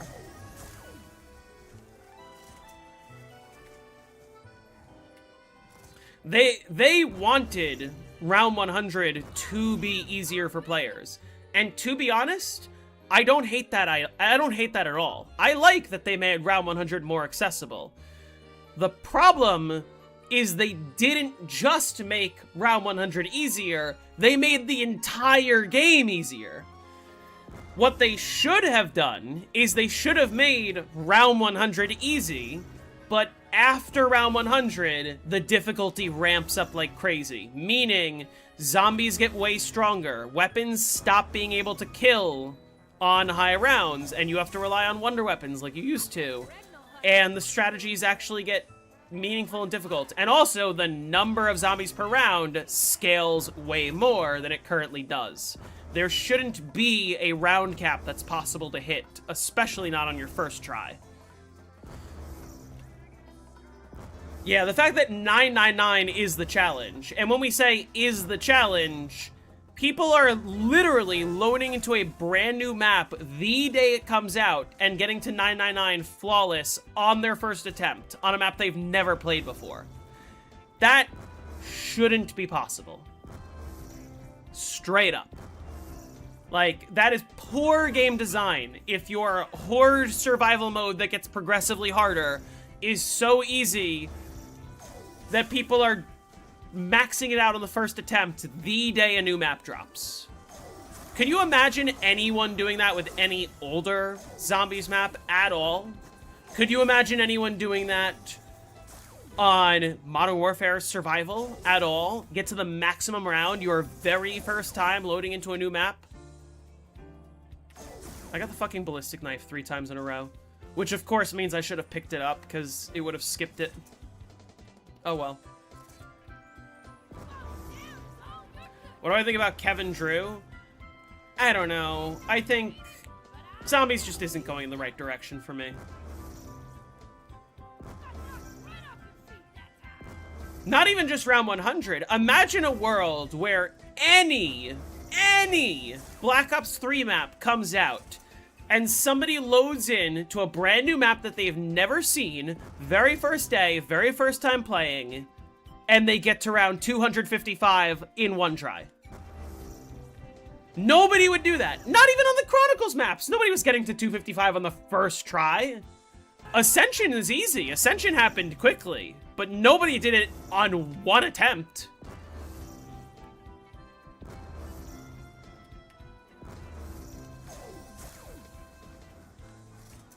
This strategy is actually, it's not super fast, but it's actually faster than, like, many BO1 maps. Exactly. The older games were designed around scarcity. Early round tips on mob?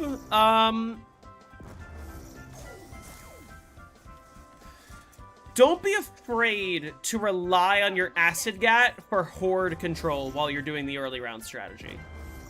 Like, you have a lot of Acid Gat ammo, use it. Is 255 on BO3 the round 100 equivalent on BO2? No, 255 on BO3 is like 200 on BO2. Because remember, 255 has been achieved on every map except for one. With Classic Ums, it's been achieved on every map except for 2. But on Black Ops 2, it's only been achieved on one map so far, and it took 13 years for it to happen for the first time. But I know you felt it.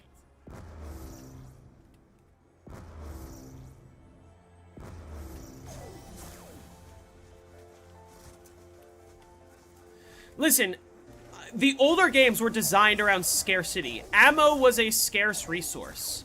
Eventually, you had to rely on traps and the wonder weapons, and that was good design, right? Sure, us high rounders figured out how to trade out, figured out how to run effective trap strategies in a way that it might seem like the same thing over and over again. But these strategies generally just took a lot more skill and more patience, and there's still a sense of scarcity even on maps where there might not be scarcity. For example, like on a map like Kino der Toten, yes, you're relying entirely around traps, right? You can run traps forever, you're never gonna run out of traps, and as long as you keep farming points, you're never gonna run out of points. But your Thunder Gun is your get out of jail free card. Your Thunder Gun is your, oh shit, something's going really wrong, I need to shoot the Thunder Gun so that I don't die, right? Your Thunder Gun only has 14 shots. And yes, it gets refilled every dog round, but the amount of time between each dog round... Upload stairs, thanks for the sub. The amount of time between each dog round is going to get longer and longer and longer. And those 14 shots that you have are going to be stretched thinner and thinner and thinner over time. Especially, you only have 3 monkeys, right? Those... Yes, you get those monkeys back every dog round, but like if you need to use those monkeys, the amount of time before you get your monkeys back is going to be less and less, or, you know, longer and longer and longer. There is still a sense of scarcity, even on those games where it's very easy. A map like Buried is arguably one of the easiest maps that we have gotten on these older games, because this buildable is easy to replenish. This buildable is up here is easy to replenish, right? But for the casual player, Paralyzer doesn't kill zombies, right? If something goes wrong here, I'm relying solely on my 3 monkeys. My Paralyzer's not going to save me, right? Paralyzer can't kill. If I run out of those 3 monkeys, what are my options? I can't get max ammos. I have to either save a zombie at the end of the round, use Leroy to get max ammo, or I have to trade the monkeys out in the box, and my points are a scarce resource, right? Buried is the map with, like, the least scarcity of the older games, because it's easy enough that, like, I haven't even used any of my monkeys, really. But also, I've got a lot of practice on this map. Fucking Wonderful literally held the world record on this map 4 separate times. His highest round is round 233. And despite that, he still died on round 83 yesterday.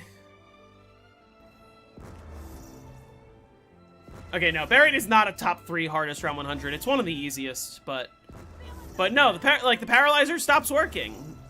You still are scarce on resources. Buried is a map that's incredibly lenient, because I get unlimited downs, so as long as I don't take more than 1 down in the span of 5 rounds. If I take a down, I have to go to the witch's house to get my quick revive back, right? But if I take a second down, like on the same round or in the span of 5 rounds, I gotta wait 5 more rounds before I can get quick revive back again. I gotta make sure I don't die for those next 5 rounds. And when you consider on round 200 and above, the amount of time that it takes for me to get to the next witch round, to the next round where I can get quick revive back, where I'm safe, is going to be way longer. There's still a sense of scarcity. Is Call of the Dead the hardest round 100 that's not a survival map? Depends. Yes and no. Solo, yes and no, it depends.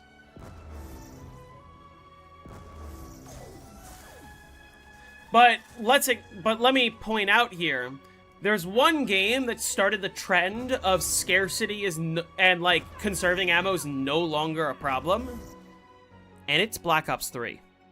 Black Ops 3 made alternate ammo types one of the most overpowered things we've seen, and they made it attachable to every single wall weapon.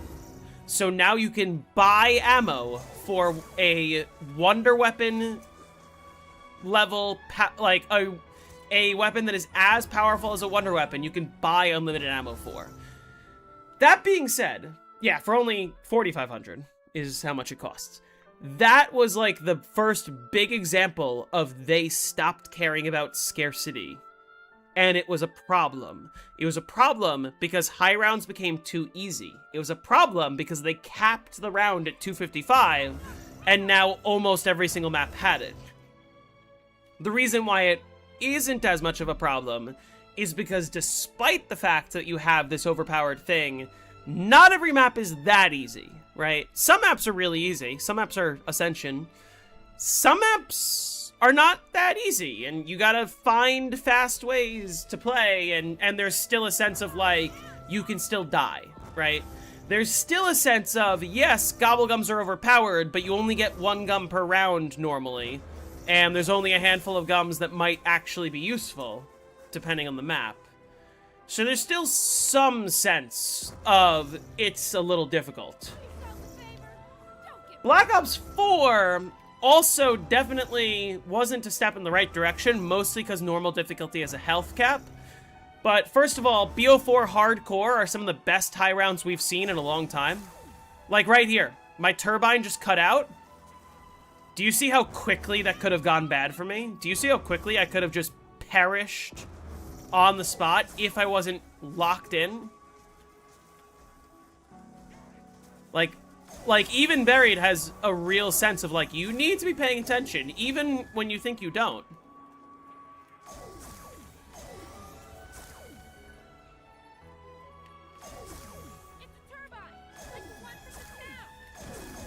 BO4 introducing the health cap, I think, was a big step in the wrong direction. But Black Ops Cold War had a health cap. It made every single weapon in the game overpowered. It added ammo boxes, so you could buy ammo for every single weapon, including wonder weapons. Right? Let's use Shadows of Evil as an example. Shadows of Evil is really easy because you have Blast Furnace buyable off the wall, Thunderwall buyable off the wall. Right? You can always charge your specialist even without Apothecant Servant ammo. But it still has some sense of scarcity. Some sense in the sense that your Apothecant Servant ammo is your help me, I'm trapped, get me out of jail free card, right? Similar to the Thunder Gun on Kino. Your Apothecant Servant ammo is a very scarce resource. Yes, you can fill it with gums. Yes, you can fill it with alchem. The amount of time between each special round gets scarcer and scarcer. The amount of Apothecant Servant ammo that you're going to have gets less and less the longer the rounds get. Yes, you can still rely on AATs for killing, which is less interesting than if you had to trade. Trading would actually make the map really unique. But there's still a sense of scarcity. Cold War, you can buy ammo for wonder weapons. That's a problem.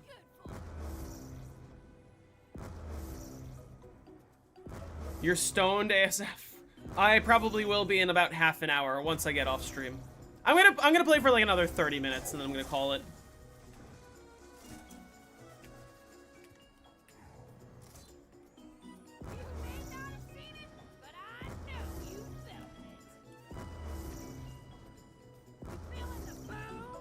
Not only that, but like especially on the newer games, you have too much accessibility with ammo. You can buy ammo for wonder weapons. You don't have to worry about that. You also don't even have a perk limit. So like you just buy all the perks. All the perks are more overpowered with all their augments and upgrades and whatever. And you have like 7 get out of jail free cards at any given time. At any given time, you have a score streak you can activate that instantly makes you invulnerable. You have 3 Gobblegums you can activate. You have a field upgrade that, depending on which one you're using, has 2 activations probably. Like, you have so many get-out-of-jail-free cards. And even if all of that fails, even if you still die with the 14 hit downs until round 400 or whatever, you have unlimited downs. There's no limit. Sure, I recognize that there's a limit to how many you can craft off of the table, but fucking zombies just drop self-revives willy-nilly. The older maps that were designed around the health scaling exponentially, every weapon getting weaker, and the infinite damage weapons having limited ammo, being a scarce resource, that's what made the mode good. What do I think about super sprinters on BO4 and modern zombies? My honest take, BO4, it's not that egregious. But the problem with super sprinters, I said this much earlier in the stream, on the older games, the player is always faster than the zombies. And that's good. Because no matter what, you can always, like, walk and get your way out of a bad, you know, get your way and manage the horde relatively well. But on the newer games, the zombies are much faster than the player on high rounds. The problem with that is it makes it significantly more difficult to, like, train up the zombies and gather hordes. And because it's much more difficult to do that, you're basically forced to run camping strategies. And the camping strategies are just mind-numbing because every weapon in the game is overpowered. And you have like 7 get-out-of-jail-free cards at any given time. And the zombies never get stronger. Oh, what the fuck? Why are they dropping out of there?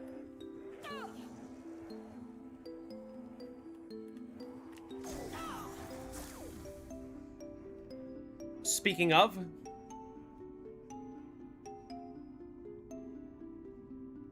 Why were they dropping out of the fucking here? Right, so here's the thing, right? It's a turbine, like the one from the town. I was saying downs are a scarce resource. Now that I took a down this round, at the end of the round, I'm gonna go to the witch's house and get my quick revive back. Now I have to survive the next 5 rounds without going down. Right? But I know you felt it. Which right now is an hour. You know what it's gonna be like if I take it down on round 200? It's gonna be 5 hours.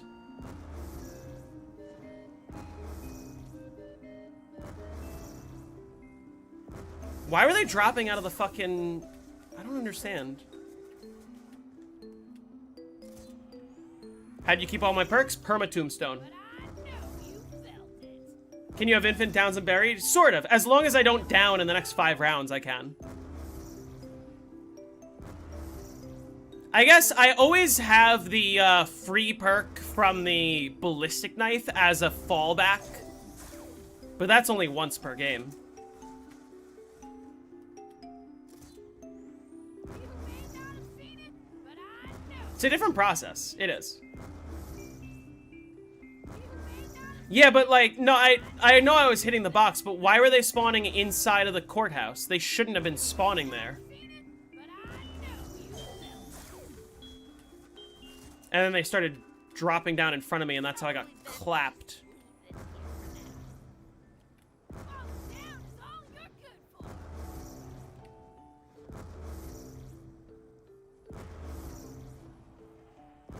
The problem with the bar strategy is, I think it crashes your game. Something about being in an unopened zone.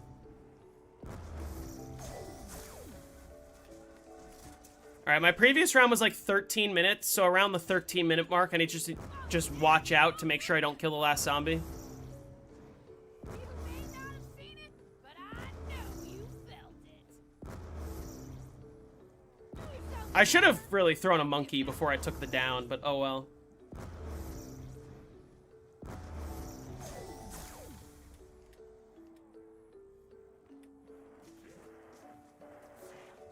I'm also realizing I probably need to get more Mark II ammo.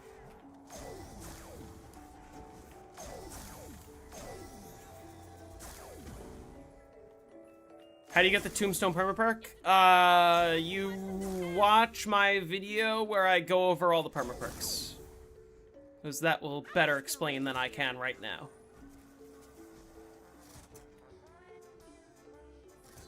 This your strategy now? Fucking swarm all over me?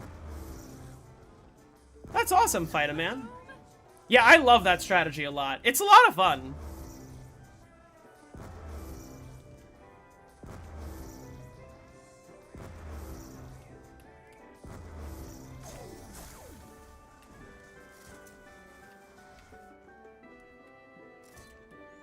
Do yourself a favor.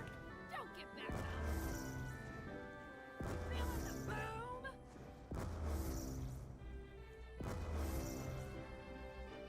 Is getting around 50 before 2 hours good? Depends on the map.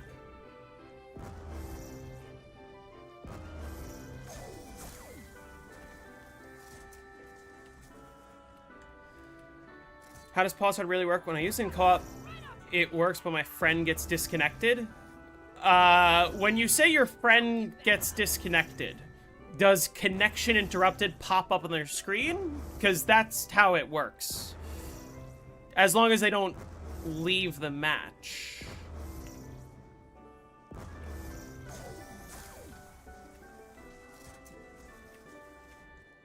Probably best Like, as soon as you unpause, it will get rid of it. do yourself a favor. Don't get back up. Crashed around 98, that's rough.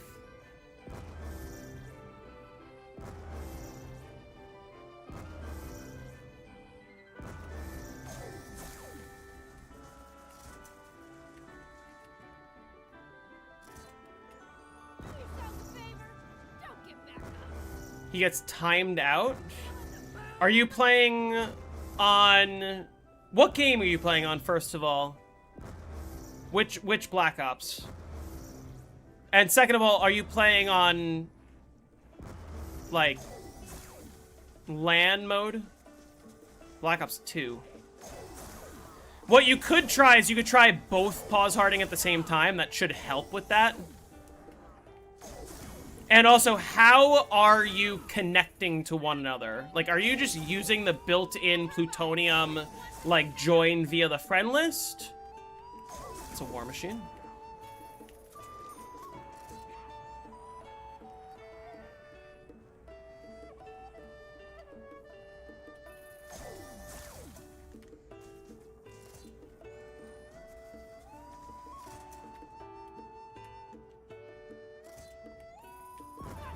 Right off your feet that time. Heard the ports are really bad with disconnects. I heard the ports are really bad with, like, random crashes.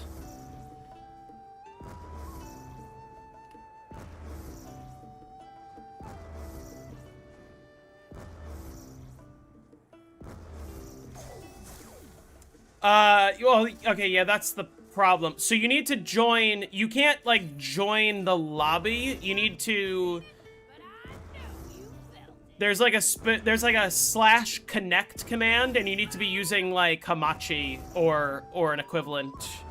There's a specific way to set it up that I don't remember off the top of my head, but, like, you shouldn't be using the in-game join feature.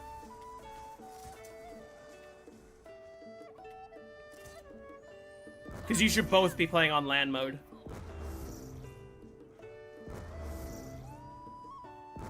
Yeah, it requires you to play on LAN.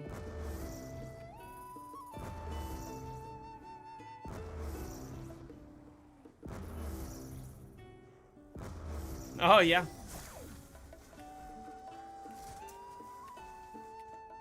Probably best to just leave this here for now. I got to round 42069 earlier, and then, I know you felt it. and then dinner was ready, so I had to shut off my Xbox.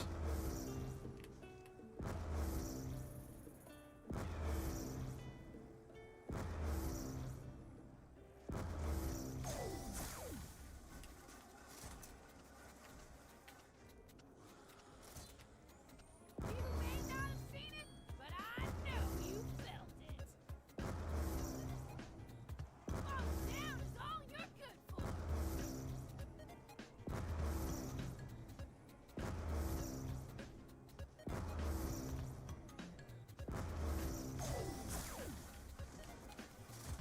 Right, I have a war machine now.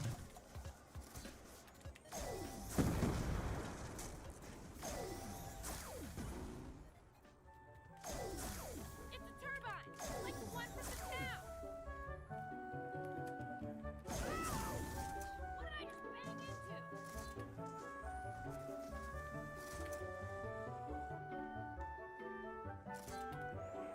Got knocked right off your feet that time. Falling down is all you're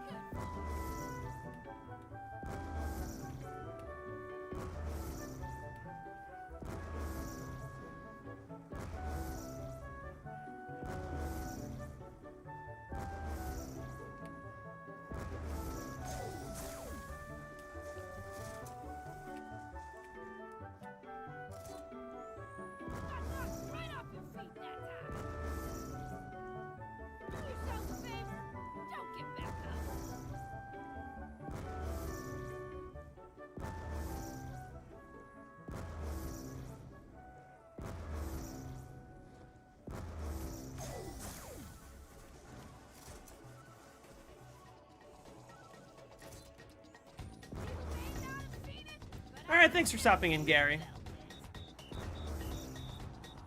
Yourself a favor. Don't get back up.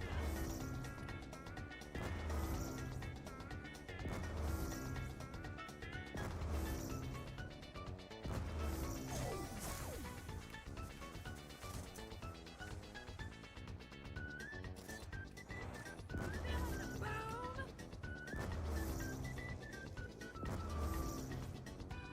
What do I think about the art book? I haven't, like, looked through all of what's in it yet. It's interesting.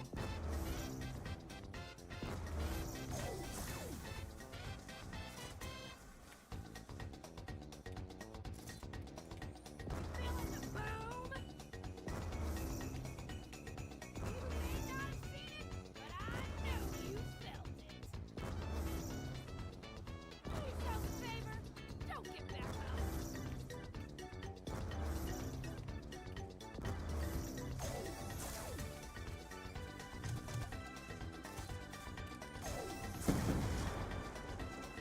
You gotta be fucking kidding me.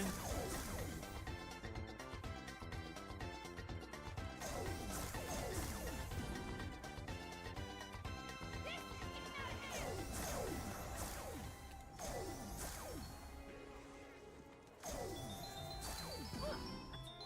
Spangus.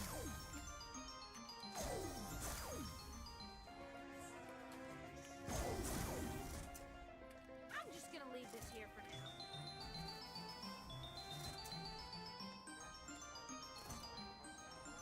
Alright, chat, just give me 1 sec. I just want to run to the bathroom. Be right back.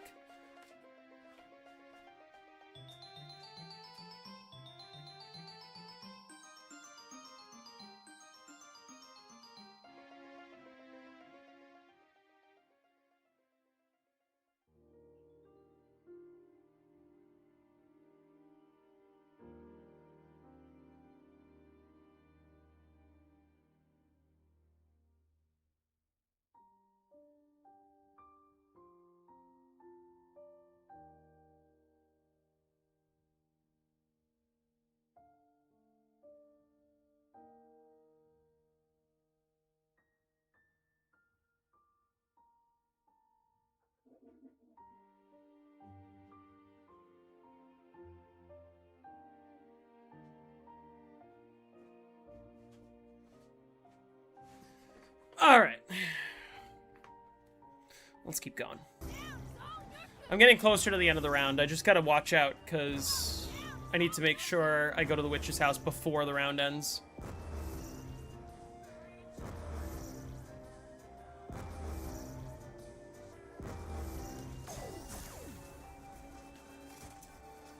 Should be like another minute or so. Whoever said the more the merrier.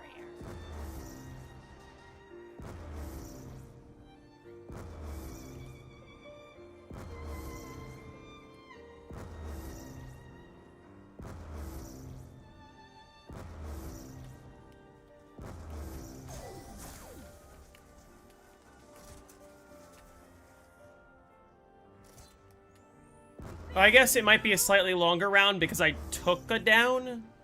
So another minute, minute and a half.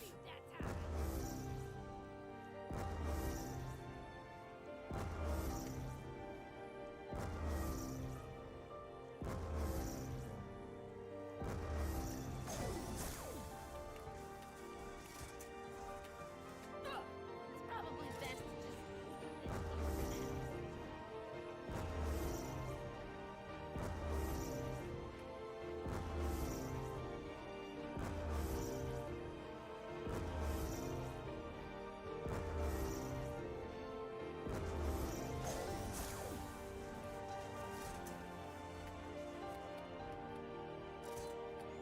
do yourself a favor.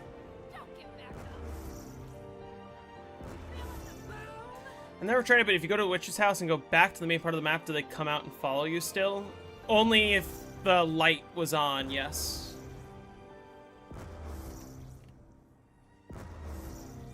Like, when the witch's house light is on, they will.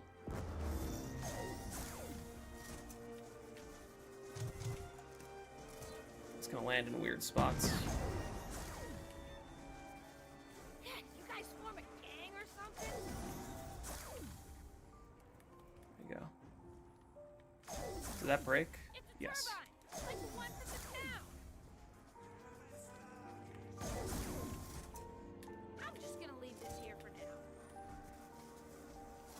Oh, fuck me. Why did he just instantly latch on? Favor, don't get back up. You feeling the boom?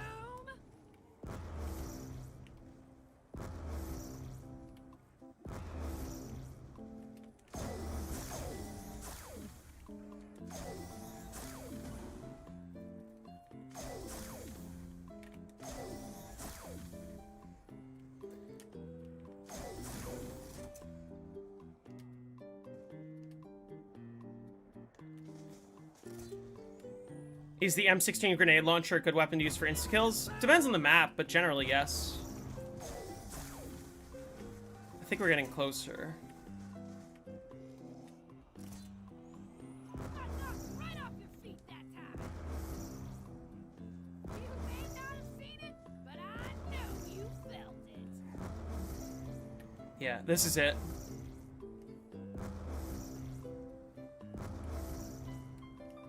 Feeling the boom? Alright, let's do this. This is the last zombie.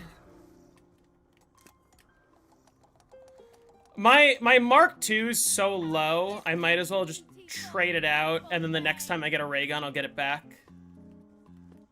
Oh, fuck. Oh, was he damaged?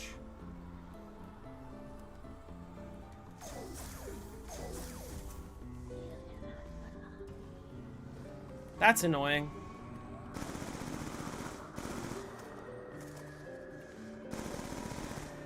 But it's not a big deal.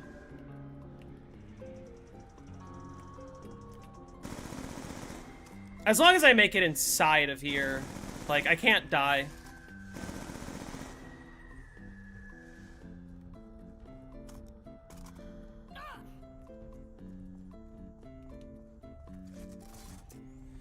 All of the zombie, why do they just die? Well, that zombie probably was damaged and then I went too far away. Damn chainsaw. Oh, fuck.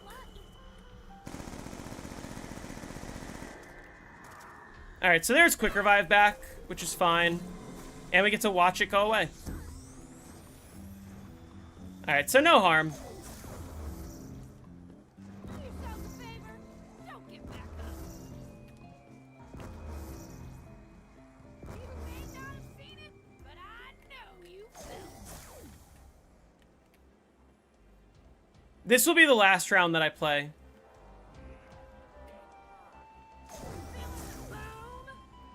And then I'm gonna end the stream.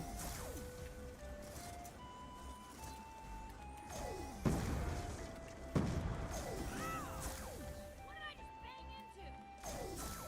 It's a turbine, like the ones in the town.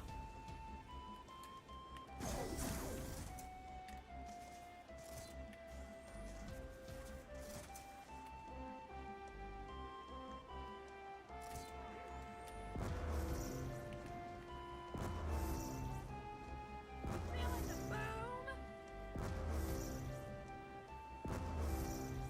It's slightly annoying because technically I entered the witch's house on 119 and not on 118.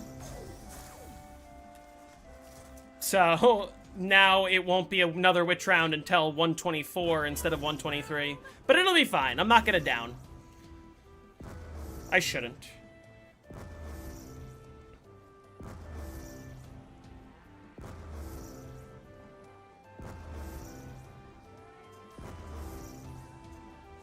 Feeling the boom?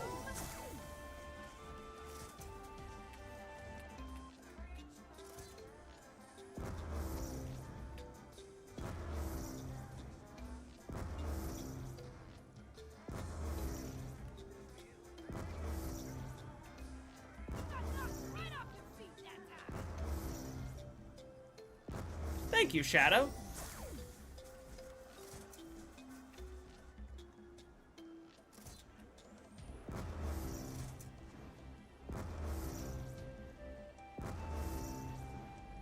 You may not have seen it, but I know you felt it. Do yourself a favor. Don't get Hey, Moondims, how's it going?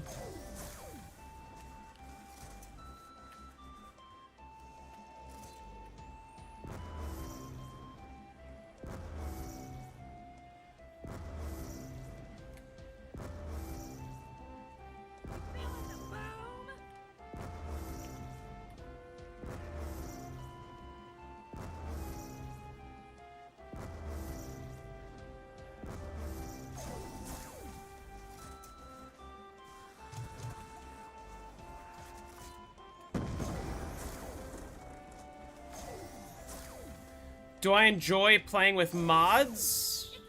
Not really. I usually don't play with mods. I'm just gonna leave this here for now.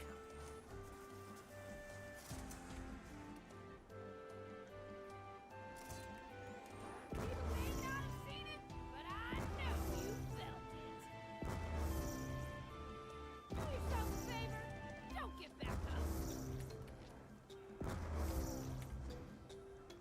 I heard that there was a bug. If you play the game too long, it closes into the main menu.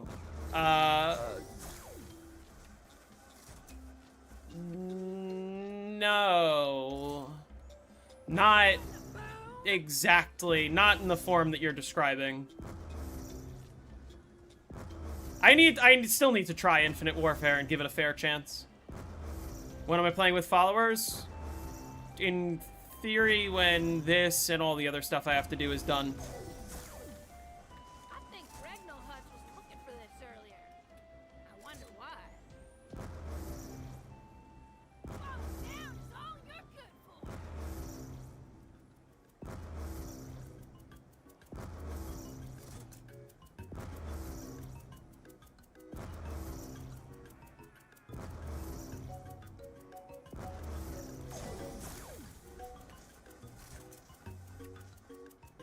Probably best to just leave it here for now. Falling down is all you're good for.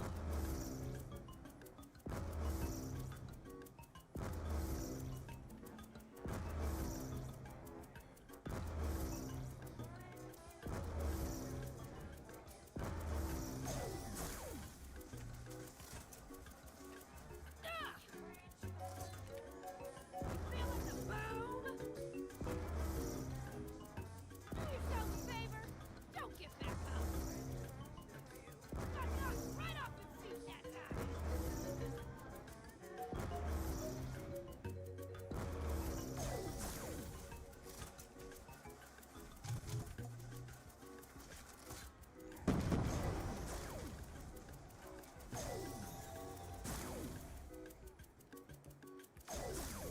It's a turbine, like the one with the Am I gonna play super long sessions each session to finish faster? Longer than I normally do, but like not super long every time. Like this is an almost 5-hour stream, which I normally only like to stream for like 3 hours. Am I doing 40 rounds each stream? No, I only did 20 this stream. I normally like to stream for like 3 hours, so it depends on the day. Depends what I'm doing.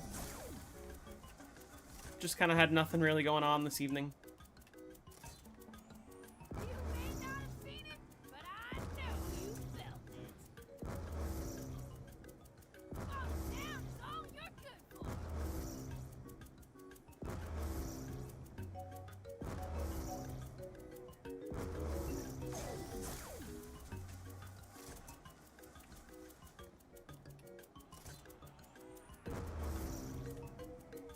Got knocked right off your feet that time.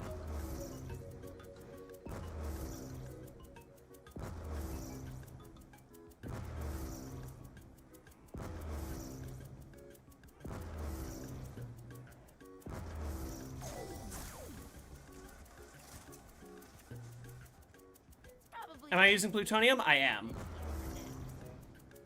You may not have seen it, but I know you felt it. You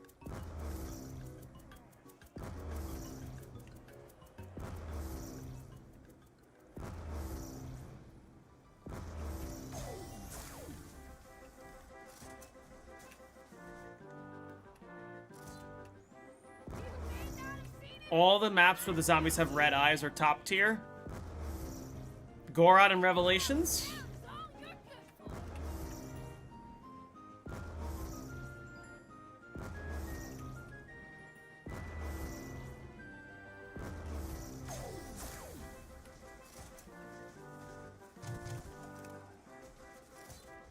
Hey, how come you want me so bad?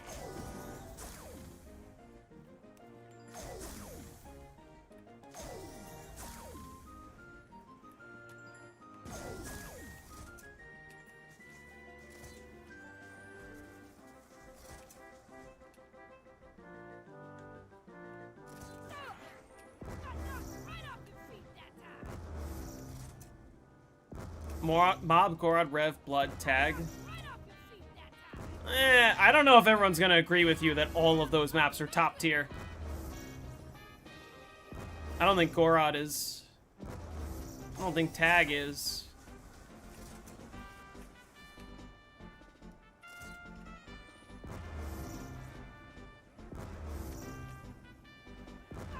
Right off your feet that time.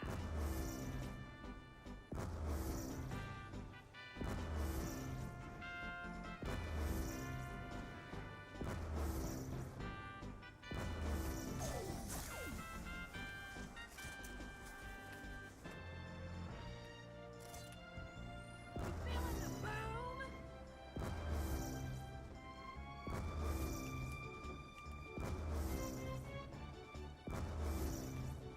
You could exclude Revelations. Well, Revelations, I think, is a great map. A lot of people don't agree. I think Regnal Hut was looking for this earlier. I think it's one of the coolest BO3 maps we've gotten. It's the problem with Rev is that the player is just too overpowered. You put two of the best wonder weapons of all time on the same map, plus the Ragnaroks.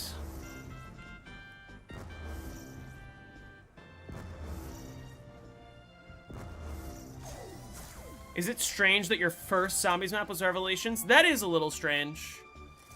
Very few people have their first Zombies map ever be a DLC 4. Don't get back up.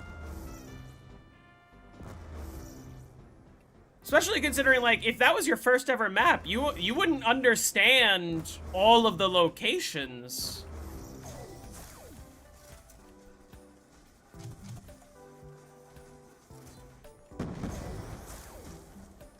Of course.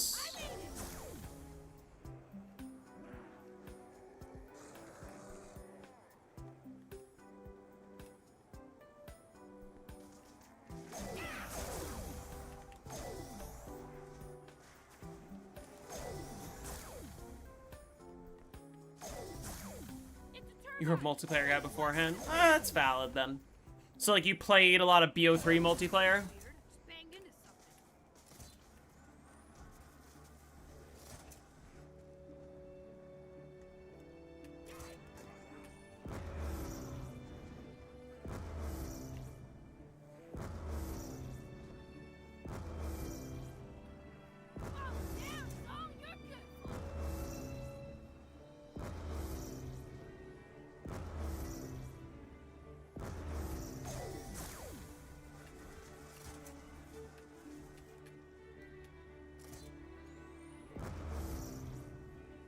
oh, you're good for it. You may not have seen it, but I know you felt it.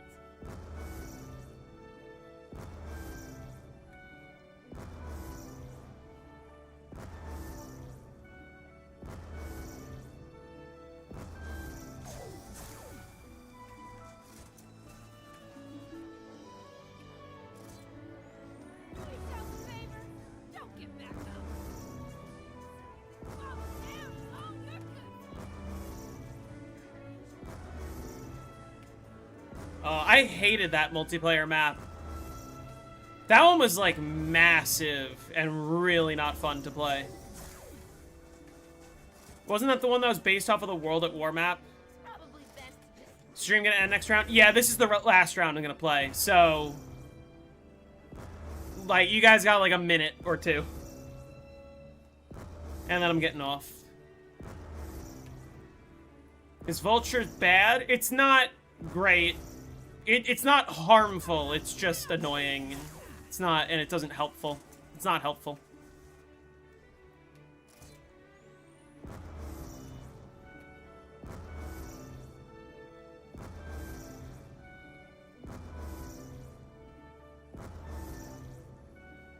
feeling the boom. Do you think there are faster strategies on older games that haven't been found yet? Probably. Although, who's to say? It's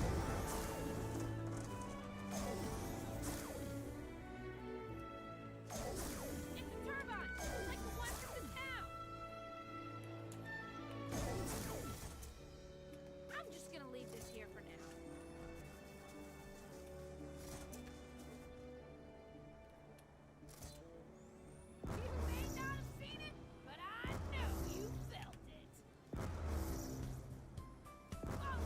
It is a buildable thunder gun. It's fun. Like, this effect is actually just straight reused from the thunder gun. It's the same thing.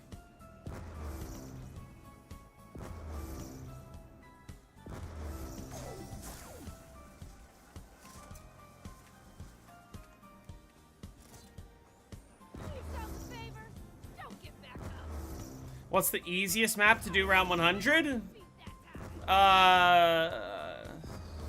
Dead of the Night.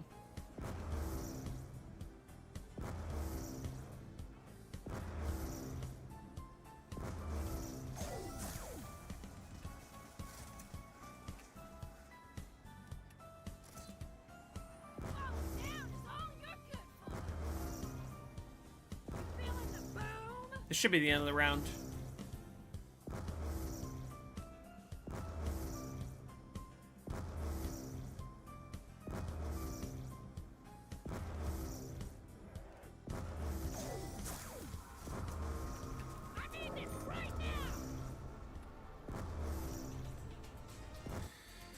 Alright, on that note, thank you all for watching. Round 120 is not a bad place to stop.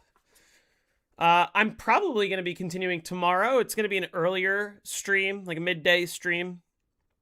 So, tune in then. How do you change the BO1 round music? So, I actually created it myself.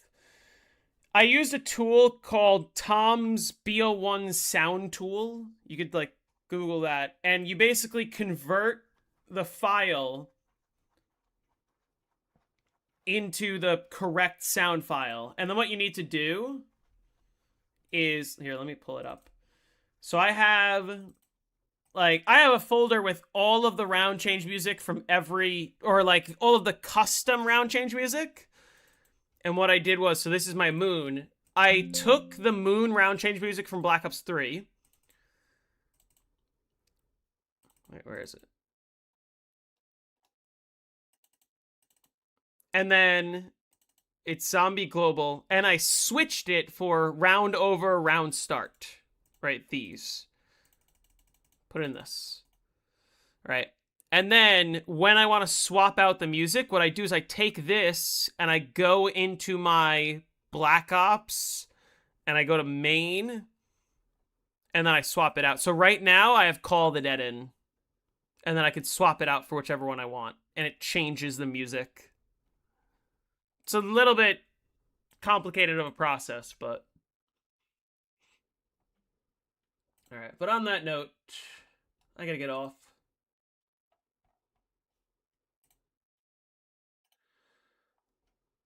Let's see. Thanks. Peace, dude. Good night. All right. Thank you all for watching. Goodbye. I'll be back tomorrow. See ya.